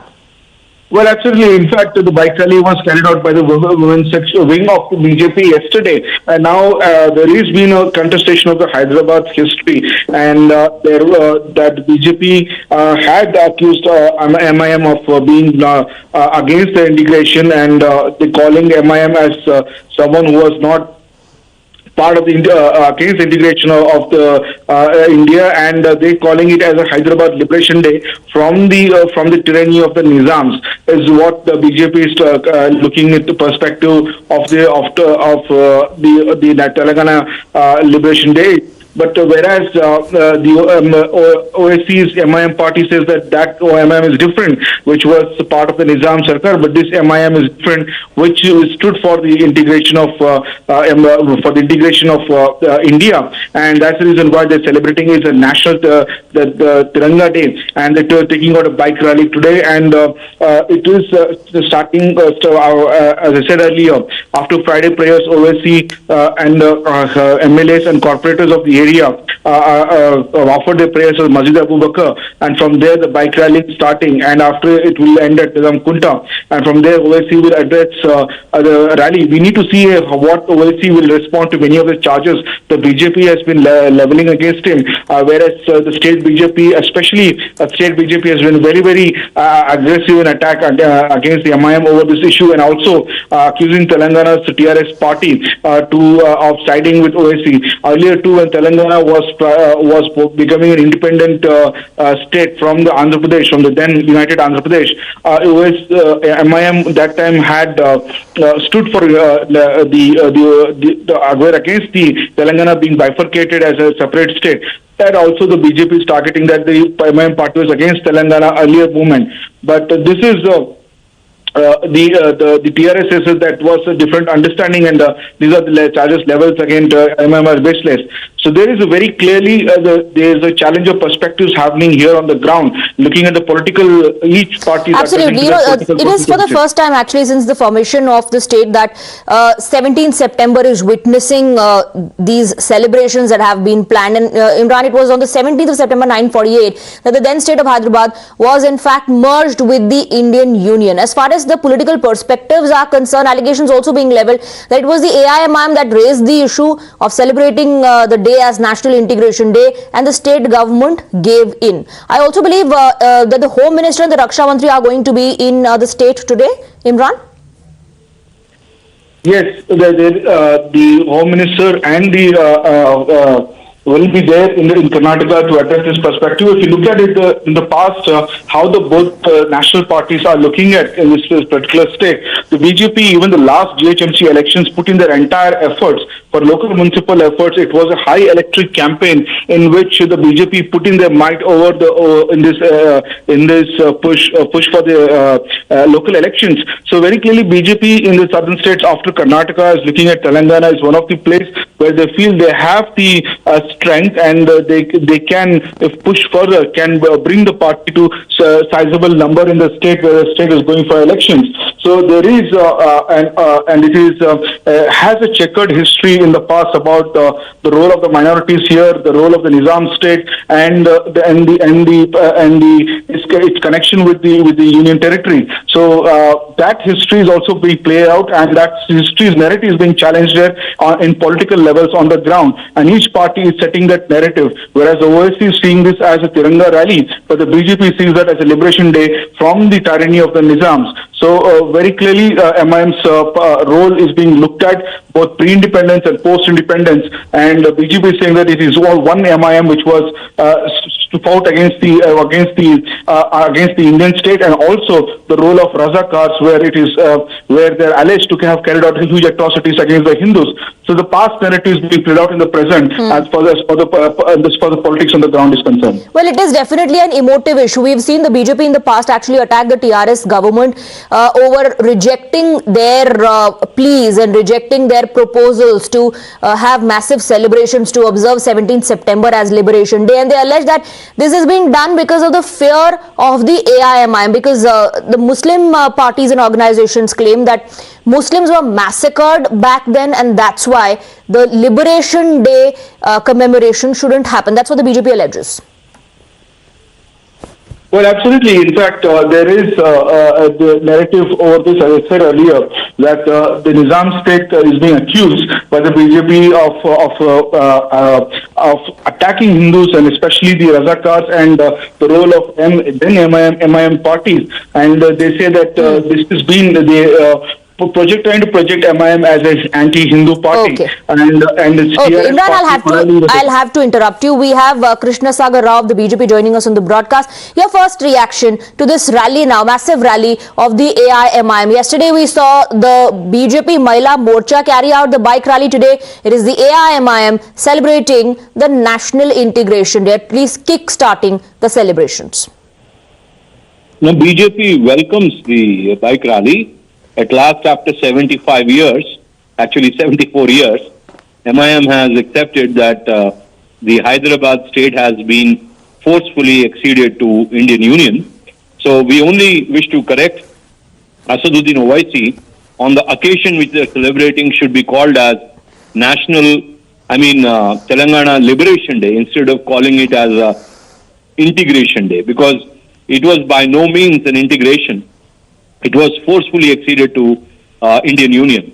And he should understand that the history cannot be forgotten by twisting it or by manipulating it along with his partner KCR. Absolutely. Do you think this is only about the difference in political perspectives, the manner in which the BJP is observing this as Liberation Day and the government, the state government there as National Integration Day? No, it's not a war of perspective, it's a war of ideology. See, what TRS party is doing under the leadership of KCR is trying to manipulate history. Mr. Rao, are you still with us? Yeah, I am. Go ahead. Of course. See, it is not a perception war. It's a war of ideologies. TRS party wants to appease the MIM party and through it the minority vote, and which is also misplaced because I don't think Indian Muslims have any problem in calling it a accession day or a liberation day forcefully, because that Nizam was not an Indian ruler, unlike 528 astanas which got acceded. Nizam was a foreign ruler, and then we got liberated from him because he did not accede on August 15, 1947. We had to wait another year, and we need to have Indian army presence, and we need to create a Operation Polo and bend him to get the accession to Telangana and that time erstwhile Hyderabad state. So it by no means can be called as an integration day. It has to be called Liberation Day, and that's what BJP is celebrating. The history is the same. Although it is being celebrated as two different events, we also have Khalikur Rahman of TRS joining us in the broadcast. Mr. Rao, stay on with us. Khalikur Rahman ji, Krishna Sagar Rao says this is not about a difference in the political perspective, this is about the difference in ideology. He says he welcomes that AIMIM today is commemorating the day. Yeah, today in fact, we are celebrating this day as the Telangana National Integration Day. And the Eastwhile Hyderabad was merged with the Union of India. And this is in celebration of that, and to commemorate that, the Telangana government is actually celebrating this. Okay. So this is actually an integration day. The theme under which it is being celebrated, in fact, is being questioned by the BJP. The BJP says that, it was after Operation Polo that it was acceded. It was liberated. There was no integration. How do you respond to that? Not liberated. It was actually, see, what happened is because there was, in fact, especially on the north, north of the Andhra Pradesh, the Hyderabad Eastwhile state, which was actually touching the borders of Maharashtra and Karnataka and all. So that side, there was, some kind of violence and some kind of operation. But as for the major, that is 95% of the Eastwhile Hyderabad state was there, it was a peaceful transfer actually from the Eastwhile Hyderabad rulers to and merged with the Union of India. So this is an integration. This was a merger actually. So not a liberation actually. Krishna Sagar Rao, please respond. See, Rahmanji is trying to very forcefully twist the facts. The fact of the matter is, the Nizam did not accede Hyderabad state when the rest of the 532 provinces got acceded into the union. So he should, if he knows the history, of course, I respect him, and he should know the fact. That is the fact. Whether it is peaceful or not peaceful is a secondary issue. The issue is integration did not happen. Accession did not happen naturally. It only happened after the military action and when Sardar Vallabhbhai Patel landed in Hyderabad with the armed forces. So that is the fact, that is a history. So it cannot be twisted because history is recorded. So I request MIM and TRS party to accept the fact, accept the history, and not worry about appeasement because no one is getting appeased. No one need appeasement because that's a foreign ruler. Okay.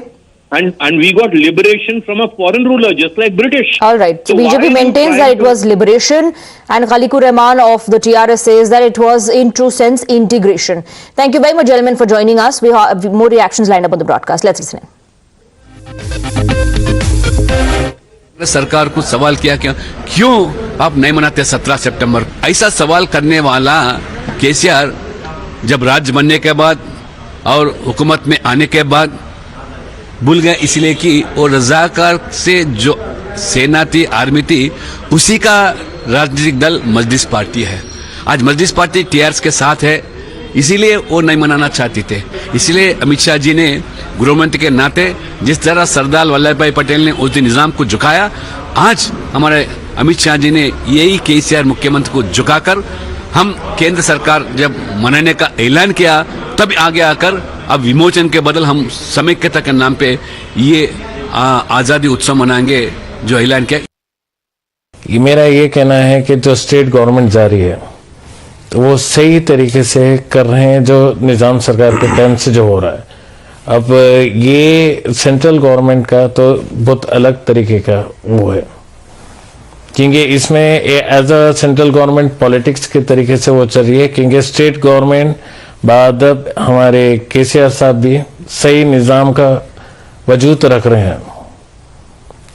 ये चीज समझना चाहिए कि निजाम क्या है, और निजाम ऐसी चीज थी कि निजाम हर किसी को सपोर्ट करे, not even Muslim, other caste, every caste they supporting him. और बेशक मैं ये स्टेट गवर्नमेंट जो जा रही है, बराबर ये बोलूंगा कि स्टेट गवर्नमेंट सही जा रही है। And Bharatiya Janata Party talking about this issue is really hilarious, because in the 1980s they have identified 13,500 of freedom fighters who participated in the Hyderabad Liberation movement, and that they should be given the pension. But that was opposed by none other than the then Bharatiya Janata Party state president Shri Vidyasagar Rao ji. So that itself explains that Bharatiya Janata Party does not have any sincerity, but they just want to do politics over this issue. See, national integrity has more sense and value because taking pride to be a part of the Union of India matters the most. What is wrong in having national integrity? What is wrong in being a part of India? That is what we want to ask the Bharatiya Janata Party. And with that, we are slipping into a very short break. We'll get you more reactions on the other side.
چرشنبه کرمانشاه اینجا رامسره من از ساقط ما در تهران هستیم مشغول پیاده روی بدون حجاب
Welcome back. The SCO Summit 2022 is underway, and as the state heads of the nations met for the summit, they posed for the all-important photo op as per the protocol.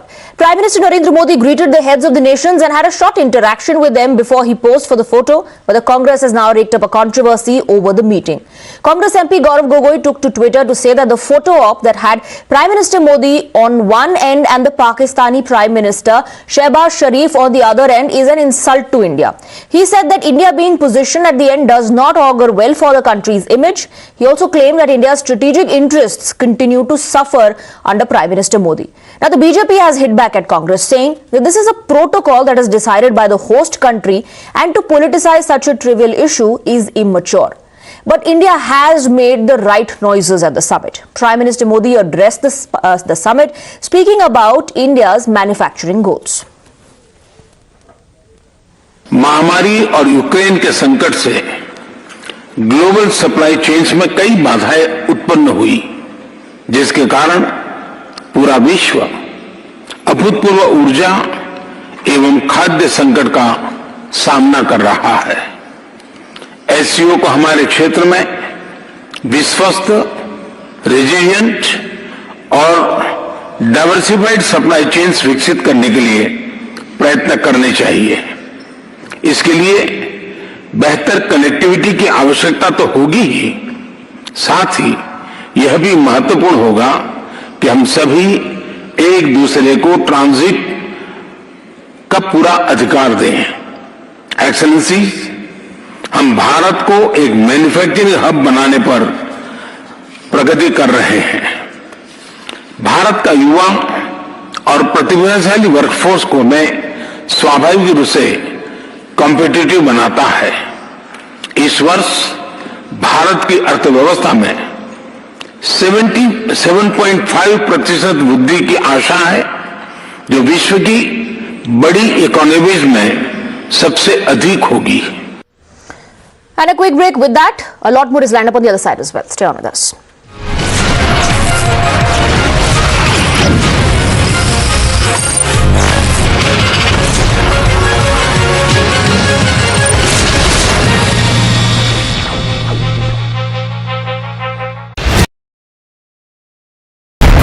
most pressing issues, the most informed minds, free and fair exchange. Converse India with Rahul Shivshankar.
And a very warm welcome. You're watching Times Now Live Wire with me, Priya Bahel. First up, the top headlines.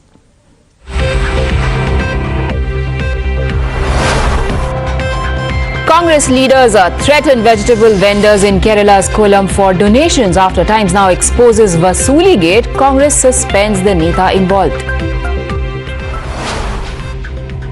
After the expose, Congress goes in damage control mode, distances itself from cadres, says they are fringe netas but justifies danga over donation, claiming crowdfunding is must for politics. Muslim residents of Natharsha Mosque area allege their land has been grabbed by Waqf board.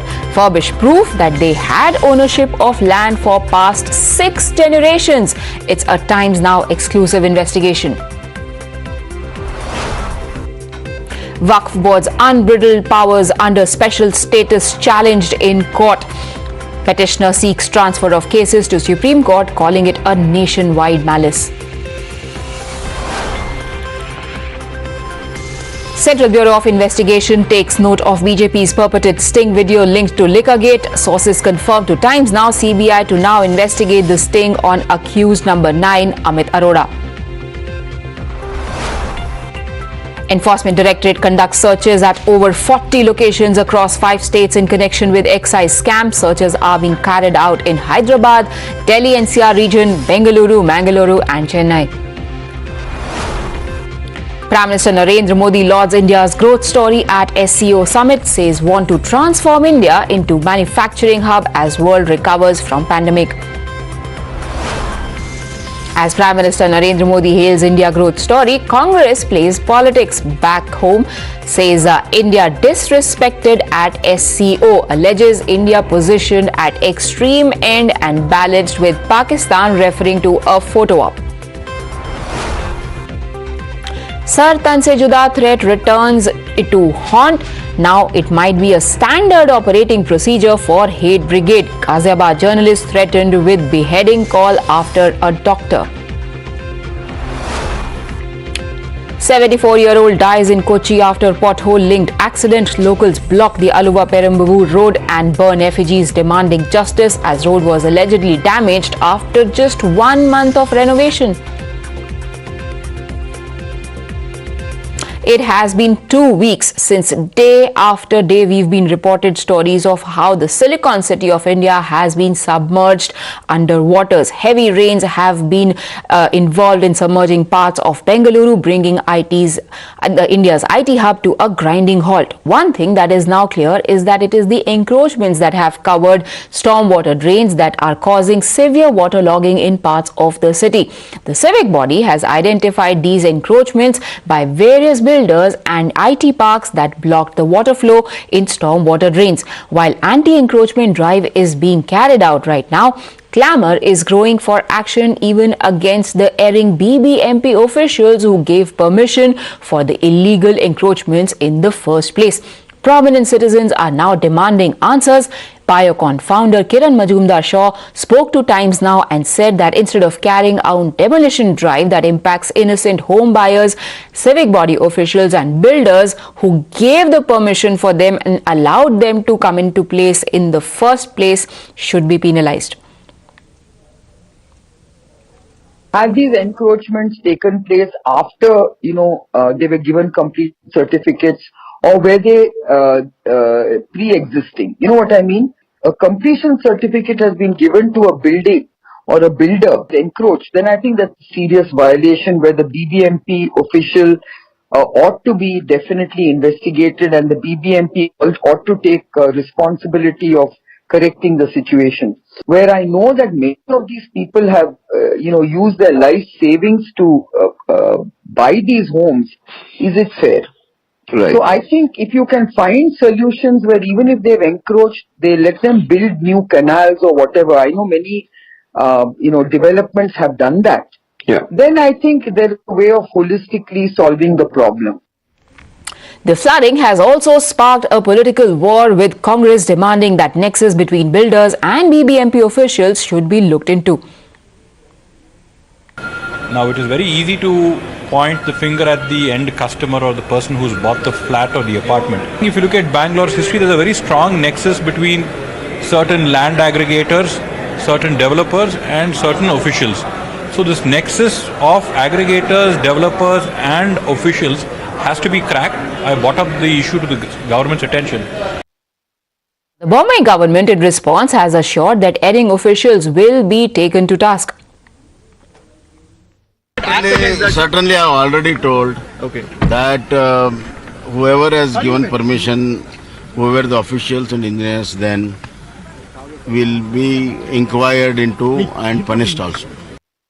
The process of sticking on to the legal process, the removal of the encroachment and abiding by law. Once it has been shown very clearly that so-and-so place, so-and-so violation has happened, who is responsible? Now we are coming out with an addition to remove the encroachment. All these other aspects, who is responsible, who has done what, all follows. Deepak now joins us for more details. Deepak, is Kiran Majumdar-Shaw right in saying that the encroachment drive should not put the blame solely on those who have encroached the land, but also the BBMP officials who possibly might have taken bribes or bypassed protocols to give them a go-ahead? Well, absolutely. While, the home buyers are right now being pulled up, while, there's a lot of talk about the demolition drive and how it's going to save the city, the question is who are the people who caused this sort of a flooding? Now, was it only the builders? Can the builders do something without the approvals by the officials, without, them knowing? Now, engineers, of course, are allotted for every zone in Bengaluru. Now, the question is, why did these engineers not notice these encroachments in the past? Is it only after the buyer who, invested his entire life's earnings into this particular apartment or a villa or any land that now is being claimed as an encroachment and being demolished? Whether it is only now that it came to the notice of these officials, when the construction itself was happening, why wasn't the police there? Why weren't the JCBs there? So who are the people who made money off it? Now, these officials, of course, need to be pulled up. That's something that, Kiran as well mentioned. She said that as far as accountability is concerned, the BDA, the BBMP officials also, accountability should be sought for them. Because when a buyer buys a property, when there is approvals that is given to them, what is the purpose of these government approvals? If there is water, if there is electricity that's being provided to these homes, that would only mean that the government authorizes these sort of buildings. If there is authorization now coming and demolishing it, is it going to solve the problem or serve the purpose? Shouldn't the officials as well be pulled up over such matters? These are pertinent questions that several prominent citizens and the common man of Bengaluru as well is asking. The Chief Minister, speaking to us a little while ago, in fact assured that he will look into this matter and any of the officials involved will action will be initiated against them. Right, but Deepak, you yourself have reported that there are several political connections also involved in this. It's not just the home buyers, there are IT parks, there are private enterprises whose buildings, and we saw reports in the media how they have themselves said, yes, we have encroached the drains, we have encroached the land that is causing the city to be drowned in water. What about that? Yes, Bengaluru officials, civic officials must also be brought to book, but those who were involved in illegality cannot also be let off the hook. Absolutely. From, there is an entire issue that comes up here. It's the builders, it's about, what the connections that they have and how they use these connections for their own gain. Did they use these connections with, big politicians, with officials, in the BDA or the BBMP to get clearances for lands which were encroached, which were probably built on lakes or on stormwater drains? These are definite questions that need answering. And for this, a thorough probe needs to be done. Show cause notices need to be issued to several of these BBMP engineers under whose watch the apartment or the tech park or any sort of complex came up. Who are these builders? They should be pulled up and asked questions as to when they approached, which were the officials that they approached, and how did the officials should be asked, how did they give clearance to these builders? What is the connection that they have? Who are the politicians who interfered in this? Did a politician make a recommendation for it? All of these are definitely pertinent questions, because at the end of the day, it's the end buyer, the common man who's being affected in the midst of all of this. Right. Mr. Brajesh Kadapa joins us now for his inputs in the story. Sir, what do you make of this latest statement coming in from Kiran Majumdar-Shaw, who has said that while it is all well and good that you go and demolish the encroachments, but while you are targeting home buyers who might have been conned even by the BBMP officials, what about the authorities themselves? How have they been let off the hook? See, the first thing is that there are victims and there are aggressors. I think the government must make a difference between those who are actually victims, because somebody who has been either cheated into buying property, who have paid their hard-earned, money for years and years. One collects money and then buys the property, and then we don't know if they may have well been cheated by somebody who knew. And the action should not be taken against the person who has unknowingly and innocently gone and purchased whatever he has purchased. But for the person who has actually, done an act of wanton act of cheating by getting this person to buy the property, I think there must be a differentiation which the government must adopt. Because if this differentiation is not done, then ultimately the innocent will only suffer, and those people who are the oppressors and aggressors, they will walk free. So I think it's essential for those people who are framing laws and those people who are the lawmakers to look at those who are victims and those who are oppressors. Right, Mr. Kalapa, thank you for joining us. We also have Brinda Adige on the broadcast with us. Ma'am, do you agree with the fact that there is a difference between the victims and the aggressors? Because in case of Bengaluru, these lines seem to be pretty much overlapping. You're absolutely right. Because when somebody says that a person is buying a home after saving a lot of money, they should have also cross-checked and verified.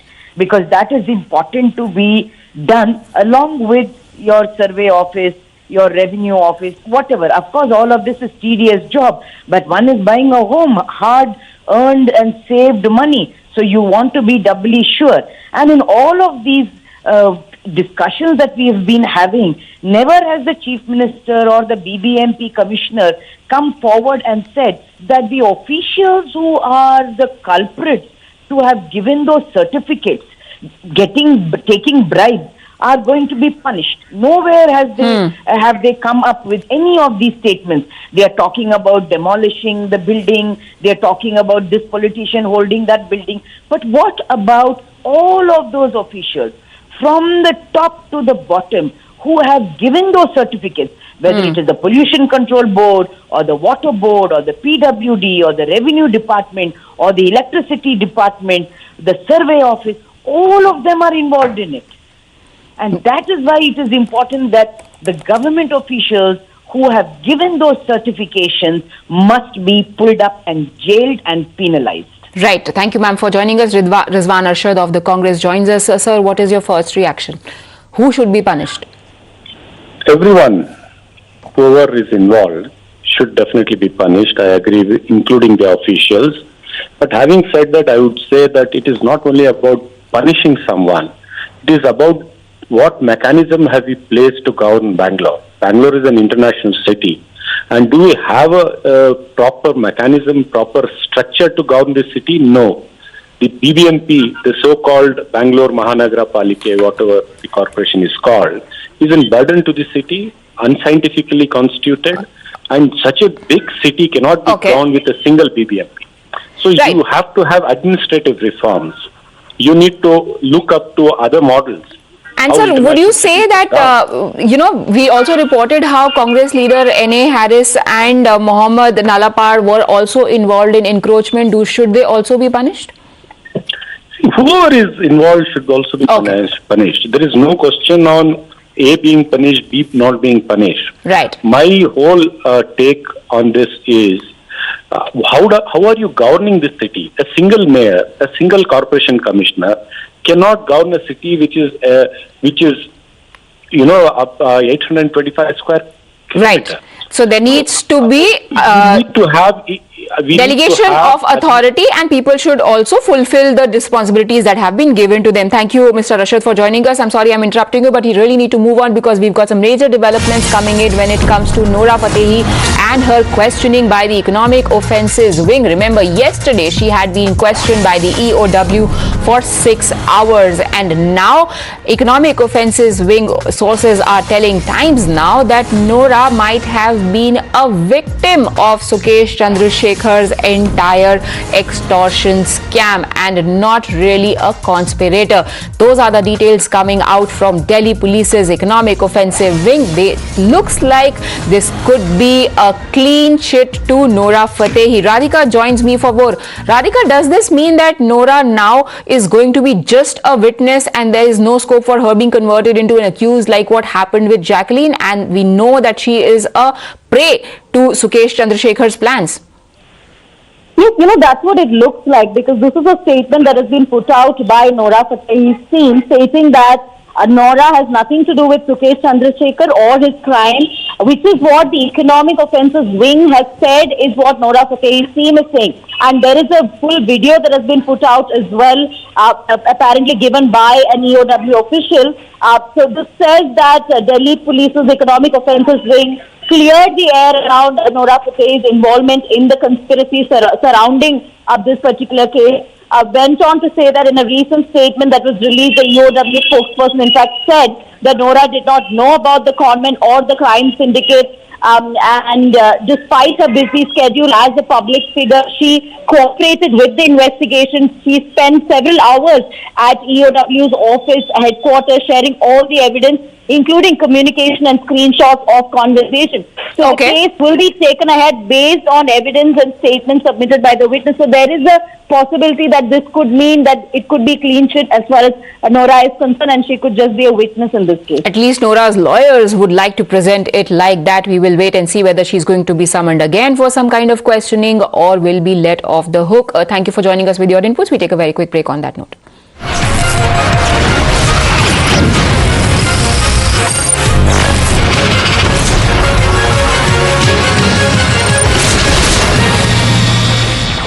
Pooja, you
Welcome back. A day after the BJP released part 2 of its sting against the Aam Aadmi Party government over liquor scam, sources are now telling Times Now that the CBI has taken note of the sting operation and will be launching a probe into the video.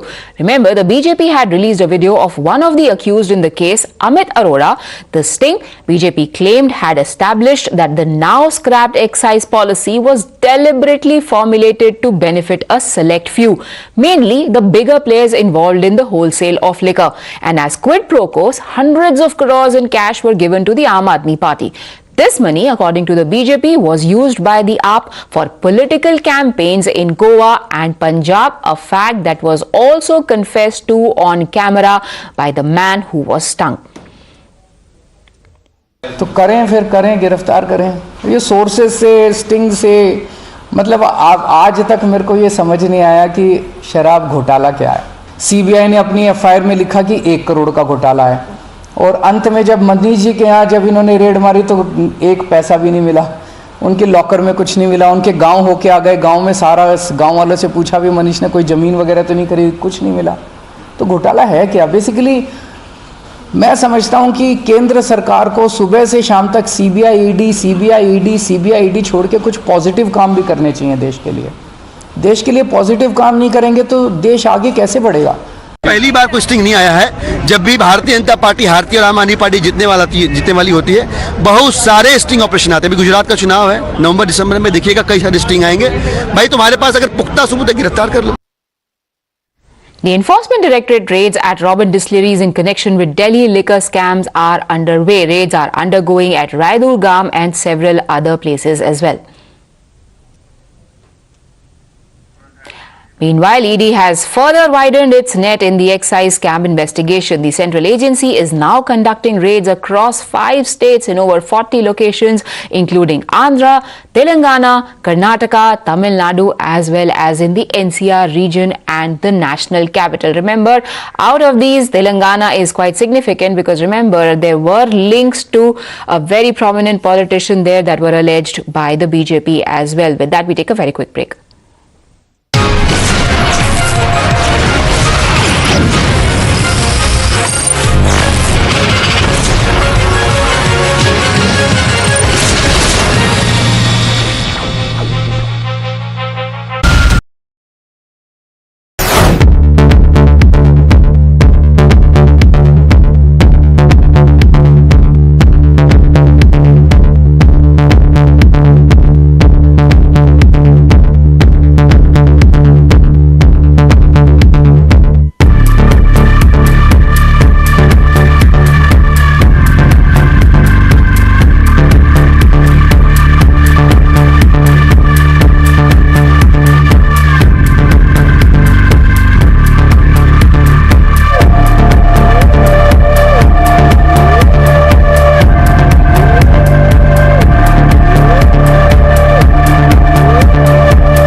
خواهان چهارشنبه کرمانشاه اینجا رامسر من از سابق ما در تهران هستیم مشغول پیاده روی بدون حجاب.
Hi, good evening. Thanks for tuning into Times Now. I'm Kritsween Wala and let's quickly get started with the top headlines.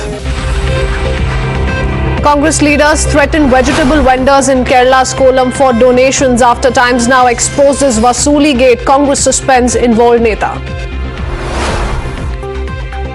Congress goes in damage control mode, distances self from cadre, saying they are fringe but justifies danga over donation, claiming crowdfunding must for politics.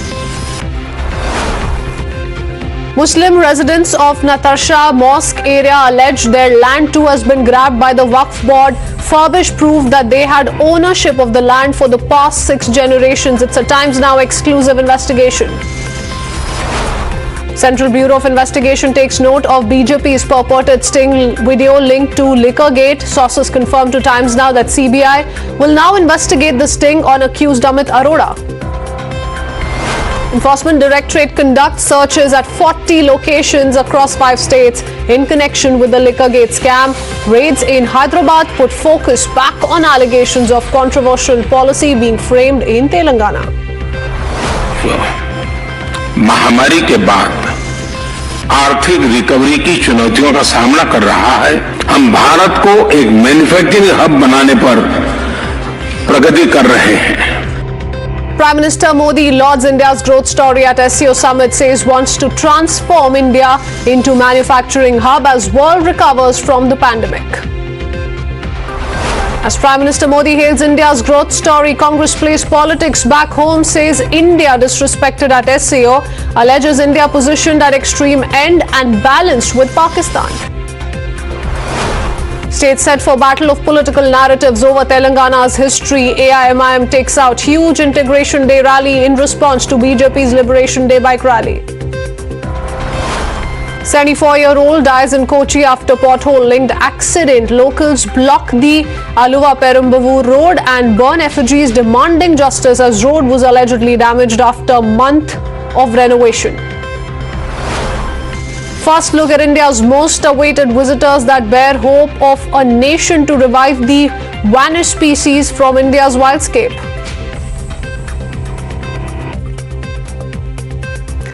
And well, we start with Congress's Bharat Jodo Yatra that is once again facing heat, as in a shocker, a political showdown over donations has come to light in Kerala's Kollam. Times Now has exposed Congress workers' hooliganism, which was caught on cameras. Now, in the video, viewers, it can be seen that a scuffle broke out between a Congress worker and a shopkeeper over the donation amount. As per the complaint filed, a local Congress worker asked a vegetable vendor to give 2,000 rupees as a donation for the yatra, and the latter in return could only give 500 rupees. This reportedly led to a scuffle between the two, post which the worker damaged the shop and also thereafter issued death threats to the shop owner. First, take a look at the sequence.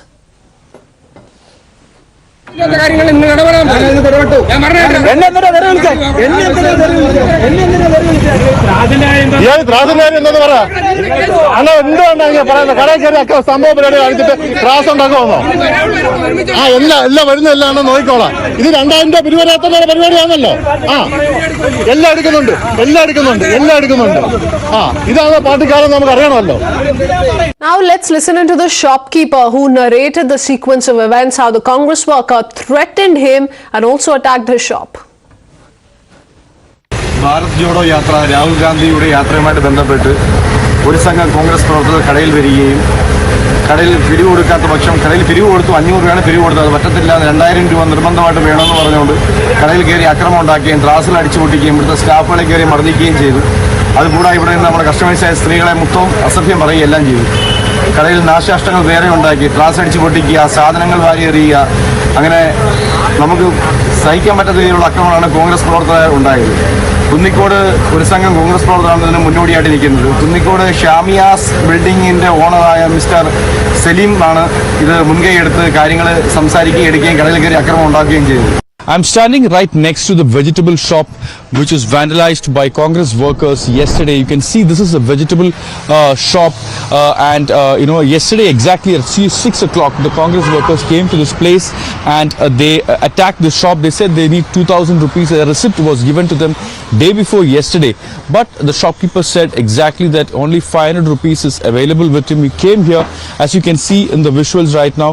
These vegetables were thrown, were put down forcefully, and the shopkeeper was abused. You can see now that they have rearranged all these vegetables out here, and you can see also the plastic chairs out here was thrown down, and this was also being broken. As you can see, all these vegetables that was there present yesterday, which was in an organized way, was attacked, and all those things were damaged, and the shop was vandalized yesterday, as you can see over here.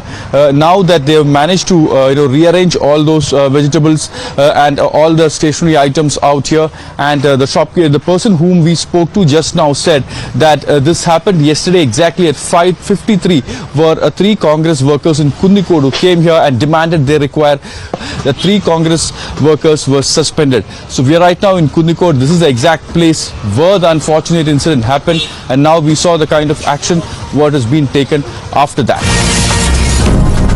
We have reactions coming in from the Congress as well, as it is now in damage control mode. The Congress, while promising action, says that this is just petty politics being played by the BJP, and no worker of the party can force someone to give donations in the name of Bharat Jodo.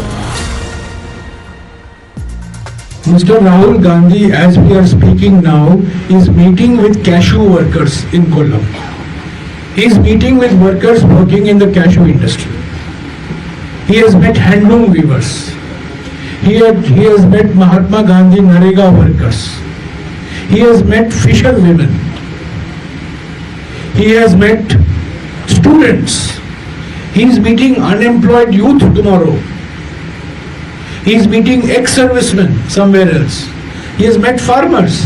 So whatever he has 3 interactions every day. I think the party has already taken a stand on that. No worker can go and force anyone to give donation for whether it's a Bharat Jodo Yatra or some other political activity. Nobody can go and pressurize anyone or harass someone. Bharatiya Janata Party is scared of Gandhi family. Bharatiya Janata Party is obsessed with Gandhi family. If anything happens abroad, Gandhi family is responsible for that. If any small karyakarta in any part of our country does something, Gandhi family is responsible for that. BJP should stop stooping to this level and answer the questions that are being raised not only in Bharat Jodo Yatra. We go across to Vivek joining us live with more details. Vivek, we heard some of the Congress reactions there, but completely unapologetic about what has come to light. Look at the kind of harassment that the shopkeeper had to face. But that said, the Congress party has also justified the very concept of crowdfunding for a yatra such as the Bharat Jodo.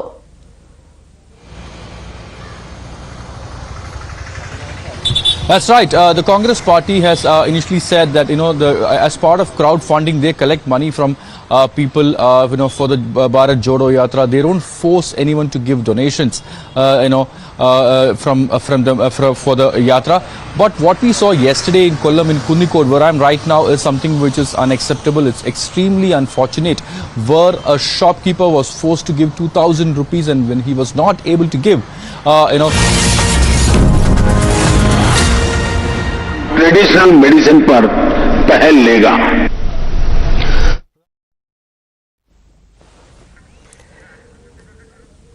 All right, we'll just cut across to Prime Minister Narendra Modi there. I believe he's going to be once again addressing the SCO Summit. Now remember, some of his words that we were tracking all this while are of utmost importance, given that of course, the series of bilateral meetings that Prime Minister Narendra Modi is going to be holding, but also everyone watching out for whether or not there will be a one-on-one between him and... स्वाभाविक रूप से competitive बनाता है।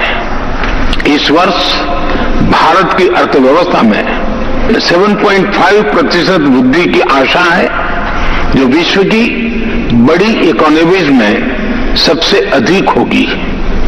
हमारे people centric development model में technology के उचित उपयोग पर भी बहुत फोकस दिया जा रहा है। हम प्रत्येक सेक्टर में इनोवेशन का समर्थन कर रहे हैं।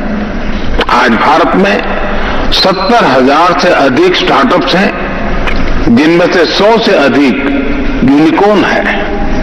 हमारे ये अनुभव कई अन्य SCO सदस्यों के भी। So yes, once again we will cut across to live and keep taking you through the kind of meetings that are set to take place between the Prime Minister and several other global leaders who are currently attending the key SCO meet. Now, shortly we're expecting developments to come in from his bilateral meet with the President of Uzbekistan and also of Iran. But as the state heads of the nations met for the summit, they posed for the all-important photo op. Prime Minister Modi greeted the heads of the nations and had a short interaction with them before he posed for the photo. But the Congress raked up a controversy over the meeting. Congress MP Gaurav Gogoi took to Twitter to say that the photo op that had Prime Minister Narendra Modi on one end and Pakistan Prime Minister Shehbaz Sharif on the other end is an insult to India, saying that India is being positioned at the end does not really go well for the country, doesn't speak well for its image, also claiming that India's strategic interests continue to suffer under Prime Minister Modi. The Vishwa Guru, who boasts and whose party boasts that he is one of the tallest leaders in the world. Bharatiya Janata Party say that India is one of the, India's ranking and stature has grown in the last 8 years only. Mr. Modi was negotiating between Ukraine and Russia. So Mr. Modi is the Vishwa Guru now. So then he should be given that status in the lineups. He should be given that status in the international forums. He should be given that importance in all the international meetings and organizations. So why is that not happening? So you heard the Congress there. We'll put out BJP reactions as well, because they've hit back at the Congress saying that this is a protocol that is decided by the host country, and to politicize such a trivial issue is immature, calling this petty politics really. And on a date that the Prime Minister, after these tough months of COVID-19, is finally holding one-on-one meetings with several global leaders, why is the Congress resorting to this kind of petty politics? In fact, earlier on also, the Prime Minister sent out a very, very important message on how India is aiming at being the hub in manufacturing. In fact, also spoke of how member states should grant each other transit rights to ensure better connectivity. He's been addressing non-stop on the sidelines of the SCO Summit, and shortly will be interacting with the top leaders of Iran and Uzbekistan as well. In the meanwhile, this kind of petty politics that continues to surface from the Congress's end. Let me go across to Mohit Bhatt joining us with more details. Mohit, you have Congress taking pot shots at that image that we just put out, to which the BJP has also rebutted. But BJP at this moment says, at a time when one is to await from what comes of the SCO meeting, this is what the Congress is focusing on.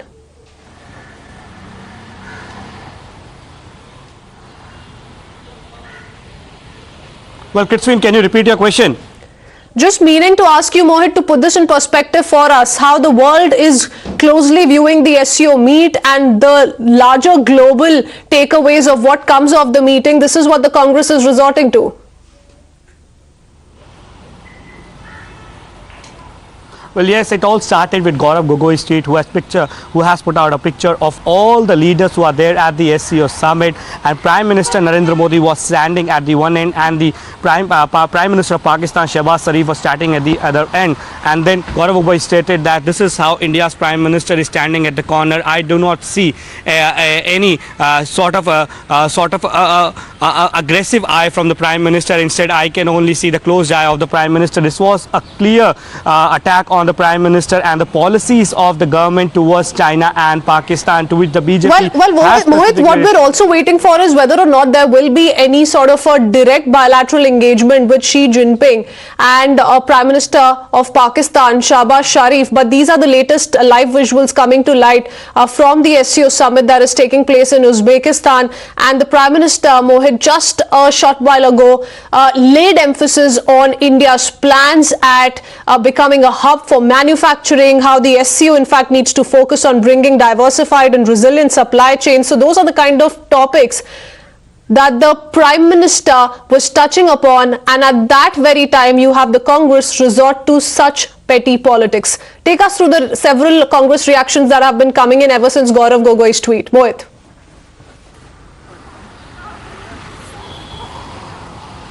Well, yes, Katrina, and we know for a fact that how Congress has been very aggressive on the stand of India towards China, and we know for a fact that how Rahul Gandhi earlier have also stated that the Chinese are getting into the territory of Arunachal Pradesh, but the government of India is silent. And in a very subtle attack by Gaurav Gogoi, he also stated the same while he tweeted out a picture of the SCO leaders while Prime Minister Narendra Modi was at one end, to which the BJP has responded by saying that there are certain protocols that need to be adhered to. And also Sajat Poonawalla, the BJP spokesperson, has also put out pictures of Rahul Gandhi with various Chinese leaders, saying that is this what the Congress party is talking about? So yes, the politics is going on this particular issue, but yes, this summit is very, very important, given the fact that how according to the sources there could be one-on-one meeting between the Chinese president and the other leaders, and India also needs to consolidate their position specifically in the southern Asian region, and that is why this particular summit is very, very important. But the politics is also raging on this particular issue, while the BJP has it out at the Congress party, saying that it has always been the Congress party who has always toed the line of the Chinese, and India has shown China its place, and that is why the Congress party is raising questions on the BJP and the policies of Prime Minister Narendra Modi. So it comes at a time when Prime Minister Narendra Modi is there for the SCO Summit. We have to wait and watch what exactly will come out of the SCO Summit. But yes, the politics back home here in India is waging on this issue, while the political Stay on with us, Mohit. Let me quickly go across to Mr. Sushant Sareen joining us on the phone line. Mr. Sareen, we keep up with these visuals of Prime Minister's interaction with the Turkish president, and certainly looking out for what comes of this SCO meeting, given that it's extremely critical. It's happening for the first time after COVID hit the entire world. But at that time, you have Congress resort to this kind of petty politics, really taking on the center on a picture that was taken during photo op. No, I think that's the non-serious part of Indian politics which is at play. And frankly, it is a little tragic to see a once grand old party of India, the party of natural governance, reduce itself to a mockery by pointing out these kind of very petty things when there's bigger fish to fry. But, well, that is Congress party and its existential crisis. But I think from whatever other visuals are coming out, I believe the Prime Minister has also met the Turkish president, for whatever that's worth. I don't know how that conversation would have gone. I'm sure it would have been cordial, but our relations with Turkey are extremely strained after Erdogan has come into power. He's a fascist, he's an Islamist, undiluted at that. And he has taken a number of steps which are not very friendly towards India. So I'm wondering what exactly the Prime Minister would have spoken to Erdogan about, especially given the kind of very strident stand that Turkey has taken on issues of core interest like Kashmir and some of the other issues in India. The fact that the Turks are today at the forefront of this whole business of inciting violence in India, promoting anti-India forces, giving them support and sanctuary. So I think there are a lot of serious issues between India and Turkey, but I wonder if any of them have really come up in this conversation which the Prime Minister has had with the Turkish President. To watch out from each and every partner at the SCO here. So let's see how that plays out. Thank you for that, Sushant. Let me quickly go across to Srinjoy, also joining us on this broadcast. Srinjoy, now the Prime Minister highlighted on a couple of issues and made some very important points, said that the SCO needs to focus on bringing diversified and resilient supply chains, and for this we need better connectivity and access to transit as well. So really spoke about mutual trust and cooperation among SCO countries, while emphasizing how India is now aiming to be at the helm of affairs, to turn itself into a manufacturing hub. Given all that and the unfortunate politics that is playing out, what are the key expectations that we as Indians can have from the SCO meet? Well, first of all, India will be the president of the SCO for the next 1 year. And therefore, the next SCO Summit session will involve India hosting it. It will be in Delhi.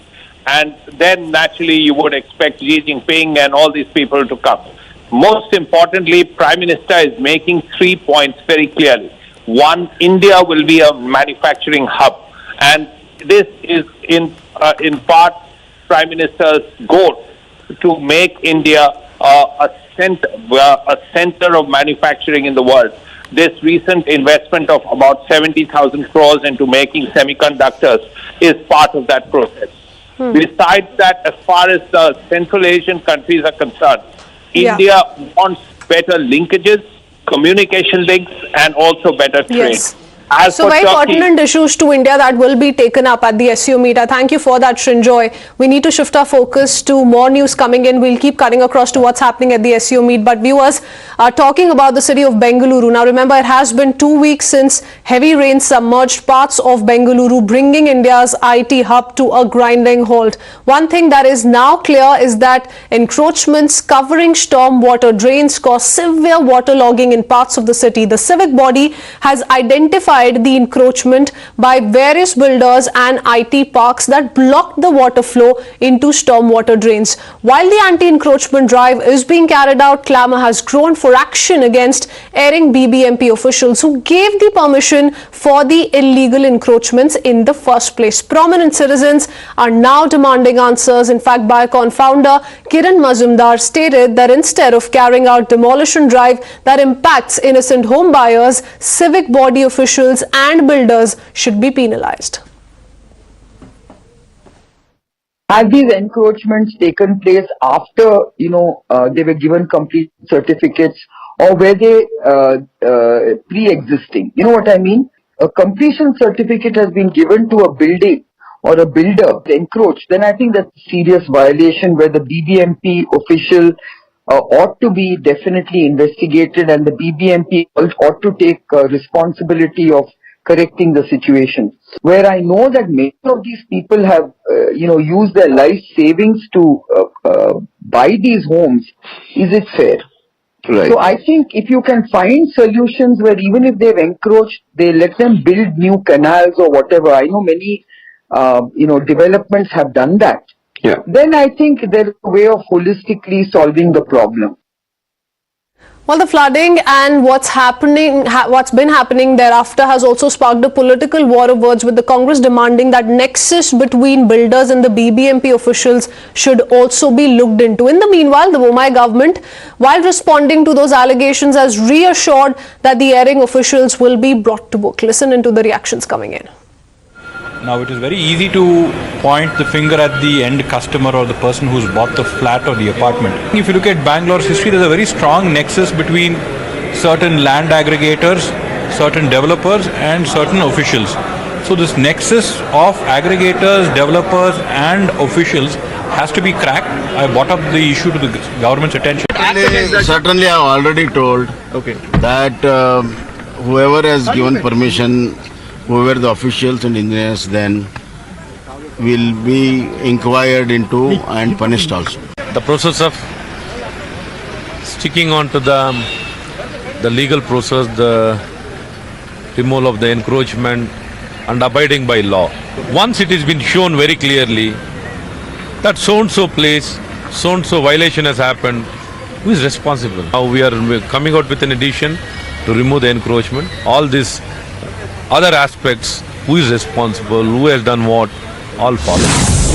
In one news, the Supreme Court, while hearing the case of the Ukrainian students, said that it appreciates the government's problems in accommodating 20,000 Ukraine returnees in medical colleges to India, and it asked the centre to coordinate with students in alternate mobility program too and set up a portal for them.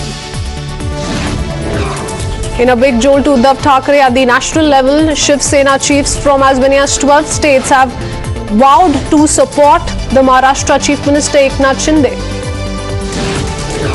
Congress leaders and activists in Ernakulam, led by MLA Anwar Sadat, gherawed the executive engineer's office in Aluva following the death of a 60-year-old named Abdul Rahman. Rahman died after he sustained grievous injuries when his two-wheeler fell into a pothole in Aluva on the 20th. PWD Minister Mohammad Vyas also took responsibility and assured all potholes will be cleared. In a unique protest against the stray dog menace in Kerala, 50-year-old named Sameer escorted children to madrasa by carrying a gun with him. 10 cases of dog bites, remember, have been reported in Bengal area in Kasaragod in the last 1 week, and the video of the incidents have also gone viral. That's all from me. It's time for us to head into a very short break. News and updates continue. We'll be right back.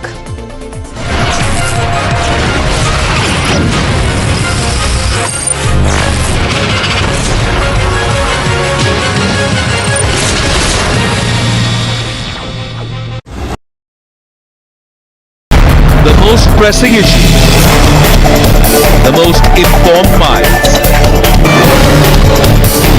free and fair exchange. Converse India with Rahul Shivshankar.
Welcome back. Good evening. You're watching Live Wire and I am Swati Joshi. Viewers, yesterday we exposed the land grabbing by the Waqf board in more than 6 villages in Tamil Nadu's Trichy.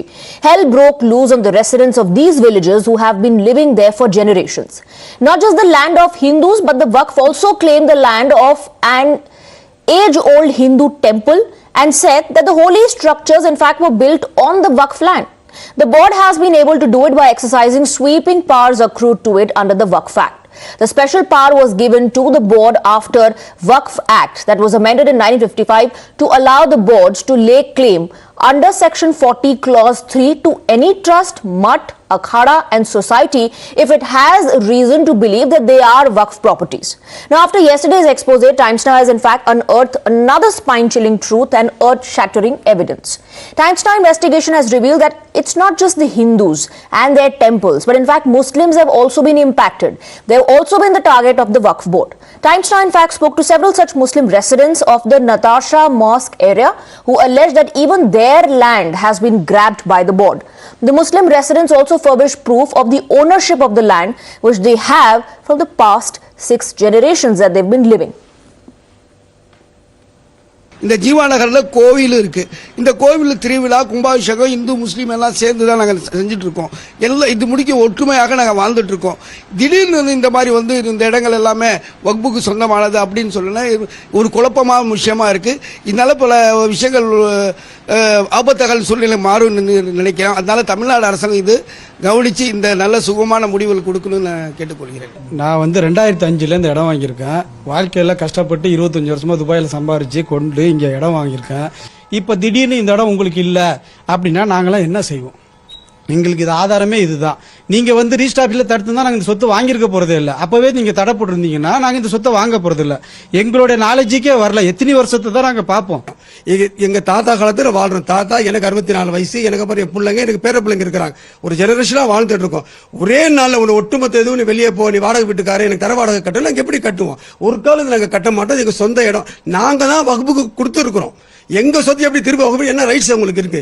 எந்த காதையும் நாங்க விட்டு கொடுக்க மாட்டோம். இதுக்காக எங்க உயிரை மாய்த்துக் கொள்ளதையால நாங்க தயாராகும். எந்த வேலையிலும் போது நாங்க போவோம். இதுக்காக போவோம். Recently, Waqf Board had claimed that there is a list of properties that belong to them. We went to the Tiruchendurai village which was claimed by Waqf Board, and now we could see that the issue is resolved and people over there can in fact register lands and sell lands. But however, the issue was that survey numbers were not present in that particular document that the Waqf Board had submitted, and that is the reason that the village people are able to buy and sell land in that village. But however, in Tiruchirappalli town, Tiruchirappalli municipality, there is an area Natarsha Pallivasal. It is a mosque and there is a dargah, and the place surrounding that dargah there are 6 streets nearly comprising of 8,000 villages which has an equal population of Muslims and Hindu over here, and they have once again the same issue. But this time in the Waqf Board list they have mentioned the survey numbers, and these people say that they have the document for the land. They have been living here for several generations over here, and they have the land documents to prove that this land which Waqf Board claims that is theirs is technically their own land. And after Times Now's explosive news break, the district administration has swung into action and has now assured that if people have documented proof, then there would not be any hurdle in buying or selling of the land. The individuals who are having documentary evidence for their possession and title and ownership. So if Waqf Board is claiming the same property, because as of now we have received only the communication from the Waqf Board, so no other documentary evidence. That has to be resolved only after finding the genuineness of the certificate, genuineness of the document from both the sides. So if a person having a genuine document, no need to worry, no need to panic. You can buy or sell your land without any hurdles. Even as Times Now continues to expose Waqf continued efforts to grab more land, the Waqf Board chief scandalously chose to laugh off the complaints against him before defiantly rubbing in the trauma by refusing to review the Waqf takeover, citing draconian Waqf powers. Take a look at that exchange. But the Waqf enjoys certain powers that no other faith management committees of temples etc. enjoys. 1, 2, how does a purportedly 1500-year-old temple now stand on Waqf land? How does this happen? So in the first phase, when we are coming to know that there is a confusion among the people, we have instructed the sub-register office to withhold temporarily till we get a full information from archive department, which may take some time. So once it comes, we will give and we will furnish all the required detail to sub-register office to stop the transactions. We are not having any kind of compromise to withdraw the thing, because government of Tamil Nadu has put with the survey activity of the authenticated surveyors, these 389 acres. Fine. Most of the more number of people may be having the usage of this area, second, sir. and we don't know what are the numbers. Some of these houses. Right? One minute. One second, sir. Please, let me ask you a pointed question. Here, while there is a temple in such a place, how can we call it belonging to Waqf institution? Meanwhile, a petitioner Ashwini Upadhyay has filed a plea to move the case against Waqf to the Supreme Court, citing that the High Court is not in a position to hear the matter. And there's also politics raging on the issue. Let's listen to the reactions coming in. इसी बीच हमने एक transfer petition file कर दिया है supreme court में। नहीं, जमीयत को तो जितने भी संविधान के संवैधानिक काम है उससे उसको लगता है डिस्टेबलाइज हो जाएगा। ट्रिपल तलाक खत्म होने वाला था कि बोला डिस्टेबलाइज हो जाएगा। अभी पॉलीगमी हलाला मान लो सुप्रीम कोर्ट खत्म करेगा, कहेगा डिस्टेबलाइज हो जाएगा। वो तो चाहता है इस देश में शरिया लागू हो जाए बस। सोमवार को सुप्रीम कोर्ट में इस पर सुनवाई होगी। सुप्रीम कोर्ट से हम रिक्वेस्ट करेंगे कि हमारा मैटर हाई कोर्ट में जो पेंडिंग है इसको सुप्रीम कोर्ट ले लिया जाए, पहले इसकी वैलिडिटी टेस्ट हो जाए, और रिक्वेस्ट करेंगे कि आप बाकी जो मैटर 55 है उनको आप पहले एडजन कर दीजिए। सबसे पहले आप इसकी वैलिडिटी टेस्ट कर लीजिए। वैलिडिटी से क्लियर हो जाएगा ये कानून बचेगा कि नहीं बचेगा। तो हमें आशा है कि अगले 2 महीने के अंदर इस कानून के बारे में एक पूरी क्लैरिटी आ जाएगी। See, in the past, Rajas, Maharajas, Badshahs and Nizams have given land to masjids, to qabristans, to Eidgahs and to Sufi saints in many parts of the country. Those days, one entire village used to be given, few villages used to be given. ये 10 गांव आपके नाम पे लिख दे. The Waqf Board can file a case in the court of law and claim that area. Sometimes in a few the areas in judgments, I think the government was not able to give back the land to the Waqf. மக்கள் எந்த காலகட்டத்திலும் பதட்டம் அடைய தேவையில்ல, எந்த விதமான சந்தேகமும் தேவையில்ல. உரிய அந்த ஆவணங்களோடு தான் நடவடிக்கைகள் மேற்கொள்ளும். அவசரப்பட்டு வக்ஃப் வாரியம் அந்த நடவடிக்கைக்கு வராது.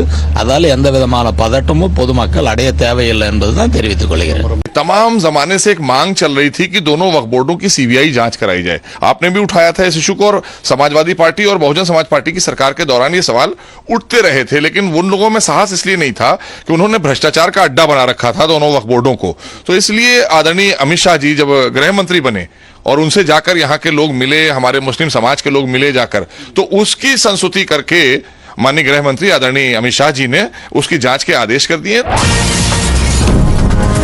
Meanwhile, we have some breaking inputs coming in, and according to sources, the ACB is conducting searches at multiple locations in South Delhi. Now, this is in connection to a case against Amanatullah Khan, who is also the Delhi Waqf chief, and this, in fact, is in connection with a corruption case related to the Waqf board.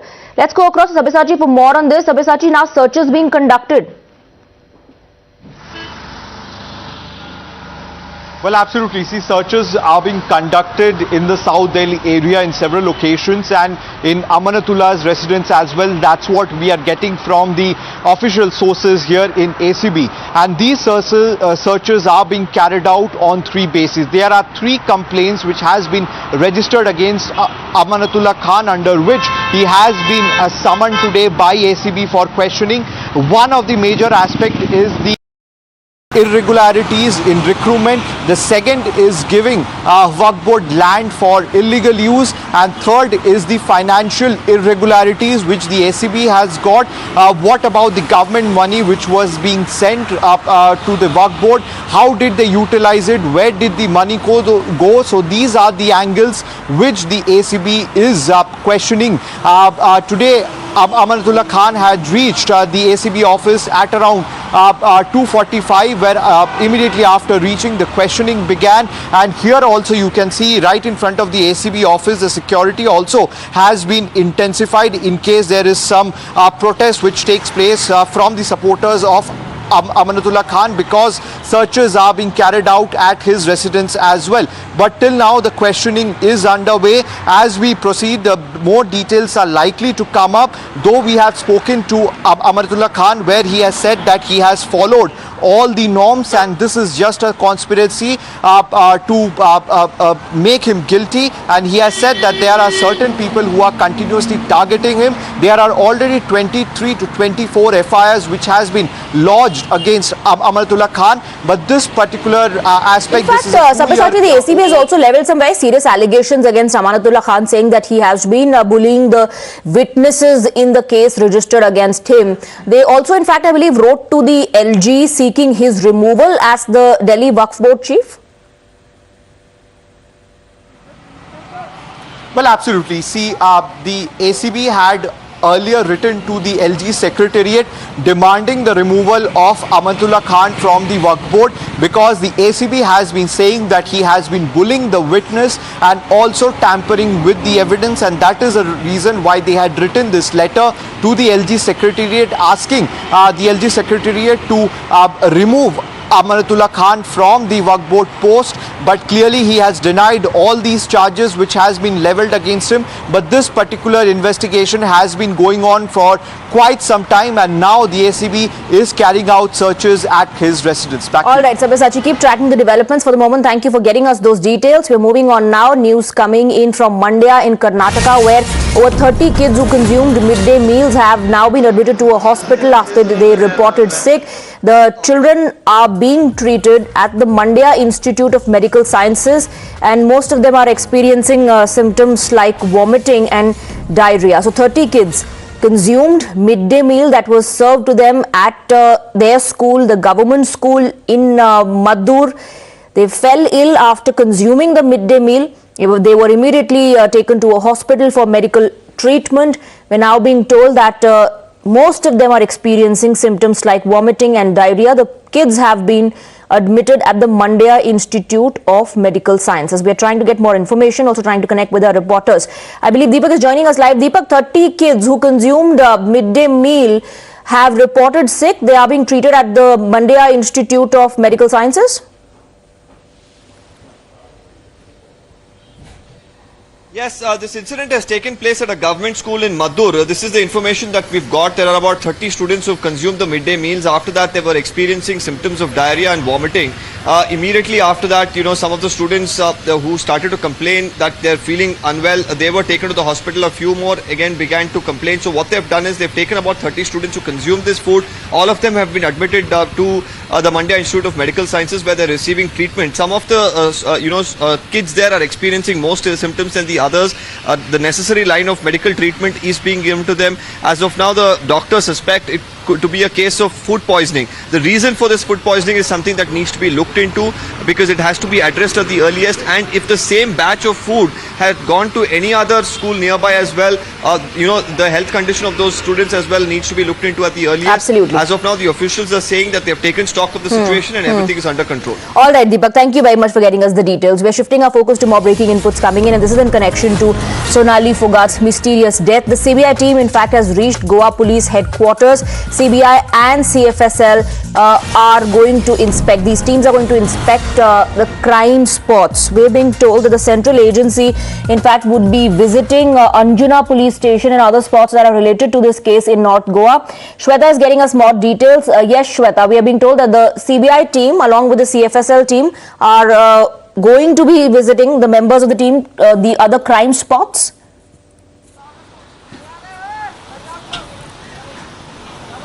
Well, that's absolutely correct. If we talk about the CBI team is with the other police officials of Goa Police in the Goa Police headquarters. Now remember, it's been 2 hours and the documents sharing it's taking place. The primary investigation is based on the inputs that would be collected from Goa Police as of now. The investigating officer in this entire matter of Sonali Phogat mysterious death case is handing over the details, all the documents pertaining to the case. Remember, it's been seen that a few prominent places are very important here, playing a very vital role. One of the spot is here where we are present. This is once a plush restaurant in Goa. That's Curly's restaurant has now been raised into debris. In the screen, you are seeing the kind of visuals which are emerging from the spot, and in some time we are learning that the CFSL team will be coming here, and it is important to see that the CBI along with the CFL team will be investigating the matter ahead. All right, Shweta, thank you very much for getting us those details. With that, we are also taking a very short break on the broadcast. News and updates will continue. Stay on with us.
Welcome back. After the chilling threat of Sar Tan Se Juda to a doctor in Ghaziabad, now a journalist has received a similar threat. Times Now has accessed the WhatsApp chat sent to the journalist. The chat sent from an anonymous number threatened to behead the journalist and his family.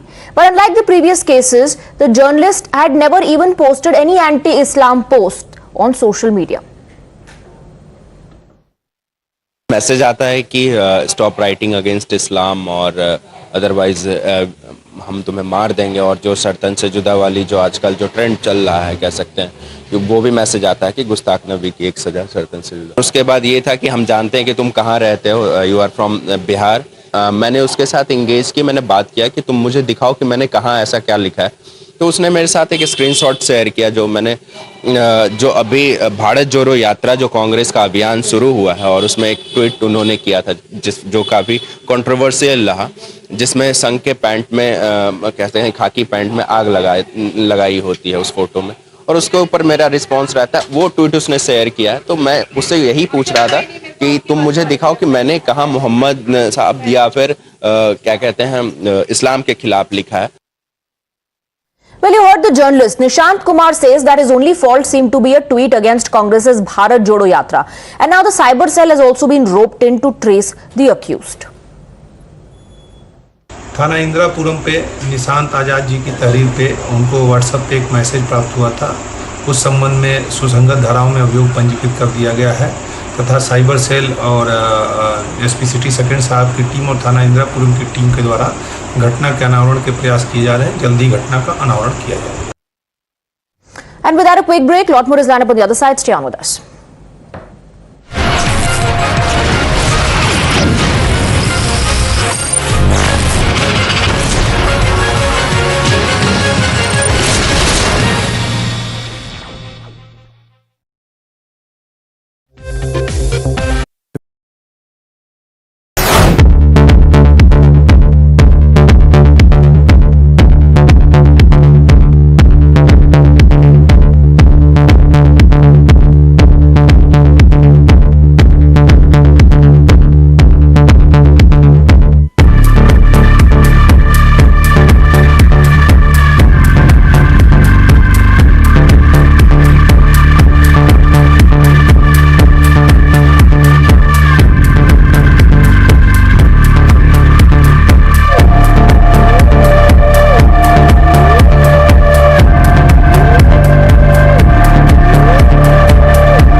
سلام وسیع جون، اینجا اصفهانه. چهارشنبه کرمانشاه. اینجا رامسره.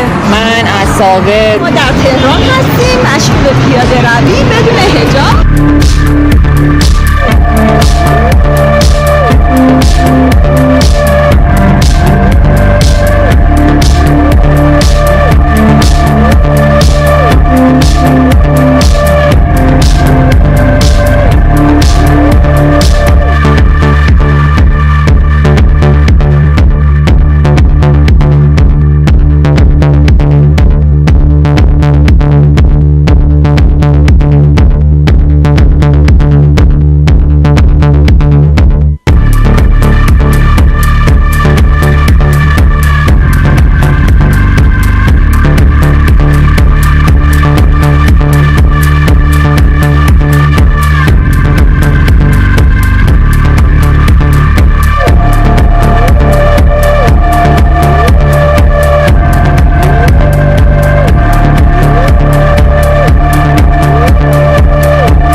Good evening, you're breaking round. I'm Advas Gopalakrishnan. On the show today, we'll be discussing the fallout as far as the Delhi excise policy scam is concerned, or Liquorgate as it's also being called, and of course the political ramifications as a southern link appears to be emerging with fresh raids and searches being conducted today. All that and more in just a few minutes, but first a quick look at the top 50 stories. Congress leaders threaten vegetable vendors in Kerala's Kollam for donations after Times Now exposes Vasuligate. Congress suspends 3 workers. Congress goes in damage control mode, distances itself from CADA, saying that they are fringe netas but justifies danga over donation, claiming crowdfunding must for politics. Times Now investigation reveals even Muslim residents of Natarsha Mosque area in Trichy allege that their land has been grabbed by the Waqf board. Furbish proof of ownership of land for the past 6 generations. Waqf board's unbridled powers under special status challenged in court. Petitioner Ashwini Upadhyay seeks transfer of matter to Supreme Court, calling it a nationwide malice. After upstairs, Central Bureau of Investigation takes note of BJP's purported sting video linked to Liquorgate. Sources confirmed to Times Now that the agency will now investigate the sting on accused Amit Arora. Enforcement Directorate conducts searches at over 40 locations across 5 states in connection with excise scam. Searches are carried out in Hyderabad, Delhi, NCR, Bengaluru, Mangaluru and Chennai. Prime Minister Modi at SCO Summit lauds India's growth story, says want to transform India into manufacturing hub as the world recovers from the pandemic. As PM Modi hails India's growth story, Congress plays politics back home, says India disrespected at SCO, alleging India positioned at the extreme end and balanced with Pakistan.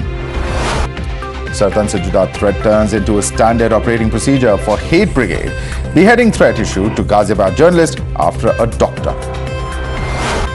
ED team reaches Tihar jail to question Satyendar Jain in connection to the liquor scam. Jain is the first AAP cabinet minister who's being questioned in connection to the scam, and that too while in jail.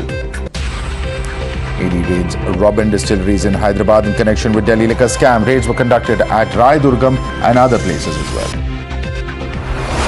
The mother of one of the accused in the Begusarai firing case claims her son's innocence, says that she has proof that her son is being implicated. Bihar Chief Minister Nitish Kumar says the probe into the Begusarai shooting will be done by local police. Asked on the possibility of a terror plot, Nitish said hue and cry raised by the BJP.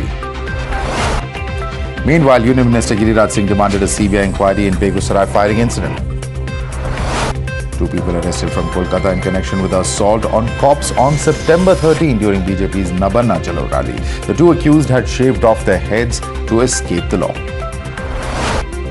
BJP staged fresh protests in Kolkata over the Nabanna Chalo rally violence on September 13th. CBI has conducted yet another raid against TMC leader Anubrata Mondal and questioned his daughter Sukanya. CBI officials raided the TMC leader's home and his adjoining office at Bolpur in the Birbhum district of West Bengal. A CBI team from Delhi has reached Goa to probe the death case of Sonali Phogat. The team could be collecting key documents today.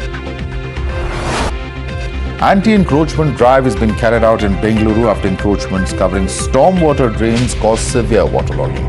The civic body has identified various builders and IT parks that block the water flow in stormwater drains. Clamour grows against erring BBMP officials. Biocon founder Kiran Majumdar-Shaw states that instead of carrying out demolition drive, civic body officials and builders should be penalized. And it's a mega AIMIM rally in Hyderabad. Thousands participated in Tiranga Yatra led by Asaduddin Raisi to celebrate the National Integration Day. Uddhav Thackeray at the national level, Shiv Sena chiefs from 12 states have bestowed their support to Maharashtra Chief Minister Eknath Shinde. Supreme Court, while hearing returned students, has said that it appreciates the government's problems in accommodating 20,000 students in medical colleges. It has asked the centre to coordinate an alternate mobility program and set up a portal for them. The first pictures of the 8 cheetahs being brought to India from Namibia emerged. The plane carrying cheetahs will reach Gwalior at 7 a.m. tomorrow. BJP will celebrate Prime Minister Modi's birthday for a period of 16 days as Seva Pakhwara or Service Fortnight. Events will be held from September 17th to October 2nd. Ahead of Prime Minister Narendra Modi's birthday, Arunachal Pradesh Chief Minister Pema Khandu has gifted him Jikhe Pulye, a special type of shawl woven by tribal women. Raksha Mantri Rajnath Singh arrives in Hyderabad and meets the family of former Union Minister of State and film actor U.V. Krishnam Raju, who passed away recently. Police have told the Delhi High Court that Mohammad Zubair's electronic devices are still being analysed in order to recover data. The police has opposed Zubair's plea seeking release of his phone and electronic devices in the High Court. A 60-year-old named Abdul Rahman died after he sustained grievous injuries when his two-wheeler fell in a pothole in Alwa on August 20th. PWD Minister Mohammad Riaz took responsibility and assured that all potholes will be fixed. In a unique protest against the stray dog menace in Kerala, 50-year-old named Sameer escorted children to a madrasa by carrying a gun with him. 10 cases of dog bites have been reported in Bekal area and Kasaragod in the last 1 week. The video of the incident has now gone viral. An ex-Punjab Chief Minister, Captain Amrinder Singh, who left the Congress to float his own party, the Punjab Lok Congress, is all set to join the BJP on Monday. ED files its reply on the bail application of Shiv Sena MP Sanjay Raut and opposed his bail. Raut had filed an application for bail in the special PMLA court in Mumbai. Protests have erupted in Bengaluru by Muslim groups demanding justice for Fazil, who was murdered a few weeks ago after one of the accused in this case has come out on bail. Over 30 kids who consume midday meals at a government school in Mandya have fallen ill. They are being treated at the Mandya Institute of Medical Sciences. Most are experiencing vomiting and diarrhea. Amit Shah is expected to chair a key BJP core meeting during a 2-day visit to Telangana. Amit Shah is also likely to discuss with state leaders the kind of support that BJP is getting on ground and how to build on it. There's been an incident of house collapse in Johoripur extension of the national capital. 4 fire tenders reached the spot and rescued 6 people. 2 people are feared still trapped. Wall collapse incident has been reported in Lucknow's Dilkush area due to heavy rainfall. 9 people have been killed. 2 others have been injured. Fire broken out at a chemical factory situated in the Valsad area of Vapi in Gujarat. Industrial Development Corporation. Fire brigade was called in, after which the fire was brought under control. No casualties have been reported. The water level of Mula Mutar River in Pune rises, submerging the Baba Bhide Bridge. This is after over 22,000 cusecs of water was released from the Kharakpasla Dam due to continuous rainfall in the catchment area. A 5-year-old boy becomes India's youngest en-bloc kidney transplant recipient. En-bloc kidney transplantation occurs when 2 kidneys from the same small pediatric donor, along with the vena cava and aorta, are transplanted into a single recipient. And moving on, Saudi, of course, is the second largest oil supplier to India. This has emerged after a 3-month gap, overtaking Russia, while Iraq retains the top spot. Mourners continue to stream through Westminster Hall to pay their respects to Queen Elizabeth II. Thousands of mourners have waited for hours in line that stretched for almost 8 kilometers across London. Unprecedented floods in Pakistan have claimed nearly 1,500 lives. Authorities have informed that hundreds of thousands of people are still sleeping in the open after the disaster. Pakistan Prime Minister Shehbaz Sharif has presented a bleak picture of the country's dwindling economy, regretting that even friendly countries had started overlooking Pakistan, or looking at Pakistan rather, as one that was always begging for money. China's President Xi Jinping met his Turkish counterpart Recep Tayyip Erdogan on the sidelines of a regional security meeting in Central Asia. The closed-door meeting lasted for half an hour. Ukrainian soldiers repair a captured Russian tank in the Kharkov region after Ukrainian army expelled Russian troops. Bengaluru's teenager Pranav Anand has become India's 76th Grandmaster after he crossed the 2,500 ELO mark on the ongoing World Youth Chess Championship in Mamiya, Romania. Cristiano Ronaldo scored for the first time this season as Manchester United got their Europa League campaign back on track with a 2-0 win at Sheriff Tiraspol. Former South Africa wicketkeeper batter Mark Boucher has been appointed Mumbai Indians head coach for the upcoming IPL season. Soon after Prime Minister Modi addressed the SCO Summit in Uzbekistan, Chinese Premier Xi Jinping said it will support India as it assumes presidency.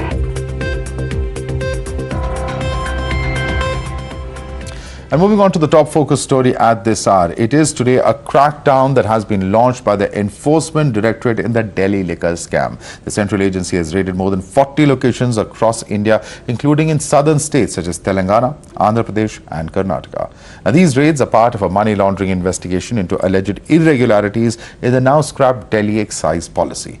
These raids just come after BJP has released the second part of its Sting series, allegedly featuring one of the accused in the case, Amit Arora.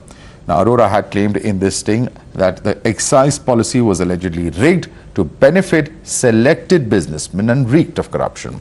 Aam Aadmi Party has challenged the CBI to arrest Sisodia if it has concrete proof. तो करें फिर करें गिरफ्तार करें ये sources से sting से मतलब आज तक मेरे को ये समझ नहीं आया कि शराब घोटाला क्या है। सीबीआई ने अपनी एफआईआर में लिखा कि 1 करोड़ का घोटाला है और अंत में जब मनीष जी के यहाँ जब इन्होंने रेड मारी तो 1 पैसा भी नहीं मिला, उनके लॉकर में कुछ नहीं मिला, उनके गांव होके आ गए, गांव में सारा गांव वालों से पूछा भी मनीष ने कोई ज़मीन वगैरह तो नहीं करी, कुछ नहीं मिला। तो घोटाला है क्या? बेसिकली मैं समझता हूं कि केंद्र सरकार को सुबह से शाम तक सीबीआई ईडी छोड़ के कुछ पॉजिटिव काम भी करने चाहिए देश के लिए। देश के लिए पॉजिटिव काम नहीं करेंगे तो देश आगे कैसे बढ़ेगा? This is not the first time a central agency is carrying out raids with respect to the Delhi liquor scam. Earlier, CBI had also raided several locations in South Indian states. BJP had earlier alleged that the new excise policy deal was struck in Delhi's Oberoi Hotel, where Kejriwal and Sisodia met family members of Telangana Chief Minister KCR. AAP, however, rubbished these allegations, calling it nothing but a fictional Bollywood script. Telangana First Family too has rubbished these allegations. ये कहना चाहता हूं परिवार के सदस्यों से कि आप मेरा इंटरव्यू देखिए और मेरी प्रेस रिलीज देखिए, प्रेस हमारा इसको देखिए और मैं हाथ जोड़कर आपसे कह रहा हूं अपने पति को, अपने बेटे को, अपने पापा को समझाइए कि दिल्ली में विकास करें, दिल्ली में लोगों को ना मारे शराब के इस अपना झेल मेल में, इस भ्रष्टाचार में। देखिए मैं तो भारतीय जनता पार्टी से कहना चाहती हूँ कि आपके ही सीबीआई वाले आए थे, मनीष सिसोदिया जी के घर आए थे, वहां पे रेड करी, उनके लॉकर गए वहां पे रेड करी, उनके ऑफिस गए वहां पे रेड करी। तकरीबन 4 हफ्ते इस बात को हो गए हैं। आज तक सीबीआई ये कहने को तैयार नहीं है कितना पैसा मिला, कितने हीरे जवाहरात मिले, कितने सोने के बिस्कुट मिले, कितने बेनामी संपत्ति के कागज मिले। तो आज तक सीबीआई को एक भी पैसा मिला नहीं है। All right, let's take this across to our guest. Joining us with us is Harish Khurana, spokesperson of the BJP. Ravi Srivastava is also with us. Ravi Srivastava, BJP today is standing up and saying, I told you so. We did mention the link and the meeting that took place in Oberoi Hotel. The southern link in one southern state was mentioned earlier, and that's exactly what has happened today and is evident from the raids that are taking place in Hyderabad and other southern states. Your response to that, Ravi Srivastava? I think everything is a real speculation. There is no solid evidence to prove anything yet that their meetings took place or in Oberoi or in Telangana, in Hyderabad, and the first family, etc., etc. Yesterday I was on a debate and I asked that the particular video of Mr. Amit Arora, who released it. I think many channels were showing it was provided, it was supplied by the BJP. But BJP spokesperson, national spokesperson, Dr. Sudhanshu Trivedi said on camera on your debate that BJP did not give this video. And this is not a sting operation. This is a straight interview. Because the sting happens when the person who is talking is unidentified. You don't, is a stranger. But here the person is giving as if somebody is taking an interview. And that too an ROP, an alleged, accused person. That he is, or whatever he will say only that yes, that I paid it, etc., etc. I think first CBI, instead of raiding at 40 locations or 50 locations, should go and catch hold of the Doesn't it make it more serious? If this person is actually saying so voluntarily, does that not make it more serious? That here is a person who is perhaps one of the accused in this scam, who is actually coming out and saying, yes, this was a complete violation, that certain businessmen were benefited, that smaller businesses were squeezed out by the qualification criteria, so on and so forth. Does that take away from the gravity of the charges? Of course, I'll ask a question to the BJP as well, but does it take away from the gravity of the charges that have been leveled? Absolutely, Madhav. Even Evidence Act says that the person who is accused will say anything. Unless he gives under 164 CRPC a statement before the magistrate, his words have got no value. It is all fake. Okay. He should be first arrested. Because he seems to be the person who has paid the bribe, who has got the contacts or whatever it is. Let's take this across to Harish Khurana. Harish Khurana, there is no value because this is a person who is accused, and accused can say anything to save themselves. He may turn approver also, of course, is an allegation that several have made. Your response to what Ravi Srivastava is saying? Harish Khurana. This is the same certificate of honesty was being given by Arvind Kejriwal few months back. If we heard about at the time of Satyendar Jain, what happened to him? He's been jailed by, not by the order of ED, not by the order of CBI, it's by the order of court, honorable court. He's in jail since last 4 months. The same script is being repeated again. He's a Kattar Imandar. The Kattar Imandar certificate was given by them also. Today, when the accused number 9, Amit Arora, has clearly said, taken the few names, like 100 crore has been given by Indospread, 60 crore has been given by Aman Dhal, 50 crore by Jazib, Mrs. Chadda, 30 crore by Divas Strip. Is Arvind Kejriwal and Manish Sisodya don't have a duty to tell the country? But Harish Khurana, one simple question. In the case of Satyendar Jain, at least the allegations were specific. You are referring to shell companies, you are referring to parcels of land. What is the money trail here and what is the solid evidence is the question that AAP is asking. They are saying that if there is evidence, show us and conduct the arrest. Take the people into custody.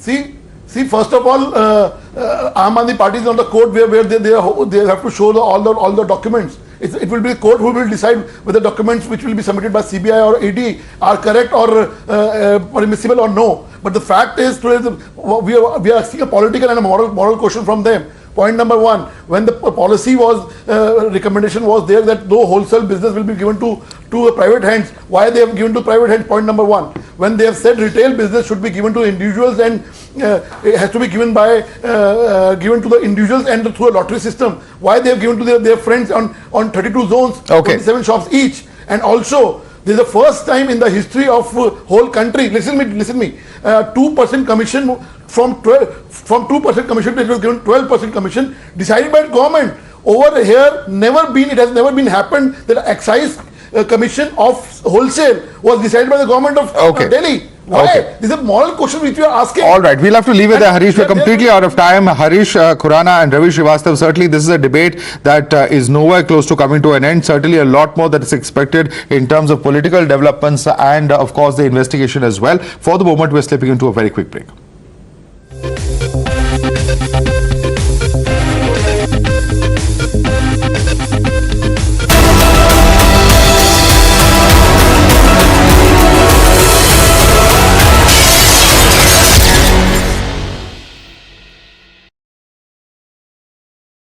The most pressing issue, the most informed minds, free and fair exchange. Converse India with Rahul Shiv Shankar.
The Bihar police has arrested 4 accused in the Begusarai shootout case. The 4th accused was arrested from Begusarai today while he was trying to catch a train to Ranchi near the Jharkhand border.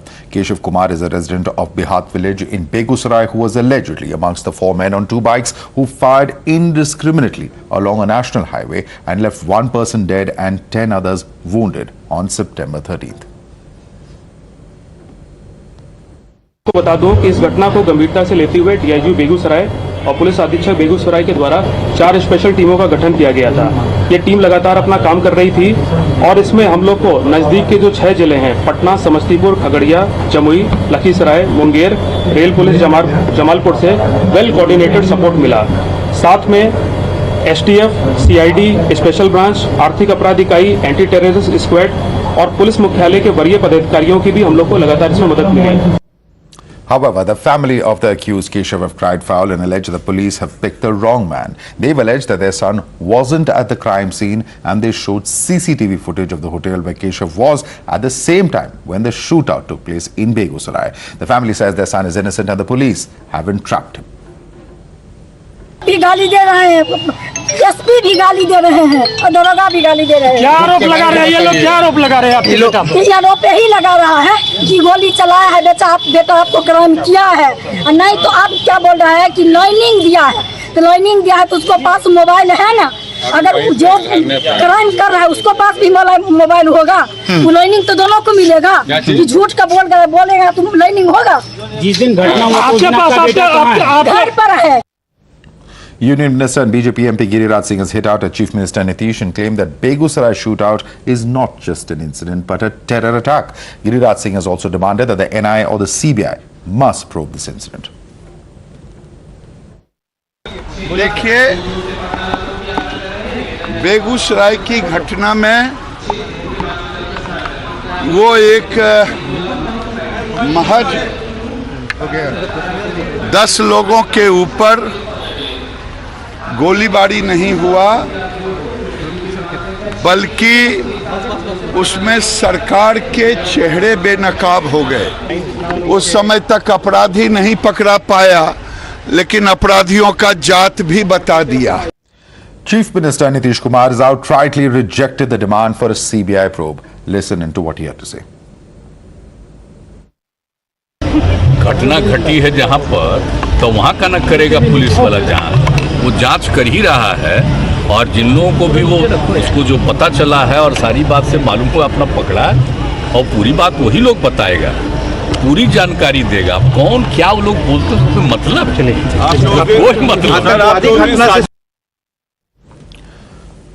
Let's go across to Aditya, who's joining us for more on this. Aditya, multiple levels of controversy, not just the political fight between the BJP and, of course, the Chief Minister, but also the family now alleging that they have an alibi and CCTV footage at that of where their son, who has now been picked up, was at the time that crime happened. What's really going on? Because there's very serious allegations, if so, as far as the investigation is concerned. Well, exactly. As far as the mother of that arrested guy is concerned, of course, she is levelling serious charges on the SP of Begusarai and also the district police and the manner they actually investigated the entire case. While she said that she has clear CCTV footages that clearly show that her son was sitting somewhere else when the entire mayhem was unfolding in the district of Begusarai. But then the police has its own version. Police says that they have conducted each and everything, including technical surveillance, and they have gathered specific inputs. And after that, they were actually for sure involved into the case. But that being said, there is an ongoing war of words between the opposition and the Mahagathbandhan government here in Bihar, and they are actually blaming each other. Well, law and order has been, of course, one of the biggest concerns even as this government was sworn in. Of course, several incidents are where, in fact, the role of the government has come into question, and this open and brazen limited kind of firing that has taken place across over dozens of kilometers in Bihar certainly has sent shockwaves through the citizens of not just Bihar but across the nation. Thanks so much, Aditya, for joining us and bringing us that update. For the moment, we're slipping into a very quick break. News and updates will continue.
Imran and I'm Swati Joshi. Viewers, yesterday we exposed the land grabbing by the Waqf board in more than 6 villages in Tamil Nadu's Trichy. Hell broke loose on the residents of these villages who have been in fact living there for generations. Now, not just the land of Hindus, but the Waqf also claimed the land of the age-old Hindu temple and said that in fact the holy structures were also built on Waqf land. The board has been able to do it by exercising sweeping powers accrued to it under the Waqf Act. The special power was given to Waqf after the Act was amended in 1955 to allow the boards to lay claim under Section 40, Clause 3 to any trust, mutt, akhada in society if it has reason to believe that they are Waqf properties. And after yesterday's expose, Times Now has in fact unearthed another spine-chilling truth and earth-shattering evidence. Times Now investigation has revealed that not only Hindus and temples but Muslims have also been the target of Waqf. Times Now spoke to the Muslim residents of Natarsha Mosque area who alleged that even their land has been grabbed by the board. The Muslim residents also furnished proof of ownership of the land for the past 6 generations. இந்த ஜீவாநகர்ல கோவில் இருக்கு. இந்த கோவில்ல திருவிழா கும்பாபிஷேகம் இந்து முஸ்லீம் எல்லாம் சேர்ந்து தான் நாங்க செஞ்சிட்டு இருக்கோம். எல்லாம் இது முடிக்க ஒற்றுமையாக நாங்க வாழ்ந்துட்டு இருக்கோம். திடீர்னு இந்த மாதிரி வந்து இந்த இடங்கள் எல்லாமே வக்ஃபுக்கு சொந்தமானது அப்படினு சொல்லனா ஒரு குழப்பமான விஷயமா இருக்கு. இதனால பல விஷயங்கள் ஆபத்தான சூழ்நிலை மாறும் நினைக்கிறேன். அதனால தமிழ்நாடு அரசாங்கம் இது கவனிச்சு இந்த நல்ல சுகமான முடிவுகள் கொடுக்கணும்னு நான் கேட்டுக்கொள்கிறேன். நான் வந்து 2005ல இந்த இடம் வாங்கியிருக்கேன். வாழ்க்கையில கஷ்டப்பட்டு 25 வருஷமா துபாயில சம்பாரிச்சு கொண்டு இங்க இடம் வாங்கியிருக்கேன். இப்ப திடீர்னு இந்த இடம் உங்களுக்கு இல்ல அப்படின்னா நாங்களாம் என்ன செய்வோம்? எங்களுக்கு இது ஆதாரமே இதுதான். நீங்க வந்து ரீஸ்டாபில தடுத்துனா நாங்க இந்த சொத்து வாங்கியிருக்க போறதே இல்லை. அப்பவே நீங்க தடை போட்டிருந்தீங்கன்னா நாங்க இந்த சொத்தை வாங்க போறது இல்லை. எங்களுடைய நாலேஜுக்கே வரல. எத்தனை வருஷத்தை தான் நாங்க பார்ப்போம். எங்க தாத்தா காலத்துல வாழ்றோம். தாத்தா எனக்கு 64 வயசு, எனக்கு அப்புறம் என் பிள்ளைங்க, எனக்கு பேர பிள்ளைங்க இருக்கிறாங்க. ஒரு ஜெனரேஷனா வாழ்ந்துட்டு இருக்கோம். ஒரே நாள்ல ஒரு ஒட்டுமொத்த எதுவும் நீ வெளியே போ, நீ வாடகை வீட்டுக்காரன், எனக்கு தர வாடகை கட்டணும், நாங்க எப்படி கட்டுவோம்? ஒரு காலத்துல நாங்க கட்ட மாட்டோம். எங்க சொந்த இடம் நாங்க தான் வகுப்புக்கு கொடுத்துருக்கிறோம். எங்க சொத்து எப்படி திரும்ப வகுப்பு என்ன ரைட்ஸ் உங்களுக்கு இருக்கு? எந்த காலையும் நாங்க விட்டு கொடுக்க மாட்டோம். இதுக்காக எங்க உயிரை மாய்த்து கொள்ளதையால நாங்க தயாராகும். எந்த வேலையிலும் போது நாங்க போவோம். இதுக்காக போவோம். And after Times Now's explosive news break, the district administration has swung into action and said that if people have proof, then there would not be any hurdle in buying and selling of the land. The individuals who are having documentary evidence for their possession and title and ownership. So if Waqf board is claiming the same property, because as of now we have received only the communication from the Waqf board. So no other documentary evidence. That has to be resolved only after finding the genuineness of the certificate, genuineness of the document from both the sides. So if a person having a genuine document, no need to worry, no need to panic. You can buy or sell your land without any hurdles.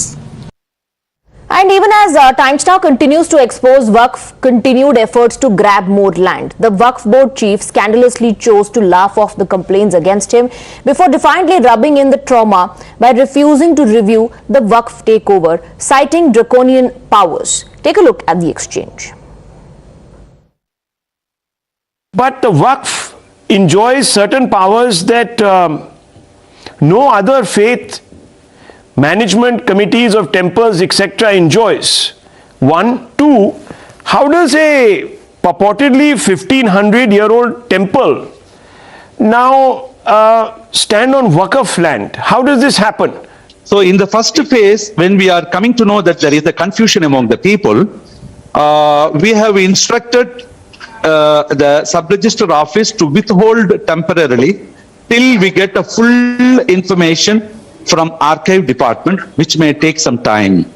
So once it comes, we will give and we will furnish all the required detail to sub-register office to stop the transactions. We are not having any kind of compromise to withdraw the thing, because government of Tamil Nadu has put with the survey activity of the authenticated surveyors, this 389 acres. Fine. Most of the more number of people may be having the usage of this area, second, sir. Some and of we these don't know houses, what are the numbers.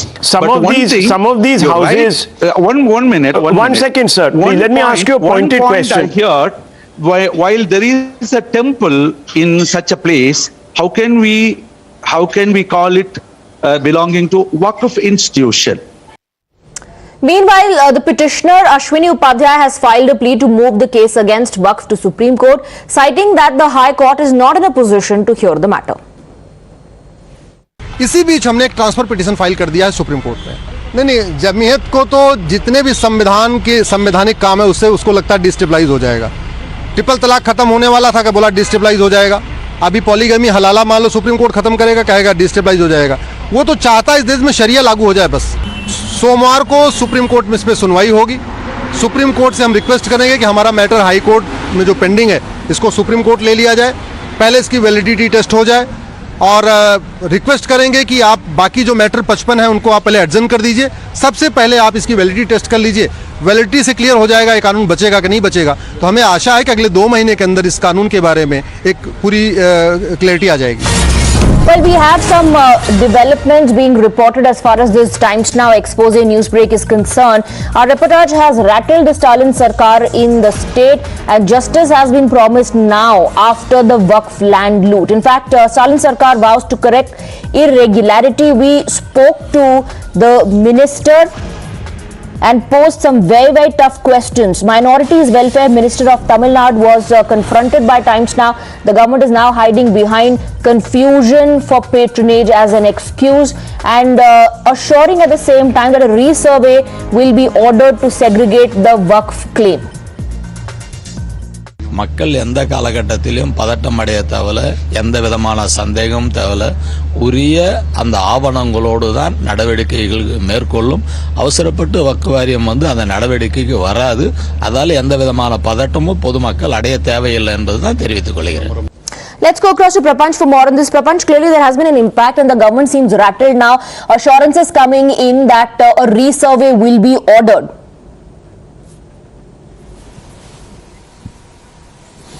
That's right. For past few days we have covering this story, and after the several lands were claimed by Waqf board, and subsequently we saw the district administration had said that there is no problem in registering, buying or selling the land over there in the whole villages that had come in the Waqf board. And subsequently when we went to the Natasha mosque area, there also we got some information that people have been holding land documents. In fact, in the list there were certain survey numbers about that Natasha area, and these people who were living there, they too had land documents. Then when we spoke to the minister did say that there might be some issues, but however he said that all there would be a resurvey done, and based on that resurvey a study would be done, and then finally a decision will be taken, because he also said that there are certain lands of Waqf board which is not included in the list, and there are certain confusions, so that will be resolved in the resurvey. Right, absolutely. In fact, it's also assured people that there's nothing to fear, nothing to worry about, because the government will take a decision as per the documents that are available.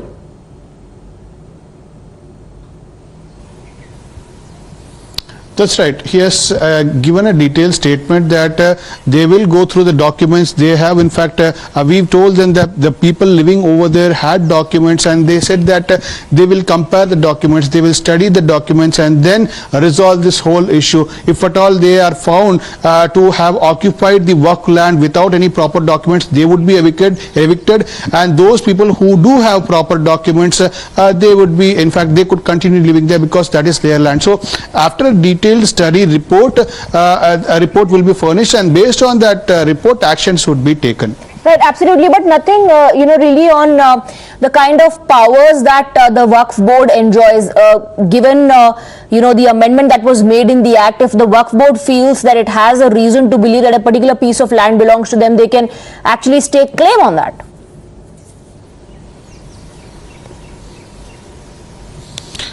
That's right. Now, this particular issue had come up very recently, and here they have in detail, it was also told that these documents were initially handwritten and then it was computerized, and he also said that this particular confusion also shows that there might be some mistakes while in fact transferring the written documents to computerized documents, and those certain issues were there, and ministers assured that these issues will be resolved, because in the document we could see that they had names. Right, Prapan, stay on with us. We have Mr. Narayan Tirupati of the BJP joining us in the broadcast. What do you make of the reaction that is coming in now after Times Now's expose, after our news break? The Stalin government seems to have taken note, but they're hiding behind the excuse that there's some sort of a confusion. Assurance is coming in now from the government that people have nothing to fear about. Yes, that is what this government is doing, and we have been insisting that the government should immediately come out openly on what has happened. And there is a panic among the public in that area. How can entire village can, the Waqf board can claim? This is atrocious. But from sources, what we hear is that especially two organizations, the TMMK, Tamil Nadu Muslim Munnetra Kazhagam, and the LCPI are responsible for this. They are trying to push in and they are trying to pressurize the people. And unless until the government is going to take a strict action, there is a communal disturbance will also happen, because slowly the statements from the Waqf board chairman also is very disturbing, saying that he will never compromise. So I think the Tamil Nadu as of now, the government says that it is going to carry out a study and a survey.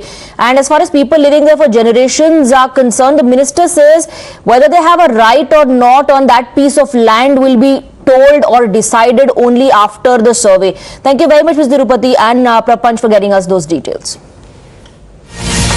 Moving on now, and we're getting you updates about the Delhi ACB that is conducting raids in the Waqf board investigation in South Delhi. Pistol has been seized from AAP MLA's aide. ACB has seized a pistol and live cartridges from a close aide of Amanatullah Khan, who is the Aam Aadmi Party MLA and also the chief of the Delhi Waqf board. And that in fact is the visual of the recovery that has been made of cash and live cartridges and weapon from the MLA's close aide's residence. We have been told that 12 lakh rupees cash also has been seized by the officials.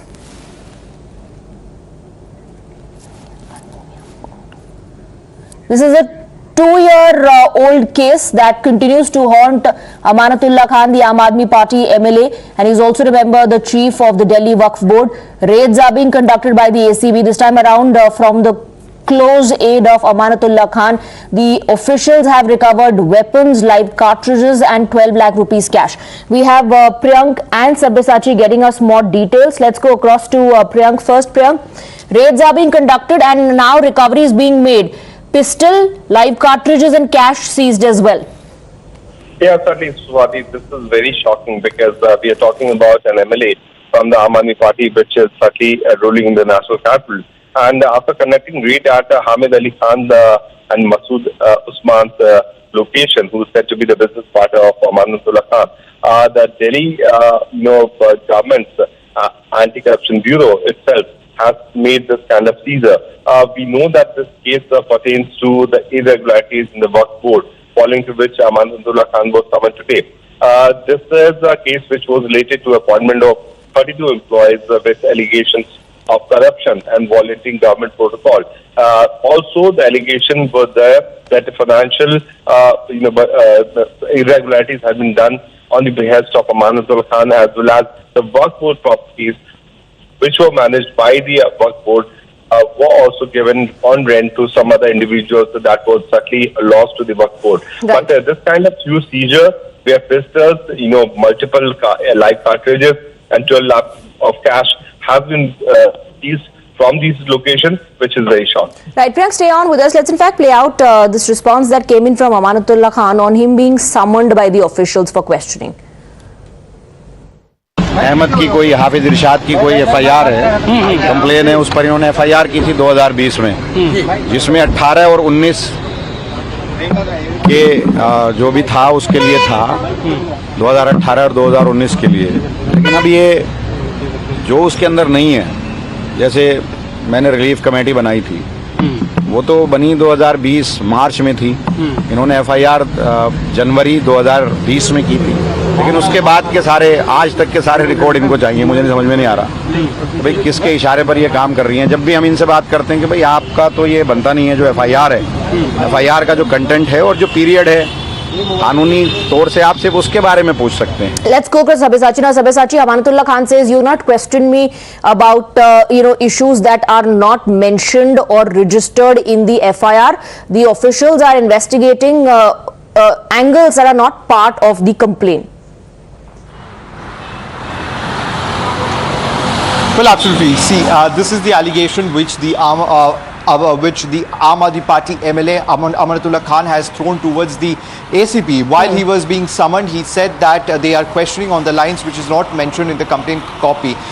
Clearly, it's been 3 hours that the questioning is still going on, and the charges against that are being leveled against him are quite serious, because around 33 persons have been recruited in the Waqf board, which has been, the allegations say that these people are the ones who was closely related or close aid of Amanatullah Khan, to which he said that he has already given a proposal where he wanted to recruit around 125 people, but the recruitment committee did not pass the proposal, and he had to hire people on contractual basis. So that is...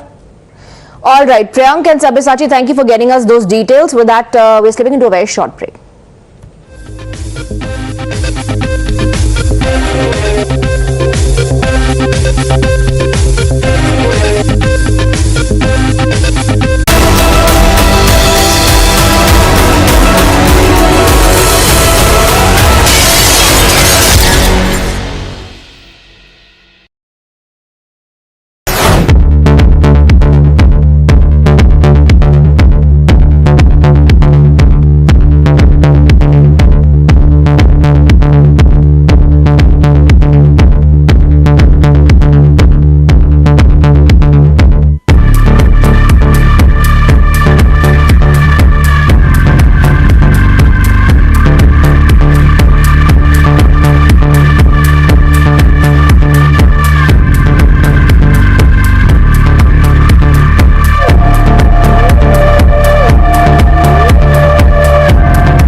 سلام مسیح اینجا اصفهانه چهارشنبه کرمانشاه اینجا رامسره من از ساغر ما در تهران هستیم مشغول پیاده روی بدون حجاب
back. It has been 2 weeks since heavy rain submerged parts of Bengaluru, bringing India's IT hub to a grinding halt. And one thing that is now clear is that encroachments covering stormwater drains caused severe waterlogging in parts of the city. The civic body has identified encroachments by various builders and IT parks that blocked the water flow in stormwater drains. While the anti-encroachment drive is being carried out, clamour has grown for action against BBMP officials as well.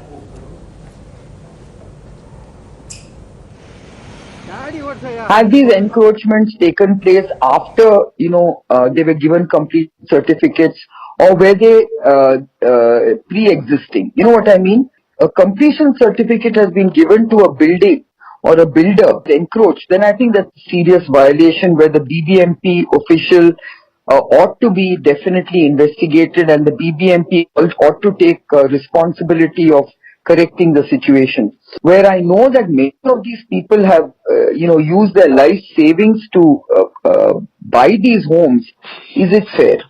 Right. So I think if you can find solutions where even if they've encroached, they let them build new canals or whatever. I know many, developments have done that.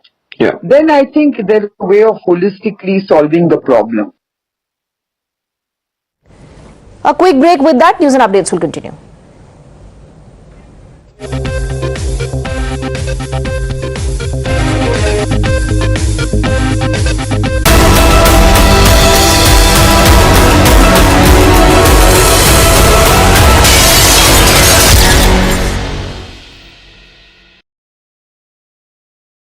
The most pressing issues, the most informed minds, free and fair exchange. Converse India with Rahul Shivshankar.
with Times Network.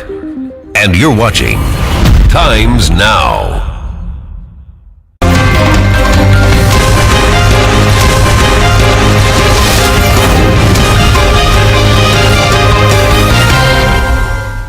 A very good evening. Thanks for tuning in to Times Now. I'm Kritsween Walia, and before we move on to the big story we're tracking this evening, first up, getting you all the 50 updates from across the country and the world. Congress leaders threaten vegetable vendors in Kerala's Kollam for donations after Times Now exposes Vasuli Gate. Congress suspends 3 workers. Congress goes in damage control mode, distances self from cadre, saying they are fringe netas but justifies danga over donation, claiming crowdfunding must for politics. Times Now investigation reveals even Muslim residents of Netarsha Mosque area in Trichy allege their land has been grabbed by Waqf board, furbish proof of ownership of the land for the past 6 generations. Waqf board's unbridled powers under special status challenged in court. Petitioner Ashwini Upadhyay seeks transfer of matter to top court, calling it a nationwide malaise. Delhi ACB conducts raids on Waqf board. ACB has seized pistol and live cartridges from close aide of Amanatullah Khan. Weapons recovered at the residence of his business partner. After Aam Aadmi Party's dare, Central Bureau of Investigation takes note of BJP's purported sting video linked to Liquorgate. Sources confirm Times Now that the agency will now investigate the sting on accused Amit Arora. Enforcement Directorate conducts searches at over 40 locations across 5 states in connection with excise scams. Searches carried out in Hyderabad, Delhi NCR, Bengaluru, Mangaluru and Chennai. Prime Minister Modi at SCO Summit lauds India's growth story, says want to transform India into manufacturing hub as world recovers from the pandemic. As Prime Minister Modi hails India's growth story, Congress plays politics back home, says India disrespected at SCO, alleges India positioned at extreme end and balanced with Pakistan. Meanwhile, Sartan se juda threats turn into standard operating procedure for hate brigade. Beheading threat issued to Ghaziabad journalist after a doctor. ED team reaches Tihar jail to question Satyendar Jain in connection with the liquor scam. Remember, he's the first Aam Aadmi Party cabinet minister who is being questioned in connection to the scam. The Enforcement Directorate also conducted raids at Robin distilleries in Hyderabad in connection with the Delhi liquor scam. Raids were conducted at Raidurgam and other places. The mother of one of the accused in Begusarai firing case claims son's innocence, says she has proof that her son is being implicated. Bihar Chief Minister Nitish Kumar says the probe into Begusarai shooting will be done by the local police. Asked on the possibility of the terror plot, Nitish says hue and cry raised by the BJP. Meanwhile, Union Minister Giriraj Singh demands CBI inquiry in the Begusarai firing incident. 2 more people have been arrested from Kolkata in connection with the assault on cops on the 13th September during BJP's Nabona Chalo rally. The 2 accused shaved off their heads to escape the law. BJP staged fresh protests in Kolkata today over the rally violence on the 13th September. The CBI conducted yet another raid against TMC leader Anubrata Mondal and questioned his daughter Sukanya Mondal. CBI officials, remember, raided the TMC leader's home and his adjoining office at Bolpur in the Birbhum district. A CBI team from Delhi also reached Goa to probe the death case of Sonali Phogat. The team could be seen collecting key documents today. Anti-encroachment drive carried out in Bengaluru after encroachments covering stormwater drains causing severe waterlogging came to light, and civic body has identified various builders and IT parks that block the water flow in stormwater drains. Clamour grows against erring BBMP officials by confounder Kiran Mazumdar Shaw also stated that instead of carrying out demolition drives, civic body officials and builders should be penalized. Mega AIMIM rally in Hyderabad. Thousands participated in the Tiranga Yatra led by Asaduddin Owaisi to celebrate National Integration Day, as they call it. In a big jolt to Uddhav Thackeray at national level, Shiv Sena chiefs from as many as 12 states have vowed to support Maharashtra Chief Minister Eknath Shinde. The Supreme Court, while hearing the case of Ukraine returned students, said that it appreciates the government's problems in accommodating as many as 20,000 students, and medical colleges also are sent out to coordinate an alternate mobility program and set up a portal for them. First pictures of 8 cheetahs being brought to India from Namibia emerge. The plane carrying cheetahs will reach Gwalior at 7 a.m. tomorrow. BJP will celebrate Prime Minister Modi's birthday for a period of 16 days as Seva Pakhwada or the Service Fortnight events will be held from the 17th September to the 2nd October. Ahead of Prime Minister Narendra Modi's birthday, Arunachal Pradesh Chief Minister also gifted him Jikhe Pule, which is a special type of shawl woven by tribal women. Meanwhile, Raksha Mantri Rajnath Singh has arrived in Hyderabad and has also met the family of former Union Minister of State and film actor UV Krishnam Raju, who passed away recently. Police told Delhi High Court that Mohammad Zubair's electronic devices are still being analysed in order to recover data. The police, remember, had opposed Zubair's plea seeking release of his phone and electronic devices in the High Court. 60-year-old named Abdul Rahman died after he sustained grievous injuries when his two-wheeler fell into a pothole in Aluva on the 20th August. The PWD Minister Mohammad Riaz took responsibility and assured all potholes will be fixed.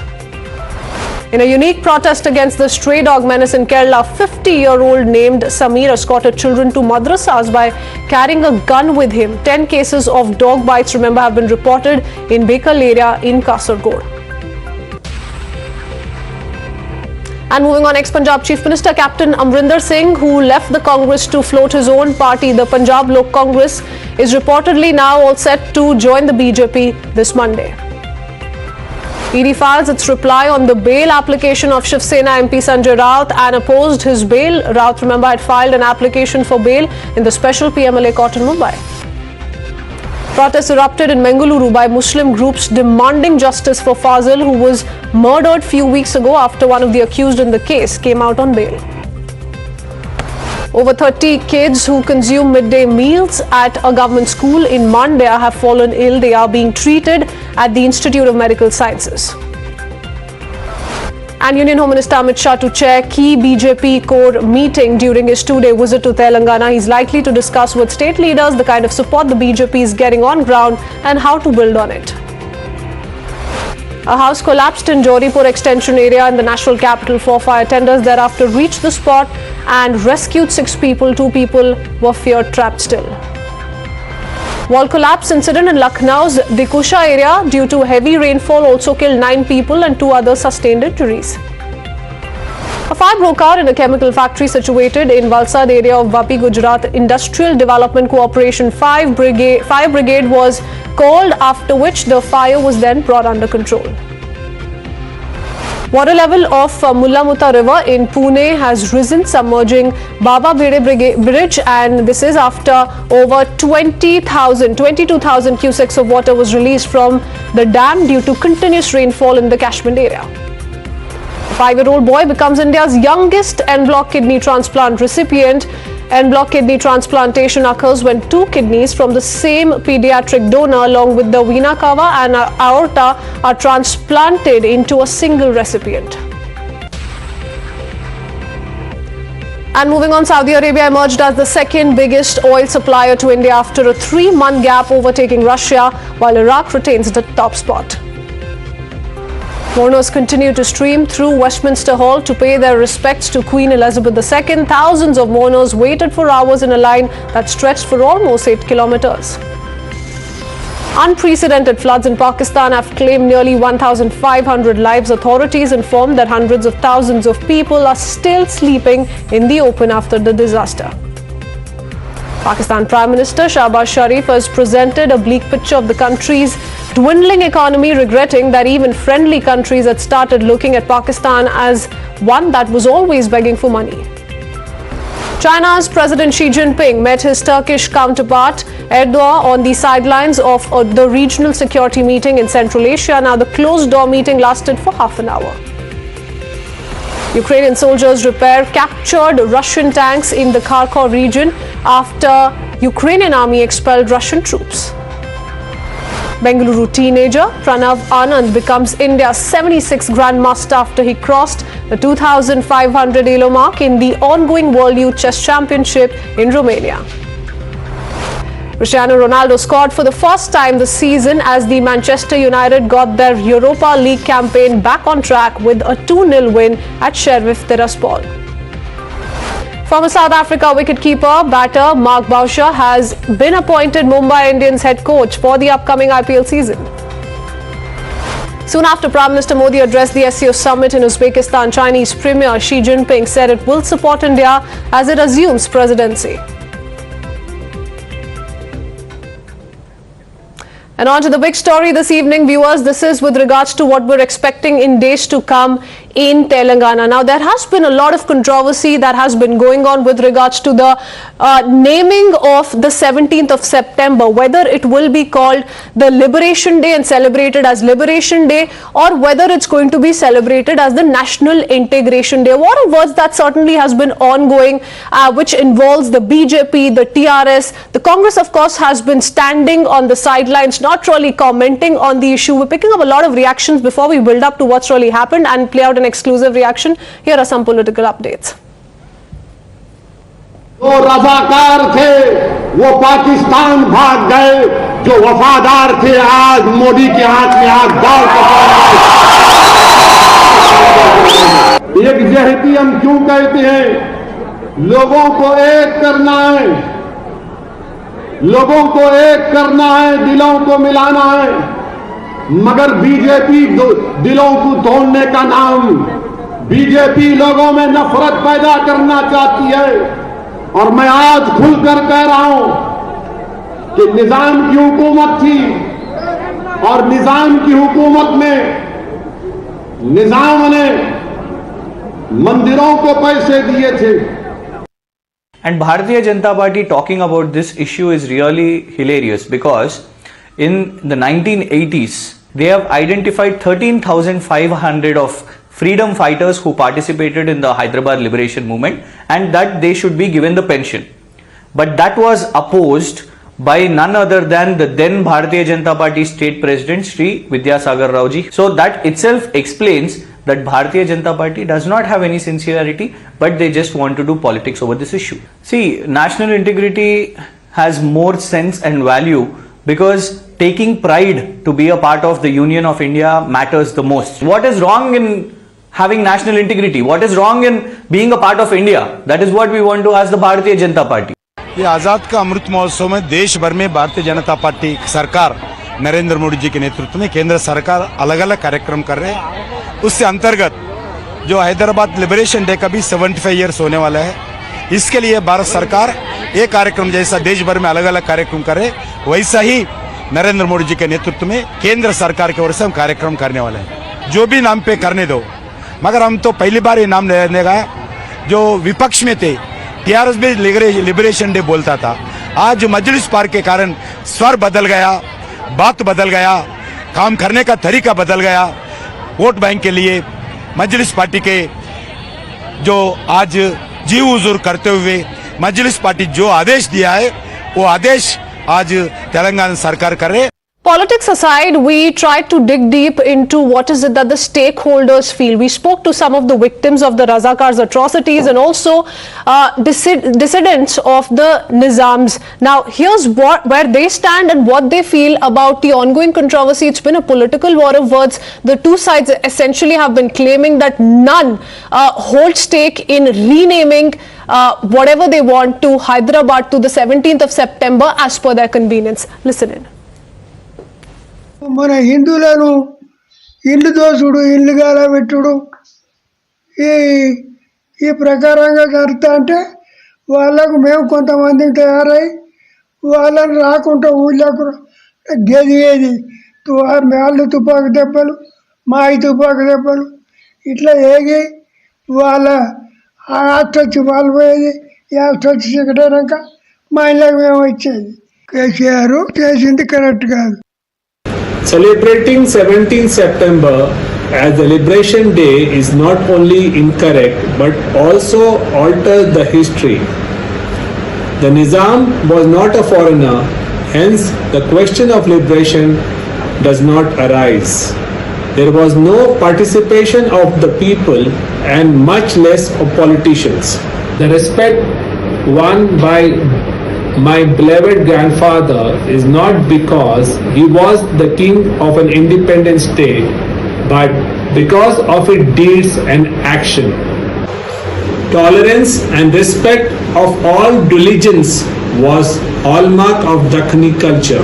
Telangana was famous for its Ganga Jamna Tehzeeb, tradition of Hindu-Muslim unity. All right, let's open this up. We have Mr. Krishna Sagar Rao, spokesperson of the BJP with us. Also with us is Bachchu Srinivas, spokesperson of the TRS. And we have Tushar Gupta, senior editor, Swarajya, joining us here in the studios. My first question is to you, Mr. Krishna Sagar Rao, because a lot of politics is being played in, but just a day away, the AIMIM has already announced that this is going to be a long celebration that's going to be carried out all through Hyderabad. Now, your view, because, you know, allegations that are being leveled against the BJP and the centre are that they really have no say when it comes to issues pertaining Hyderabad and what really happened back then. So why rename it as Liberation Day? It was going on all this while.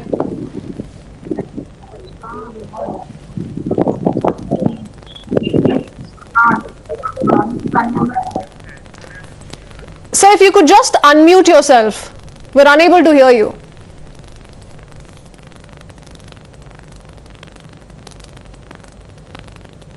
Mr. Rao, you can unmute yourself. We'll fix that line with you, thereafter come to you. Let me go across to Tushar Gupta and he can perhaps come in on this. Tushar Gupta, what do you make of this kind of a political war of words that's been on? Perhaps something that we've not seen before and a big chapter in India's political history. But with regards to the blame game, this is not going to lead to anything. It's only going to get ugly by the day. You know, the grandson of the Nizam in the segment that was just played out spoke about the alteration of history. He says this is an attempt by the BJP to alter history. I would like to ask him a historical question because he said his grandfather was not a foreigner. Fair enough. But then why was his grandfather Nizam back then looking for external support to ensure that Hyderabad remains a free state? This is not just about a Webster dictionary of what is liberation and what is integration. This is much more as to what the state wanted then. What are the roots of this entire political debate, and why is the party today, the TRS to begin with, trying to shy away from the history? It's simply addressing a point of history. The voters are not going to make their decision based on what happened in 1948. They are looking at 2022. But 75 years after independence, why are we putting a blanket over the atrocities that were committed by the Nizam and the Razakars? Why are we doing that? Why can't we acknowledge that indeed there was an Operation Polo? If anyone wants to come on the show or anywhere say that Operation Polo was a lie, that the Indian army was not required to liberate the state, I'll agree with them that this was a National Integration Day. But what happened instead was National Liberation Day. Let's not talk about alteration of history. There is history on both the sides. All right. We have Krishna Sagar Rao back with us, but before I go across to him, a quick word from Bachchu Srinivas as well, because, you know, there are charges being leveled against the TRS as well, and the BJP is in fact questioned the TRS's U-turn on the same.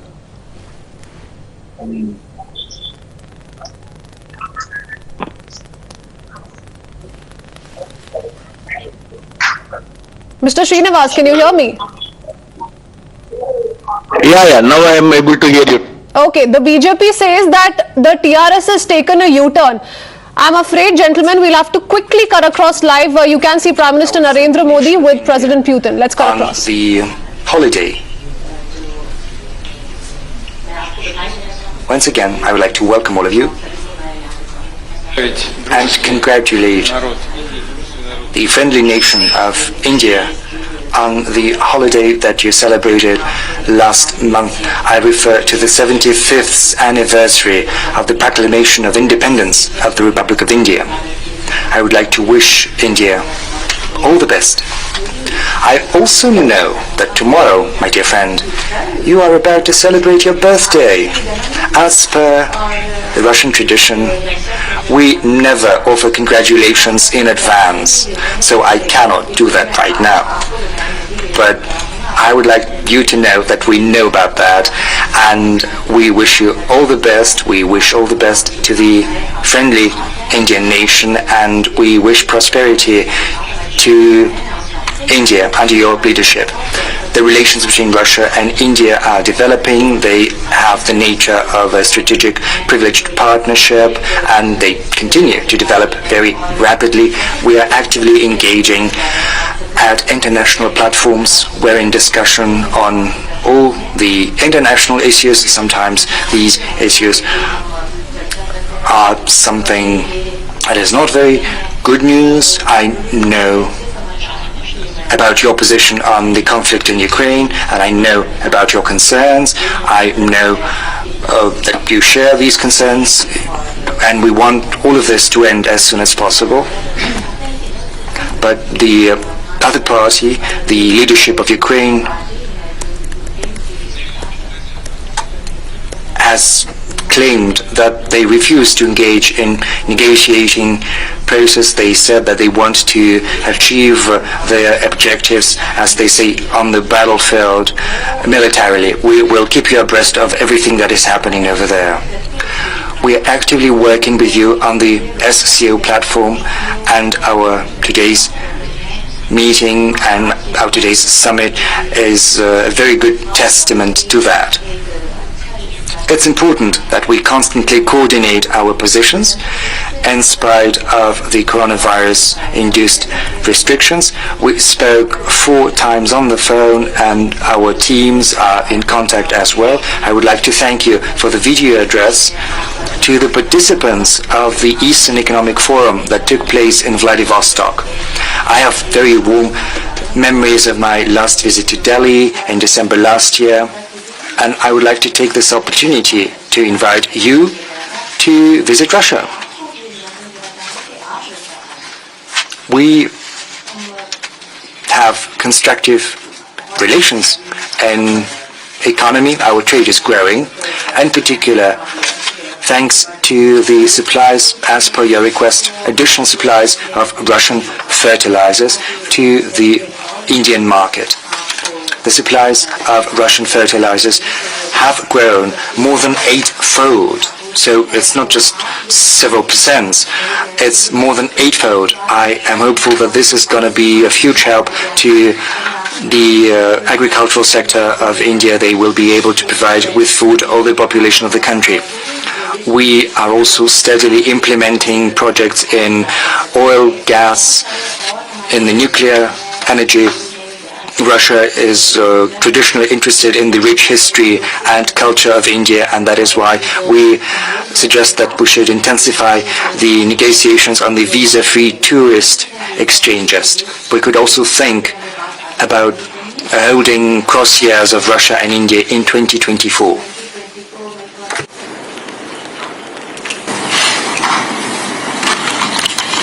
Excellency, फिर से एक बार excellency आपसे मिलने का मौका मिला है और बहुत सारे विषयों को बातचीत करने का अवसर भी मिला है।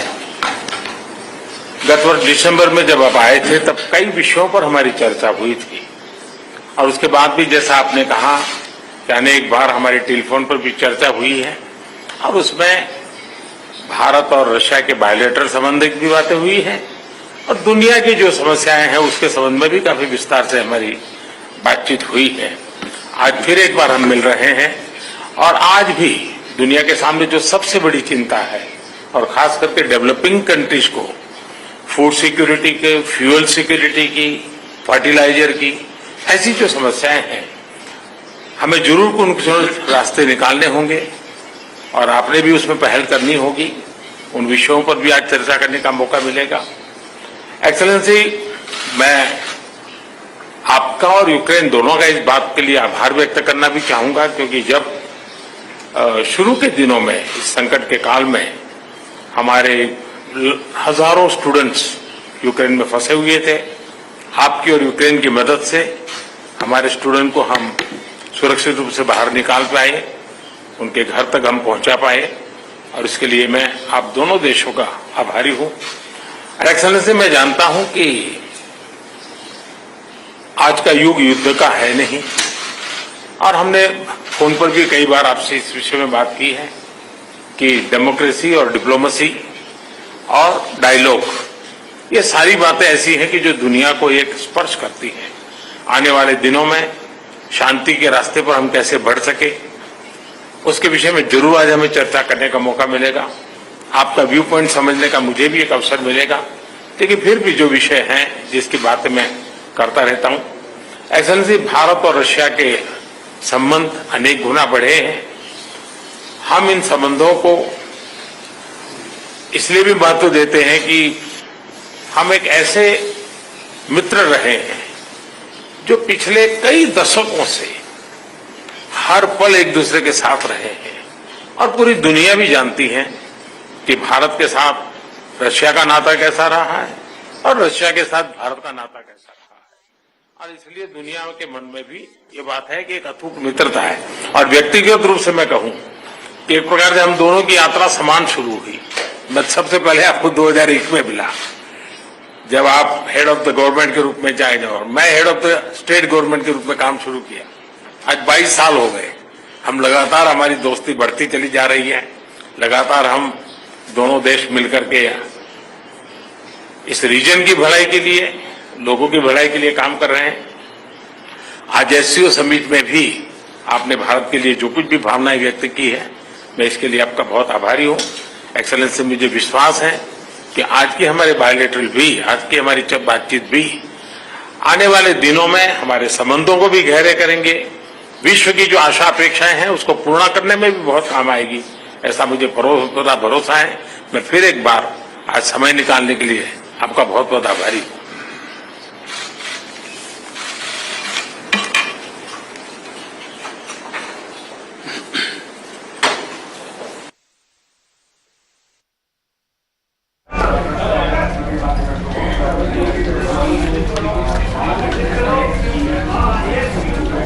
Well, there you have it. In the midst of the Russia-Ukraine war, you have a fine balancing act by the Prime Minister. He says we want Ukraine to end the war. Putin has, of course, invited Prime Minister Modi as well. In fact, all of this is happening on the sidelines of the SCO Summit, which is currently happening. It is very significant because this is the first time that the Prime Minister is going to be coming face to face with one of the topmost leaders, not just Vladimir Putin, with whom he had a one-on-one, but also President Xi Jinping of China, as well as Pakistani Prime Minister Shehbaz Sharif. However, there are no one-on-one bilaterals which are slated for the Prime Minister with them. What you've just witnessed is the joint statement which is coming in with President Putin and Prime Minister Modi, and this is very critical because remember, India has been an historical ally of Russia, and when it comes to Russia's invasion of Ukraine, India has always torn a balanced line about it. It has voted in favor of the UNSC. However, on one or two certain occasions, it has also tried to balance it out. Remember, India has been steadfast in its line regarding the Ukraine war, saying what it wants is for peace to resume. Well, this is a very critical meeting, an SCO meeting on the sidelines of the SCO, which Times Now is going to be getting you minute-by-minute updates. With that, a short break.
Namaste, warm welcome. You're watching Blueprint Explosive Exclusive with me, Meghna Deka. First up on the bulletin, the focus continues to be the SCO Summit 2022, which is currently underway at Samarkand. Now, Prime Minister Modi has joined the leaders of the SCO member states for discussions. In fact, a short while back, we just got you the bilateral with President Putin of Russia as well. Now, while addressing the gathering at the SCO Summit, Prime Minister Modi has spoken about the pandemic and the Ukraine war, stressing on the need of increased cooperation amongst the nations. The Prime Minister has also flagged the impact on global supply chains due to the COVID-19 pandemic and the energy and food security issues. But Prime Minister Modi has hailed the nation, saying that India is working towards becoming a global manufacturing hub. Bharat आज विश्व के medical and wellness tourism के लिए सबसे किफायती destination में से एक है। अप्रैल 2022 में गुजरात में WHO global centre for traditional medicine का उद्घाटन किया गया। पारंपरिक चिकित्सा के लिए यह WHO का पहला और एकमात्र ग्लोबल सेंटर होगा। भारत एक नए SCO working group on traditional medicine पर पहल लेगा।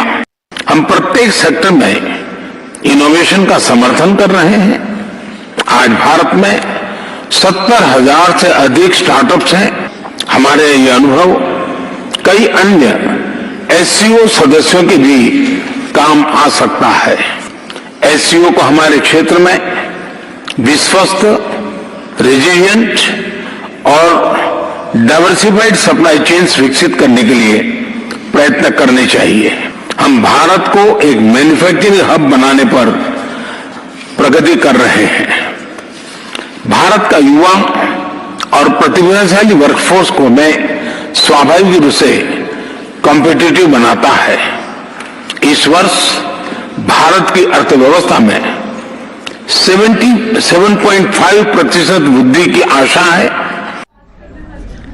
Meanwhile, the Prime Minister as well as Russian President Vladimir Putin have held a bilateral meeting in Uzbekistan. Prime Minister there has thanked Putin for helping Indian students amidst the war in Ukraine to help evacuate them. He's also spoken on the stronger bilateral ties with Russia. Meanwhile, Russian President Putin has wished Prime Minister Modi ahead of his birthday and invited him to visit Russia. On the issue of Ukraine-Russia war, however, President Putin has conveyed that he wants that the war should end as soon as possible.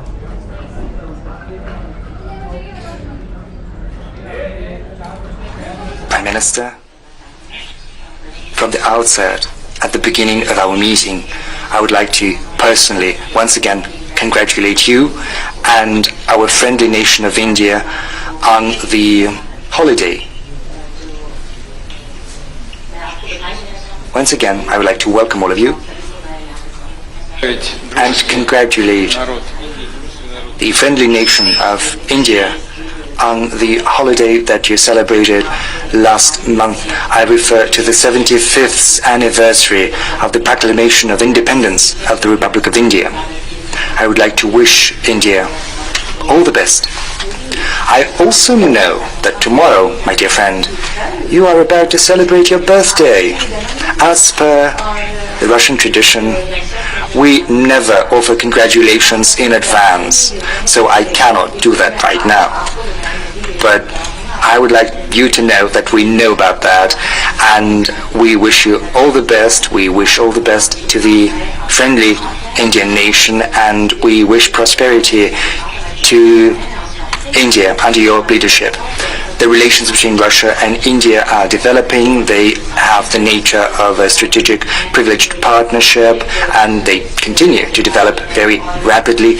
We are actively engaging at international platforms. We're in discussion on all the international issues. Sometimes these issues are something that is not very good news. I know about your position on the conflict in Ukraine, and I know about your concerns. I know that you share these concerns, and we want all of this to end as soon as possible.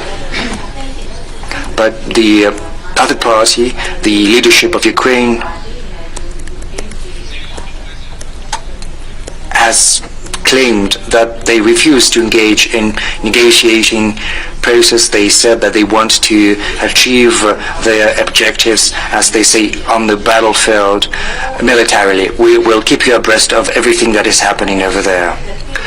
We are actively working with you on the SCO platform, and our today's meeting and our today's summit is a very good testament to that. It's important that we constantly coordinate our positions in spite of the coronavirus-induced restrictions. We spoke 4 times on the phone, and our teams are in contact as well. I would like to thank you for the video address to the participants of the Eastern Economic Forum that took place in Vladivostok. I have very warm memories of my last visit to Delhi in December last year, and I would like to take this opportunity to invite you to visit Russia. We have constructive relations in economy. Our trade is growing, in particular thanks to the supplies, as per your request, additional supplies of Russian fertilizers to the Indian market. The supplies of Russian fertilizers have grown more than 8-fold. So it's not just several percents, it's more than 8-fold. I am hopeful that this is going to be a huge help to the agricultural sector of India. They will be able to provide with food all the population of the country. We are also steadily implementing projects in oil, gas, in the nuclear energy. Russia is traditionally interested in the rich history and culture of India, and that is why we suggest that we should intensify the negotiations on the visa-free tourist exchanges. We could also think about holding cross years of Russia and India in 2024.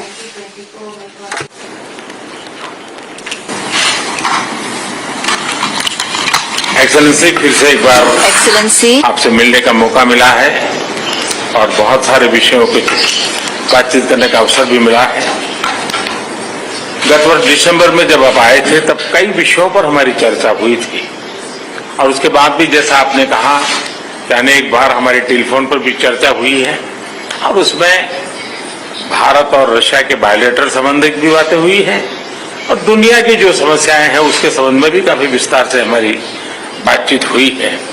आज फिर एक बार हम मिल रहे हैं, और आज भी दुनिया के सामने जो सबसे बड़ी चिंता है, और खास करके डेवलपिंग कंट्रीज को फूड सिक्योरिटी के, फ्यूल सिक्योरिटी की, फर्टिलाइजर की, ऐसी जो समस्याएं हैं, हमें जरूर उनके रास्ते निकालने होंगे, और आपने भी उसमें पहल करनी होगी।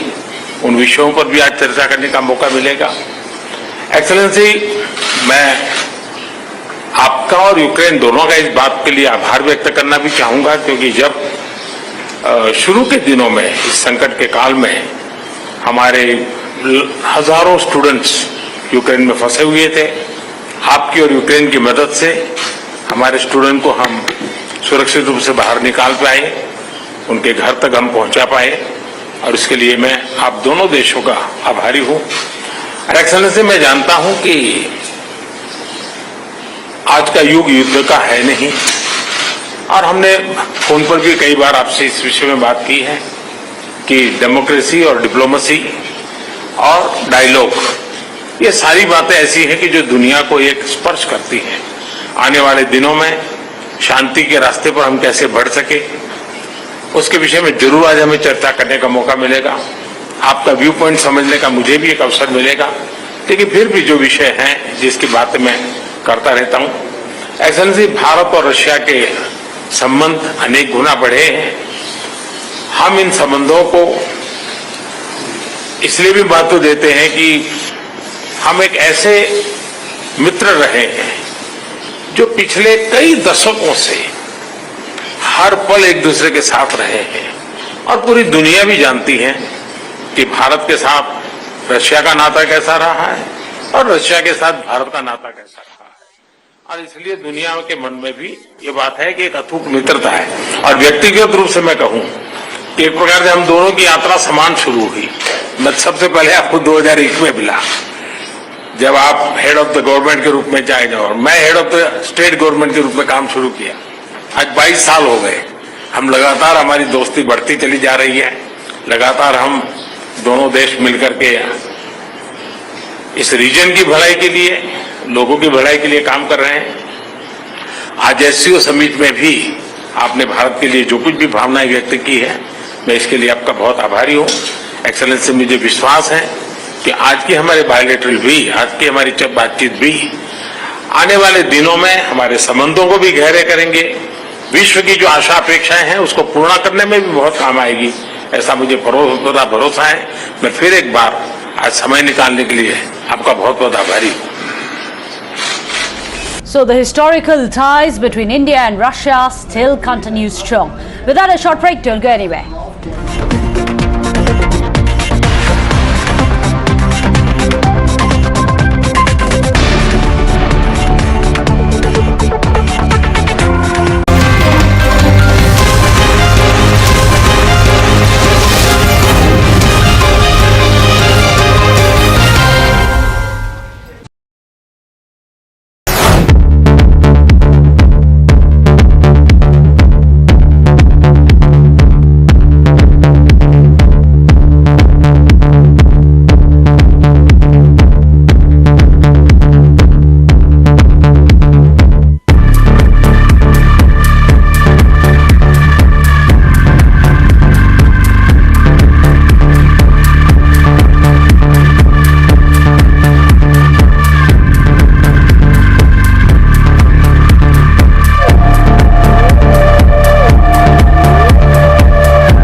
چهارشنبهتون بخیر. سلام مسیحتون، اینجا اصفهانه. چهارشنبه کرمانشاه، اینجا رامسره. من از ساقط. ما در تهران هستیم، مشغول پیاده روی بدون حجاب.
Some big breaking news. Even before the cheetahs are rehabilitated in India, credit war over them has begun. Well, Congress claims that credit and says that the project to bring them back began in 2010 under the UPA era, even though they are now being brought under the NDA era. Listen in.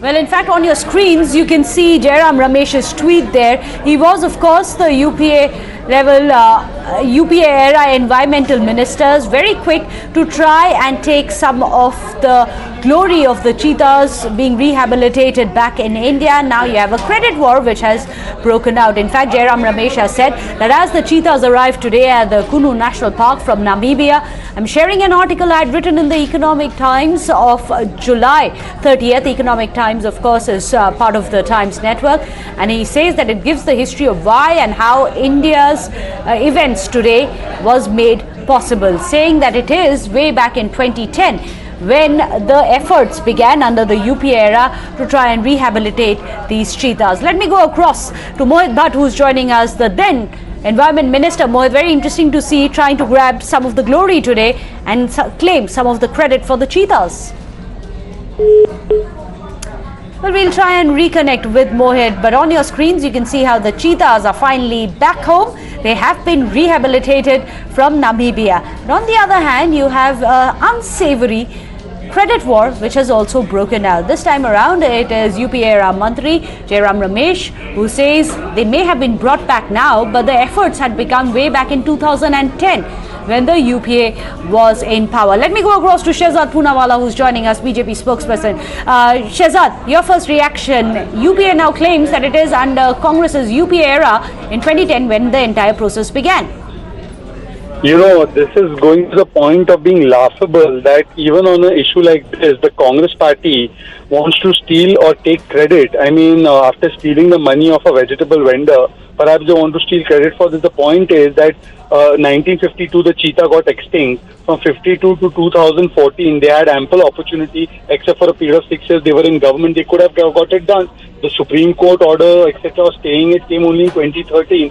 So why didn't they get it done before that, from 2004 to 2013, when they had ample opportunity? And who's saying they didn't start the Operation Cheetah, Operation Tiger or Operation Lion? All these operations were started by them, but no work was actually done. In fact, if you see the tiger population, it doubled in the last 8 years because of Prime Minister Modi's efforts. If you see the lion population, it's increased by about 30%. Asiatic lion, Asiatic elephant, whether it's the leopard population, which has grown by 60% in the last 8 years, whether it's the solar investment that we made in solar power, installed capacity, wind capacity, all of these things that we've done for the environment, they've all happened mostly because of the efforts of the Prime Minister. Yes, there are, absolutely agree with you. There are certain things which come way beyond politics, and the environment is definitely one of them. It's not about the credit, the fact that it is something that is going to make India pride, it is going to help the environment. So perhaps best left out from the political corridors. Thank you so much, Shehzad. With that, a short break. Don't go anywhere.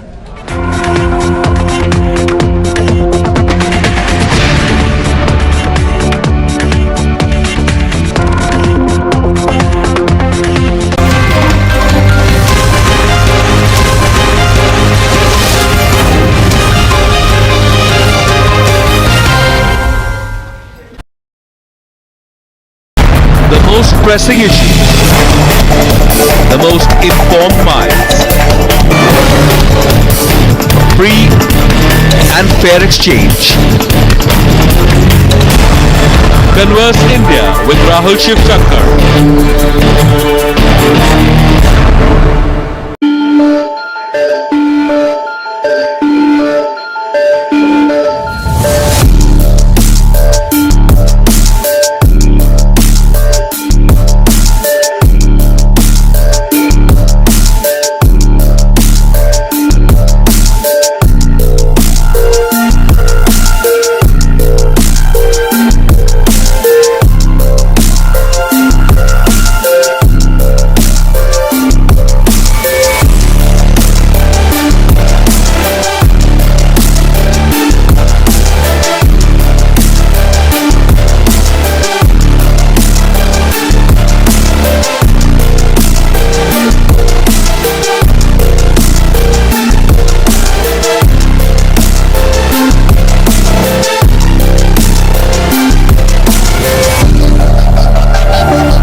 to Amadas Gopalkrishnan. First, a quick look at the top 50 stories that are making headlines.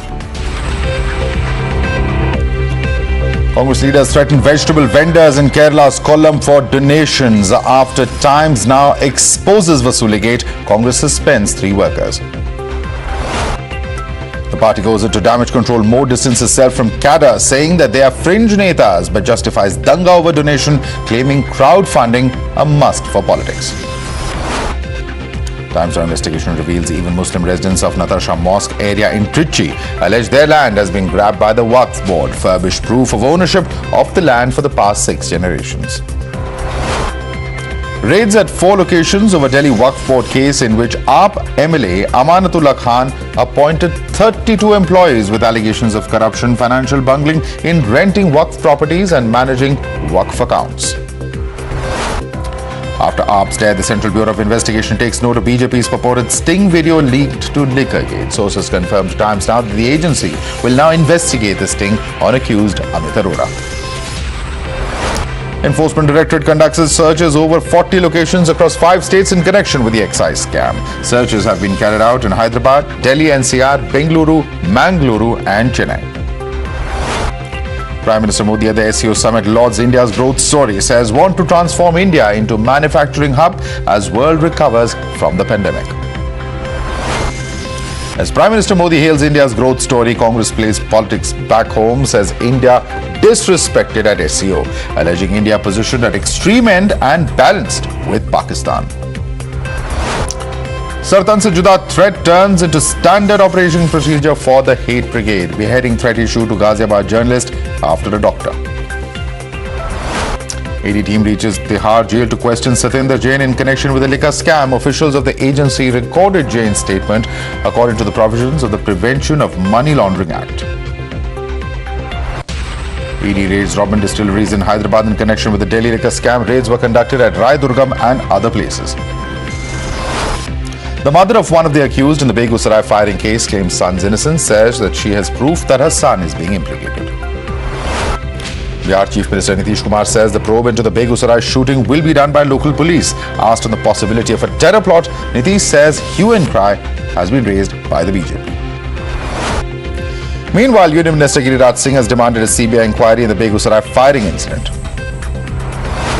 2 more people have been arrested from Kolkata in connection with the assault on cops on September 13 during the BJP's Nabanna Chalo rally. The 2 accused had shaved off their heads to escape the law. BJP staged fresh protests in Kolkata today over the Nabanna Chalo rally violence on the 13th of September.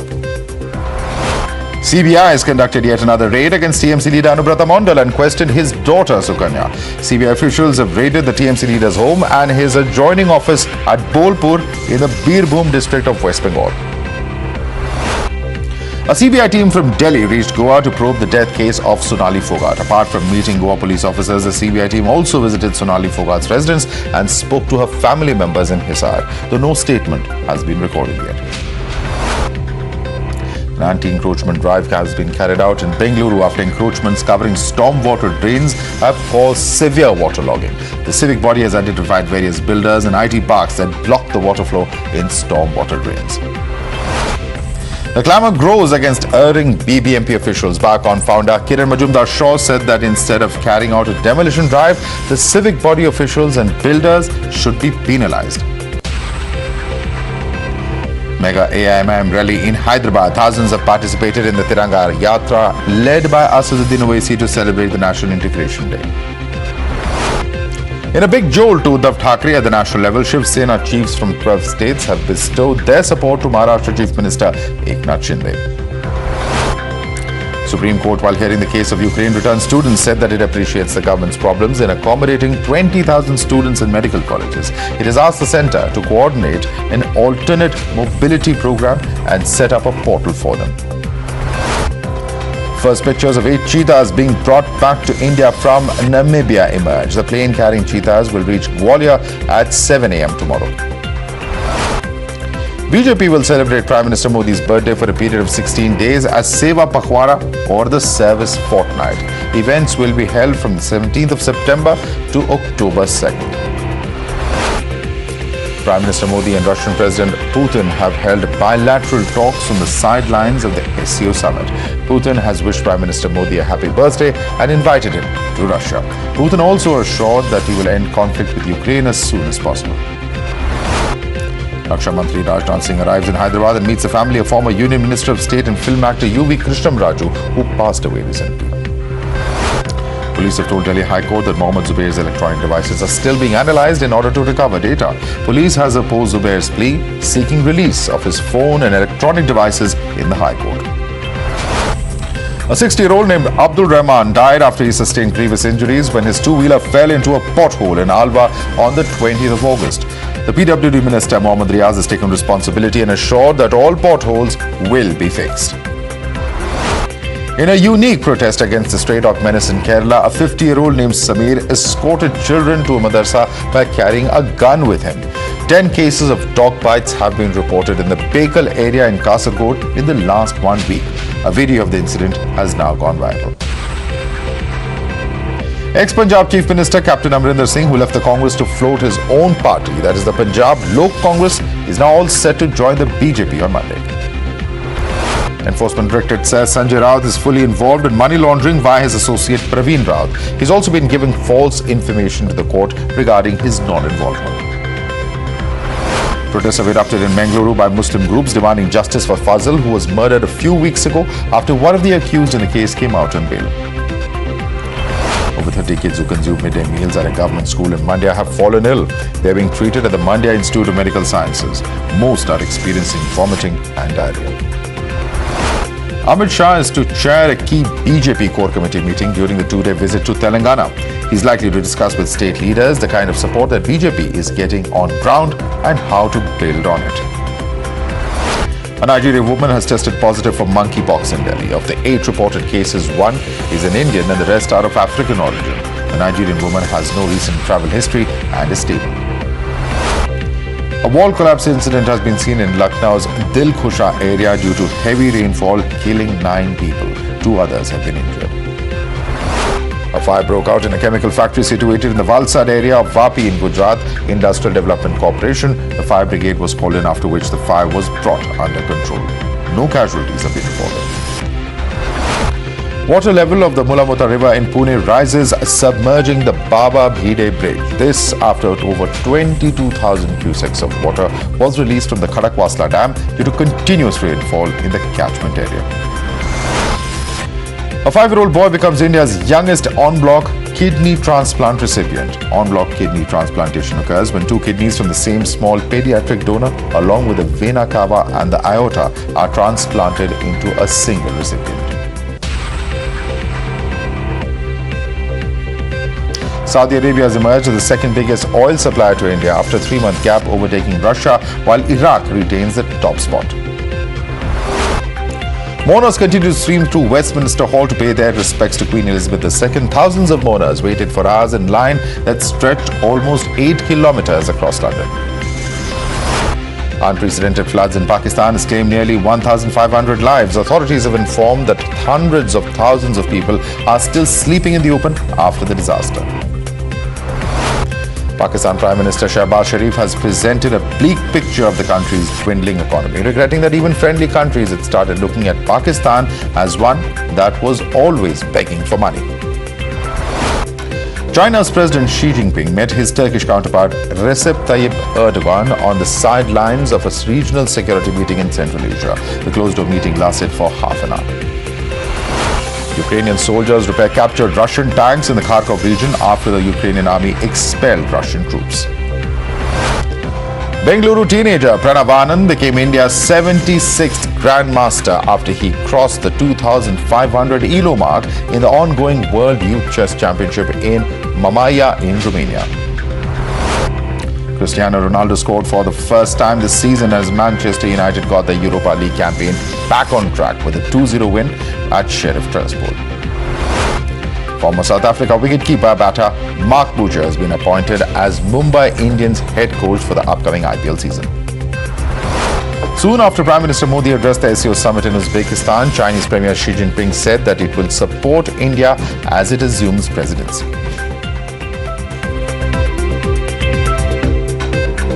And one of the top stories that we are tracking today is to do with the Congress's Bharat Jodo Yatra that's currently in Kerala. It has run into yet another controversy as Congress workers were seen threatening a vegetable vendor in Kerala's Kollam. This after the shopkeeper was paying 500 rupees in donation for the Bharat Jodo Yatra, but the workers demanded 2,000 rupees from him. The State General Secretary of the Youth Congress, H. Anish Khan, was also amongst the Congress workers who threatened the vegetable seller. ആവശ്യമില്ലാത്ത കാര്യങ്ങൾ നിങ്ങൾ ഇടപെടാൻ ഞാൻ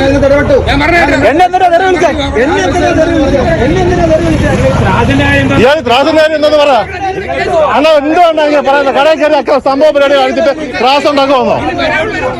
എല്ലാം വരുന്ന എല്ലാം നോക്കിക്കോളാം. ഇത് 2000 രൂപ പിരിവരാത്തുള്ള പരിപാടിയാണല്ലോ. എല്ലാം എടുക്കുന്നുണ്ട്. ഇതാണ് പാർട്ടിക്കാരെന്ന് നമുക്ക് അറിയണമല്ലോ. And the shopkeepers filed a police complaint alleging that the Congress workers ransacked his shop and even threatened to kill him if he doesn't pay the donation of 2,000 rupees.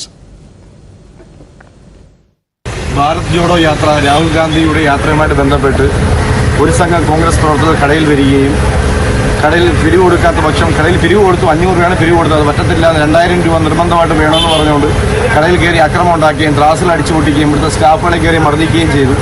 അതുകൂടാതെ ഇവിടെ നിന്ന് നമ്മുടെ കസ്റ്റമേഴ്സായ സ്ത്രീകളെ മൊത്തം അസഭ്യം പറയുക എല്ലാം ചെയ്തു. കടയിൽ നാശനഷ്ടങ്ങൾ വേറെ ഉണ്ടാക്കി, ത്രാസ് അടിച്ചു പൊട്ടിക്കുക, സാധനങ്ങൾ വാരി എറിയുക, അങ്ങനെ നമുക്ക് സഹിക്കാൻ പറ്റാത്ത രീതിയിലുള്ള ആക്രമണമാണ് കോൺഗ്രസ് പ്രവർത്തകർ ഉണ്ടായത്. കുന്നിക്കോട് ഒരു സംഘം കോൺഗ്രസ് പ്രവർത്തകരാണ് ഇതിന് മുന്നോടിയായിട്ട് നിൽക്കുന്നത്. കുന്നിക്കോട് ഷാമിയാസ് ബിൽഡിങ്ങിൻ്റെ ഓണറായ മിസ്റ്റർ സലീം ആണ് ഇത് മുൻകൈ എടുത്ത് കാര്യങ്ങൾ സംസാരിക്കുകയും എടുക്കുകയും കടയിൽ കയറി ആക്രമണം ഉണ്ടാക്കുകയും ചെയ്തത്. I'm standing right next to the vegetable shop which was vandalized by Congress workers yesterday. You can see this is a vegetable shop and yesterday exactly at 6 o'clock the Congress workers came to this place and they attacked the shop. They said they need 2,000 rupees. A receipt was given to them day before yesterday, but the shopkeeper said exactly that only 500 rupees is available with him. He came here, as you can see in the visuals right now. These vegetables were thrown, were put down forcefully, and the shopkeeper was abused. You can see now that they have rearranged all these vegetables out here, and you can see also the plastic chairs out here was thrown down, and this was also being broken. As you can see, all these vegetables that was there present yesterday, which was in an organized way, was attacked, and all those things were damaged, and the shop was vandalized yesterday. As you can see over here, now that they have managed to rearrange all those vegetables and all the stationery items out here, and the person whom we spoke to just now said that this happened yesterday exactly at 5:53, where 3 Congress workers in Kunnikod who came here and demanded they require the 3 Congress workers were suspended. So we are right now in Kunnikod. This is the exact place where the unfortunate incident happened, and now we saw the kind of action what has been taken after that. And this viral video has put the Congress in the dock, with the BJP saying that it's not Bharat Jodo but Vasuli Jodo Yatra. The Congress party went into damage control mode and suspended 3 party workers, saying that they don't represent the party's ideology and that their behavior was inexcusable. See, for 70 years, the Congress party has been a money-making machine. Their governance was for what? Basically making money for a family and for the party. How much have they delivered? Now, finally, when the sources of their funding has dried up, they come up with this new, magic Bharat Jodo Yatra. And I'm sure this is primary objective is to collect money. I think the party has already taken a stand on that. No worker can go and force anyone to give donation for whether it's a Bharat Jodo Yatra or some other political activity. Nobody can go and pressurize anyone or harass someone. Bharatiya Janata Party is scared of Gandhi family. Bharatiya Janata Party is obsessed with Gandhi family. This is not Bharat Jodo, but it is in fact Gunda Jodo, it is Vasuli Jodo, it is extortion Jodo of the Congress party. A news report that is now all over the media and social media as to how Congress workers threatened, heckled, and tried to intimidate a shopkeeper, a poor vegetable seller, to pay 2,000 rupees as donation for so-called Bharat Jodo Yatra, and when he could pay only 500 rupees, then the Congress workers resorted to hooliganism. BJP never expected this much of the people support, and also left parties also, they are also worried, especially CPM. They are also very worried because the entire minority community, they are now with Rahul. Means this is a political. It's a political. They want to tarnish Rahulji's Jodo Yatra and also image. All right, with us is Tom Vadakar, national spokesperson of the BJP. But I first want to go across to Lokesh Jindal, who's a leader of the Congress party. Lokesh Jindal, what can justify this sort of behavior? What's more shocking is the kind of explanation that we've seen coming in from the media department head of the Congress, where, he said that this kind of behavior is wrong, but crowdfunding is an important means of the party funding itself. Isn't that in very poor taste, sir? This certainly cannot be called crowdfunding, where a person is being forced to give money. He gives 500, he's being asked to give 2,000, and what's more, he's beaten up, or his short brother is ransacked over there. Yes, good evening. See, when we talk about crowdfunding as a means, it goes back to the time period of Gandhi, when he initiated a Padayatra for the cause of the Dalit. But this form of a hooliganism is never acceptable. Our Congress party condemns it to the extreme, and all the three party workers who indulged into hooliganism, they have been suspended. So the Congress workers, they are absolutely right if they are reaching out to the public at large, because the government's policies has impacted MSME and self-employed people the most. And although the government is embarking upon corporate funding, but Congress never embarks upon such forms of financing tactics in the social sphere. So when workers, they are going out to the self-employed and the MSME sector in an individual manner, they are doing right, but not in any manner of such form of a hooliganism and such form of vandalization of any of the shopkeeper. And from this channel itself, I would like to say that what we don't support this kind of hooliganism, says the Congress party, Mr. Tom Vadakar. Is that enough? Is that remorse the only justification now? Well, Madhav, they have been caught red-handed with their pants down. This is recorded on the video, and now they have no opportunity but denying it and distancing themselves from this operation. Let me tell you something more. Madhav, the leader of the opposition of the Congress party reportedly put up on Facebook certain visuals of his great American yatra, where he indulged in money collection of the same variety, donations and what have you. And this was raised not by the BJP, this was raised in the House by members of the CPM. And they said, where is the accounting? Where did the money come from? So this is an institutionalized form of corruption that this party has been practicing. This is the original East India Company that is out to loot the people. They talk about inflation, they talk about poverty, and poor vegetable vendor is attacked and is told that if you don't pay up, we'll fix you, we'll beat you up. And there is this Jairam Ramesh saying they are fringe elements indeed. Now, fringe element belongs to the Youth Congress, and he happens to be the General Secretary of the Youth Congress. Now, believe me, this is all part of the package that Rahul Gandhi is leading. This is part of... Let me get a response from Ehtisham Hashmi. Ehtisham Hashmi, if somebody is an office bearer, a General Secretary, as Tom Vadakar is telling us, of the Youth Congress, or whatever office he or she holds, can they be called fringe elements?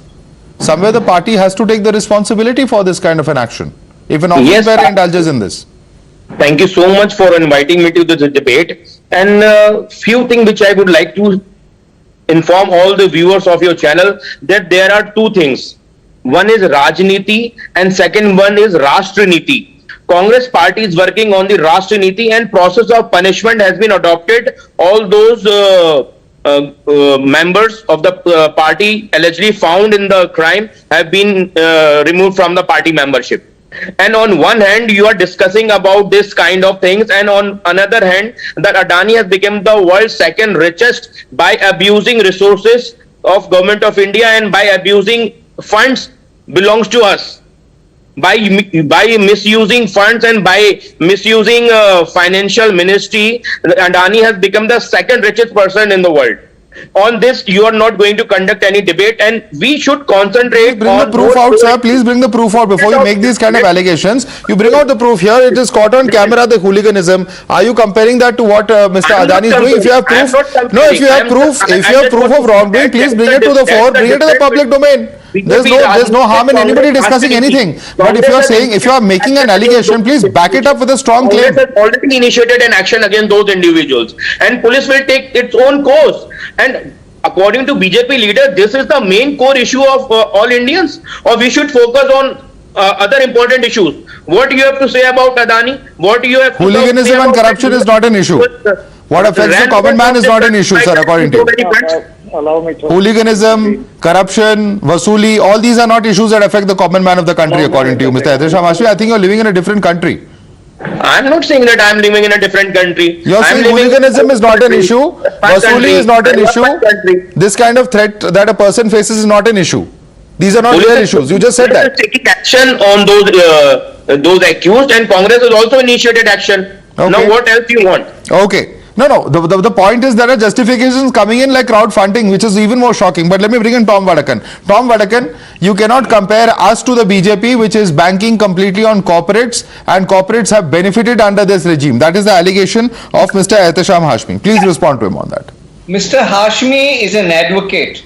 When he makes such charges against industrialists, whether it is Adani, Tatas or Birlas or what have you, you mind your language. You can be allegation on Tata. You can be taken out for defamation. We all heard you, sir. Let him respond. I charge you. Please don't try to divert the issue. For defamation from these industrialists, because you are making a serious charge without connecting extortionists. You are connecting extortionists of the Congress party. You are connecting extortionists with the Congress party and connecting them to industrialists. If you do not have a brief, don't come into public television and talk something which is erroneous. Please avoid such discussions on television. Let me bring in Lokesh Jindal. Lokesh Jindal, for the longest time, for several decades, in the state of Kerala, it has been largely, of course, Kerala politics has been dominated by the Congress and the left. And the Congress has always accused the left of doing things like no kukuli, or, just labor unions and other unions, just because they are watching people work, actually extorting money from them. That's been the allegation that the Congress for the longest time has made against the left and trade unions associated with the left parties. But here the Congress is caught doing exactly the same thing. So where does the Congress stand in terms of the allegations that it has made in the past? Before I answer your question, I would like to reply to my BJP panelist. He talked about funding from the crowd. Now, what is his stay on PM CARES fund, which was collected by the Prime Minister? Now, even that was not reported. Even was that right on his part? Secondly, now he's occupying the highest office in the country, but still he was reaching out to the public at large. So the very concept of crowdfunding is not something that is wrong, and he must correct his sentence, whatever claim he made. Secondly, when you are talking about Congress, when it is reaching out, when it is carrying out the Bharat Jodo Yatra, it is symbolic that Congress is now taking a stand for an ordinary man, for the Aam Aadmi, for the very person who is self-employed, who is not the beneficiary from the government, and who has a family to keep. Now, during the COVID times, the policies of the government had been completely ignorant to the needs of a common man. The MSME sector collapsed, self-employed, they were rendered jobless, there was highest rate of unemployment, there was inflation. All these issues, they form the core of this Bharat Jodo Yatra. And secondly, if there is a crowdfunding, it is not something wrong, but yes, the hooliganism, vandalism is being condemned to the highest level.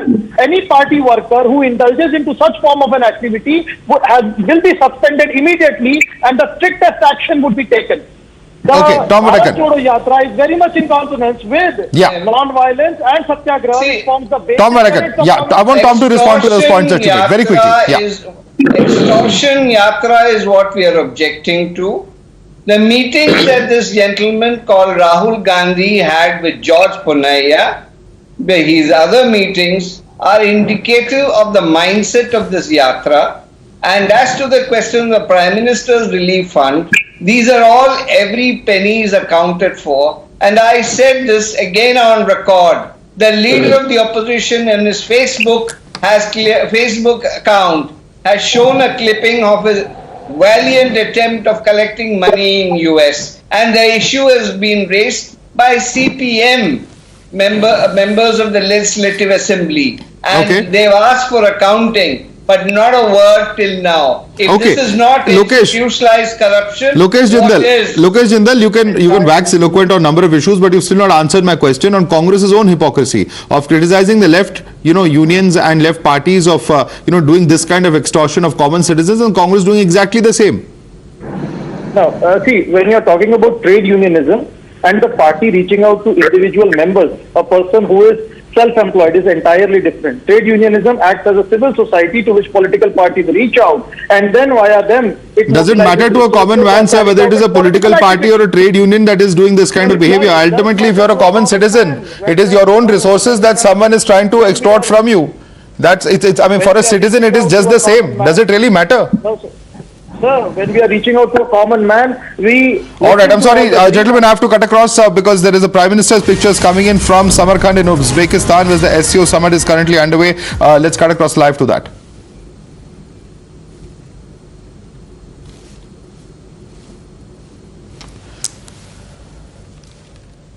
All right.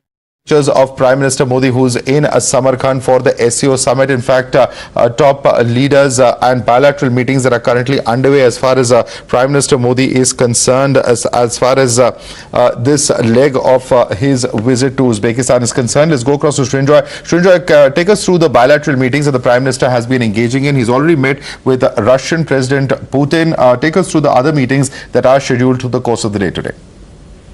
Well, there are two more meetings that are scheduled. As you can see, the Uzbek President and Prime Minister Modi are meeting right now.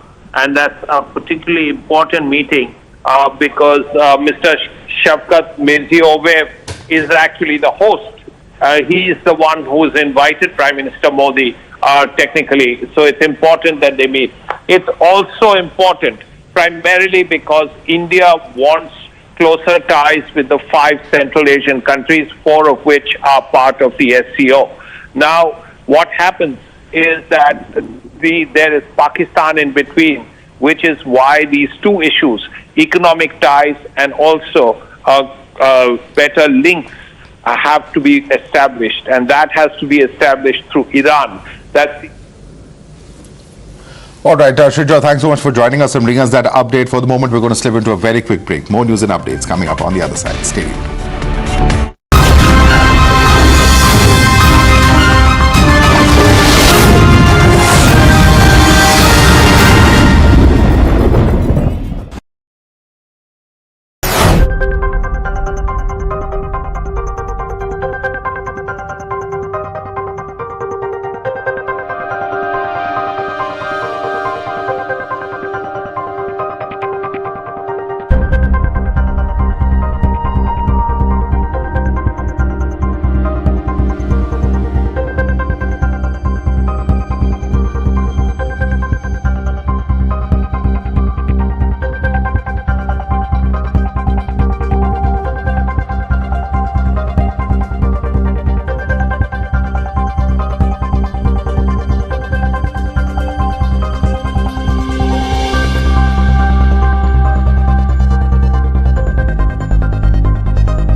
Good evening, hello and welcome. You're watching the special show on Times Now. I'm Kritsween Walia.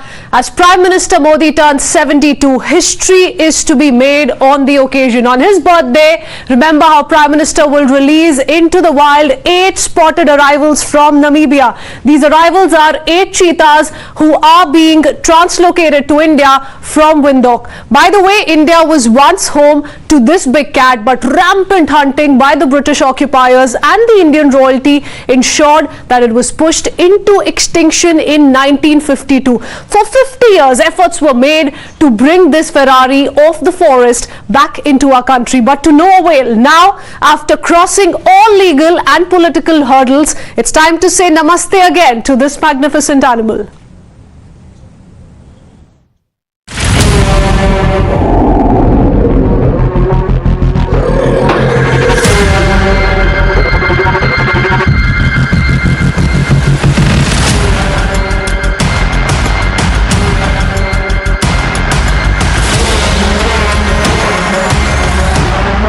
The nose of this Boeing 747 depicts the special cargo on board. 8 African cheetah traveling to India.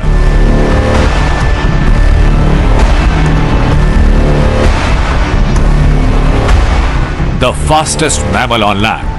In top flight, the cheetah touches 130 km/h.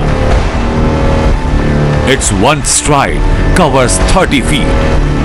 Combining grace and power, the cheetah conveys poetry in motion. But around the time India won independence, the cheetah disappeared from its last habitat in Korea, in what is now Chhattisgarh. And in 1952, the big cat was officially declared extinct from India. Now, over 70 years later, Prime Minister Narendra Modi has given a strong push to Project Cheetah. In July, India and Namibia signed a MOU to reintroduce cheetah in the country. 8 cheetahs are being brought from Namibia, which is home to the largest population of the big cat. The first transcontinental mission includes 5 female and 3 male cheetahs. They are coming to India on board a customized Boeing 747-400. These 2 gentlemen are the reason why this particular Boeing 747 has been pressed into service. This is your plane and you guys have made the arrangements. Well, this airplane belongs to our company since 1 year already. This aircraft undergone heavy maintenance, D-check in Sharjah International Airport, United Arab Emirates. And Mr. Hamish had approached us for this special flight. And we discussed together how to do it, and we decided to remove all the seats and do a special modification for this particular flight. The seats in the entire economy section have been removed to accommodate the 8 African cheetahs for the transcontinental journey. They will fly from Namibia to Jaipur and from there proceed in helicopters to their new home in Konu National Park in Madhya Pradesh. This flight is mission critical. We have to move the cheetahs. They have to go on the day. The Prime Minister is waiting. And so the most likely thing that can go wrong on an aircraft is that when you land, you blow a tyre. So we've got spare tyres. We can blow multiple tyres. We can repair them here in Namibia and still make the mission on Friday. This particular Boeing 747-400, which has been specially earmarked, has been specially designed in such a manner that all the cheetahs, the 8 cheetahs that are currently there are quite easily can be accommodated in this particular Boeing 747 aircraft. Finally, after a wait of over 70 years, India will greet the big carnivore. The cat with a well-defined tear line is getting a new home in the world. Bureau Report, Times Now. Well, in India, these 8 cheetahs will be kept in the Kuno National Park. But why was this conservation area chosen? What are the factors that were critical to this choice? And more importantly, what does the cheetah's new habitat in India look like? We take you on the Kuno Cheetah Safari.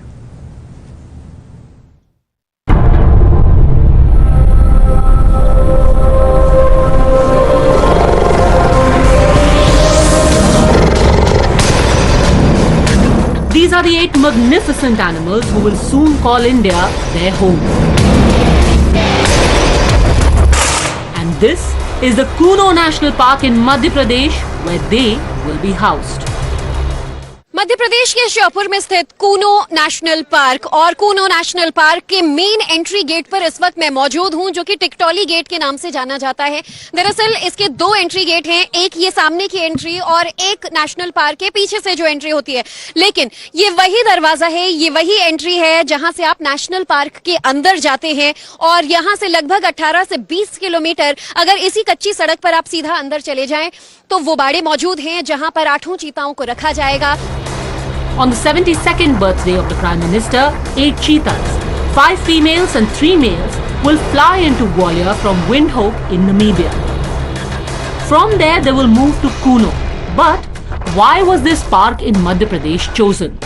Remember, this big cat needs grasslands with large stretches of unoccupied land where it can run free.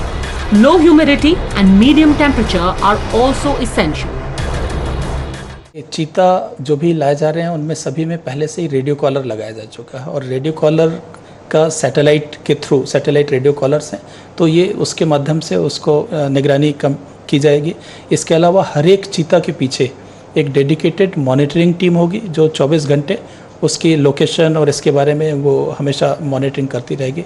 Patrolling staff होगा और इसके माध्यम से चीता का कहीं भी movement हो तो उसकी जानकारी मिलती रहेगी।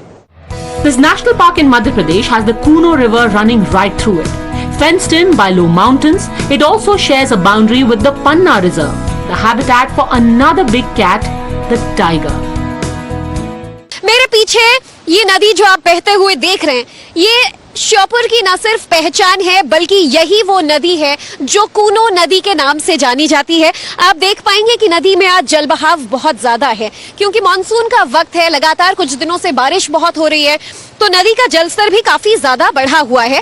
गुना से शुरू होते हुए, मध्य प्रदेश के गुना से ये नदी शुरू होती है और श्योपुर से होते हुए चंबल इलाके तक जाती है और नदी के ऊपर से बना ये पुल, ये वही एकमात्र रास्ता है जो श्योपुर से होते हुए गुना नेशनल पार्क को जोड़ता है। और इस नदी के ठीक पीछे आप वहां पर जंगल, वो हरियाली, वो घनत्व देख पाएंगे पेड़ों का, जिनमें नामीबिया से आने वाले चीते पलने वाले हैं। और इसी वजह से न सिर्फ श्योपुर को देश भर के अलग अलग जगहों को शॉर्टलिस्ट करने के बाद मध्य प्रदेश का कूनो नेशनल पार्क चुना गया। कूनो नेशनल पार्क का नाम भी कूनो की इस नदी के वजह से ही रखा गया है। यही वो पहचान है जो श्योपुर की पहचान बनी है और कूनो नेशनल पार्क देश का वो सेंटर बना जहां पर अफ्रीकी चीता आने वाले हैं और भारत में बस वो इंतजार की घड़ी महज कुछ घंटे बाद खत्म होने वाली है। The Kuno National Park is spread over an area of 748 square kilometers. The temperature here hovers at an average of 42 degrees with a minimum of 6 to 7 degrees. In keeping with the requirement of low humidity, the region receives no more than 750 mm of rain. The reason why great attention has been paid to such minute details is because these factors will be essential to ensure that the new arrivals in India don't just arrive but thrive. Kuno उपयुक्त जगह है, वहाँ villages थे उनको बाहर बसाए गए तो वो खुला एरिया हो गया कुछ, और वहाँ प्रे बेस की पॉपुलेशन बढ़ी, तो एक तो वो है और वो एरिया उनके लिए अनुकूल है, क्लाइमेटिकली, टोपोग्राफिकली, एवरी वे। दूसरी बात यह है कि वहाँ उनको खुली जगह है कुछ जो कि वो दौड़ के पकड़ सके। लोकेशन किया जाता है किसी भी एनिमल का तो उसके लिए सबसे पहले उसको थोड़े दिन के लिए क्वारंटाइन में रखा जाता है। ये हमारे जो साइंटिफिक नॉर्म्स हैं उसके हिसाब से पहले 30 दिन हम उसको क्वारंटाइन फैसिलिटी में रखेंगे। हम देखेंगे कि ठीक तरह से चल फिर रहा है, इसमें कोई बीमारी वगैरह नहीं लगी है, तो हम इसको सॉफ्ट रिलीज़ में कर देंगे। सॉफ्ट रिलीज़ का जो नॉर्म है वो लगभग 0.7 से 1 स्क्वायर किलोमीटर का एरिया सॉफ्ट रिलीज के होता है, उसमें उसको लाइव फीड रहती है, मतलब उसके अलावा उसमें हर्बीवोर भी रहेंगे, तो जो उसको शिकार करना पड़ेगा वो दौड़ के अपना उनका पीछा करके उनको मार के तब उनका शिकार करेगा। तो यहाँ हमको ये पता चल जाएगा कि उसको हमारे एरिया से एक्लिमेटाइज कर गया है, वो शिकार कर पा रहा है, उसमें किसी प्रकार का शारीरिक दोष नहीं है, तो फिर उसको हम खुले जंगल में छोड़ देंगे। Once the cheetahs reach Kuno, they will be kept in quarantine for at least 2 months, during which time a close eye will be kept on all their movements. Subsequently, all 8 cheetahs will be kept under surveillance with radio collars. Their activities will also be monitored with the help of CCTV cameras, and forest guards will monitor their hunting habits from atop watchtowers. इस वक्त मैं जहां पर मौजूद हूं, यहां पहुंचने तक भी लगभग 3-4 बार हमें खुद ये वार्निंग दी गई कि इससे आगे अंदर हम ना जाएं, क्योंकि लगातार लगभग 150 के करीब जो तेंदुए हैं वो इसी जंगलों में घूमते पाए गए हैं। पिछले 1 साल का जो रिकॉर्ड है वो ये बताता है कि 150 के करीब तेंदुए कूनो के जंगल में मौजूद हैं। अब सबसे बड़ा सवाल यही कि इन जानवरों के साथ इन अफ्रीकी चीतों का मिलना कितना आसान हो पाएगा। कहीं एक जंग की स्थिति आपस में तेंदुए और चीतों के बीच ना देखने को मिल जाए, क्योंकि चीतों की संख्या बढ़ाना अब भारत का मकसद है। ऐसे में अगर उन पर हमला होता है या चीतों के जो बच्चे होते हैं उन पर अटैक किया जाएगा तो बड़ा खतरा इन अफ्रीकी चीतों के लिए हो सकता है। It's a project that is ambitious in its scope and scale. But with it finally coming to fruition after almost 3 decades of deliberations, the entire country is waiting to catch a face-to-face glimpse of this Ferrari of the jungle. With Jyoti Mishra in Kuno National Park, Bureau Report, Times Now. Well, it's a 50-year-old dream that's all set to come true in just hours from now. Don't go anywhere. We'll be right back in just 2 minutes to get you more ground reports.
سلام نصیف جون، اینجا اصفهانه. چهارشنبه کرمانشاه، اینجا رامسره. من از ساغر. ما در تهران هستیم، مشغول پیاده روی بدون حجاب.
Welcome back to this very special broadcast. Well, we're counting down to tomorrow morning when these cheetahs from Namibia finally reach India.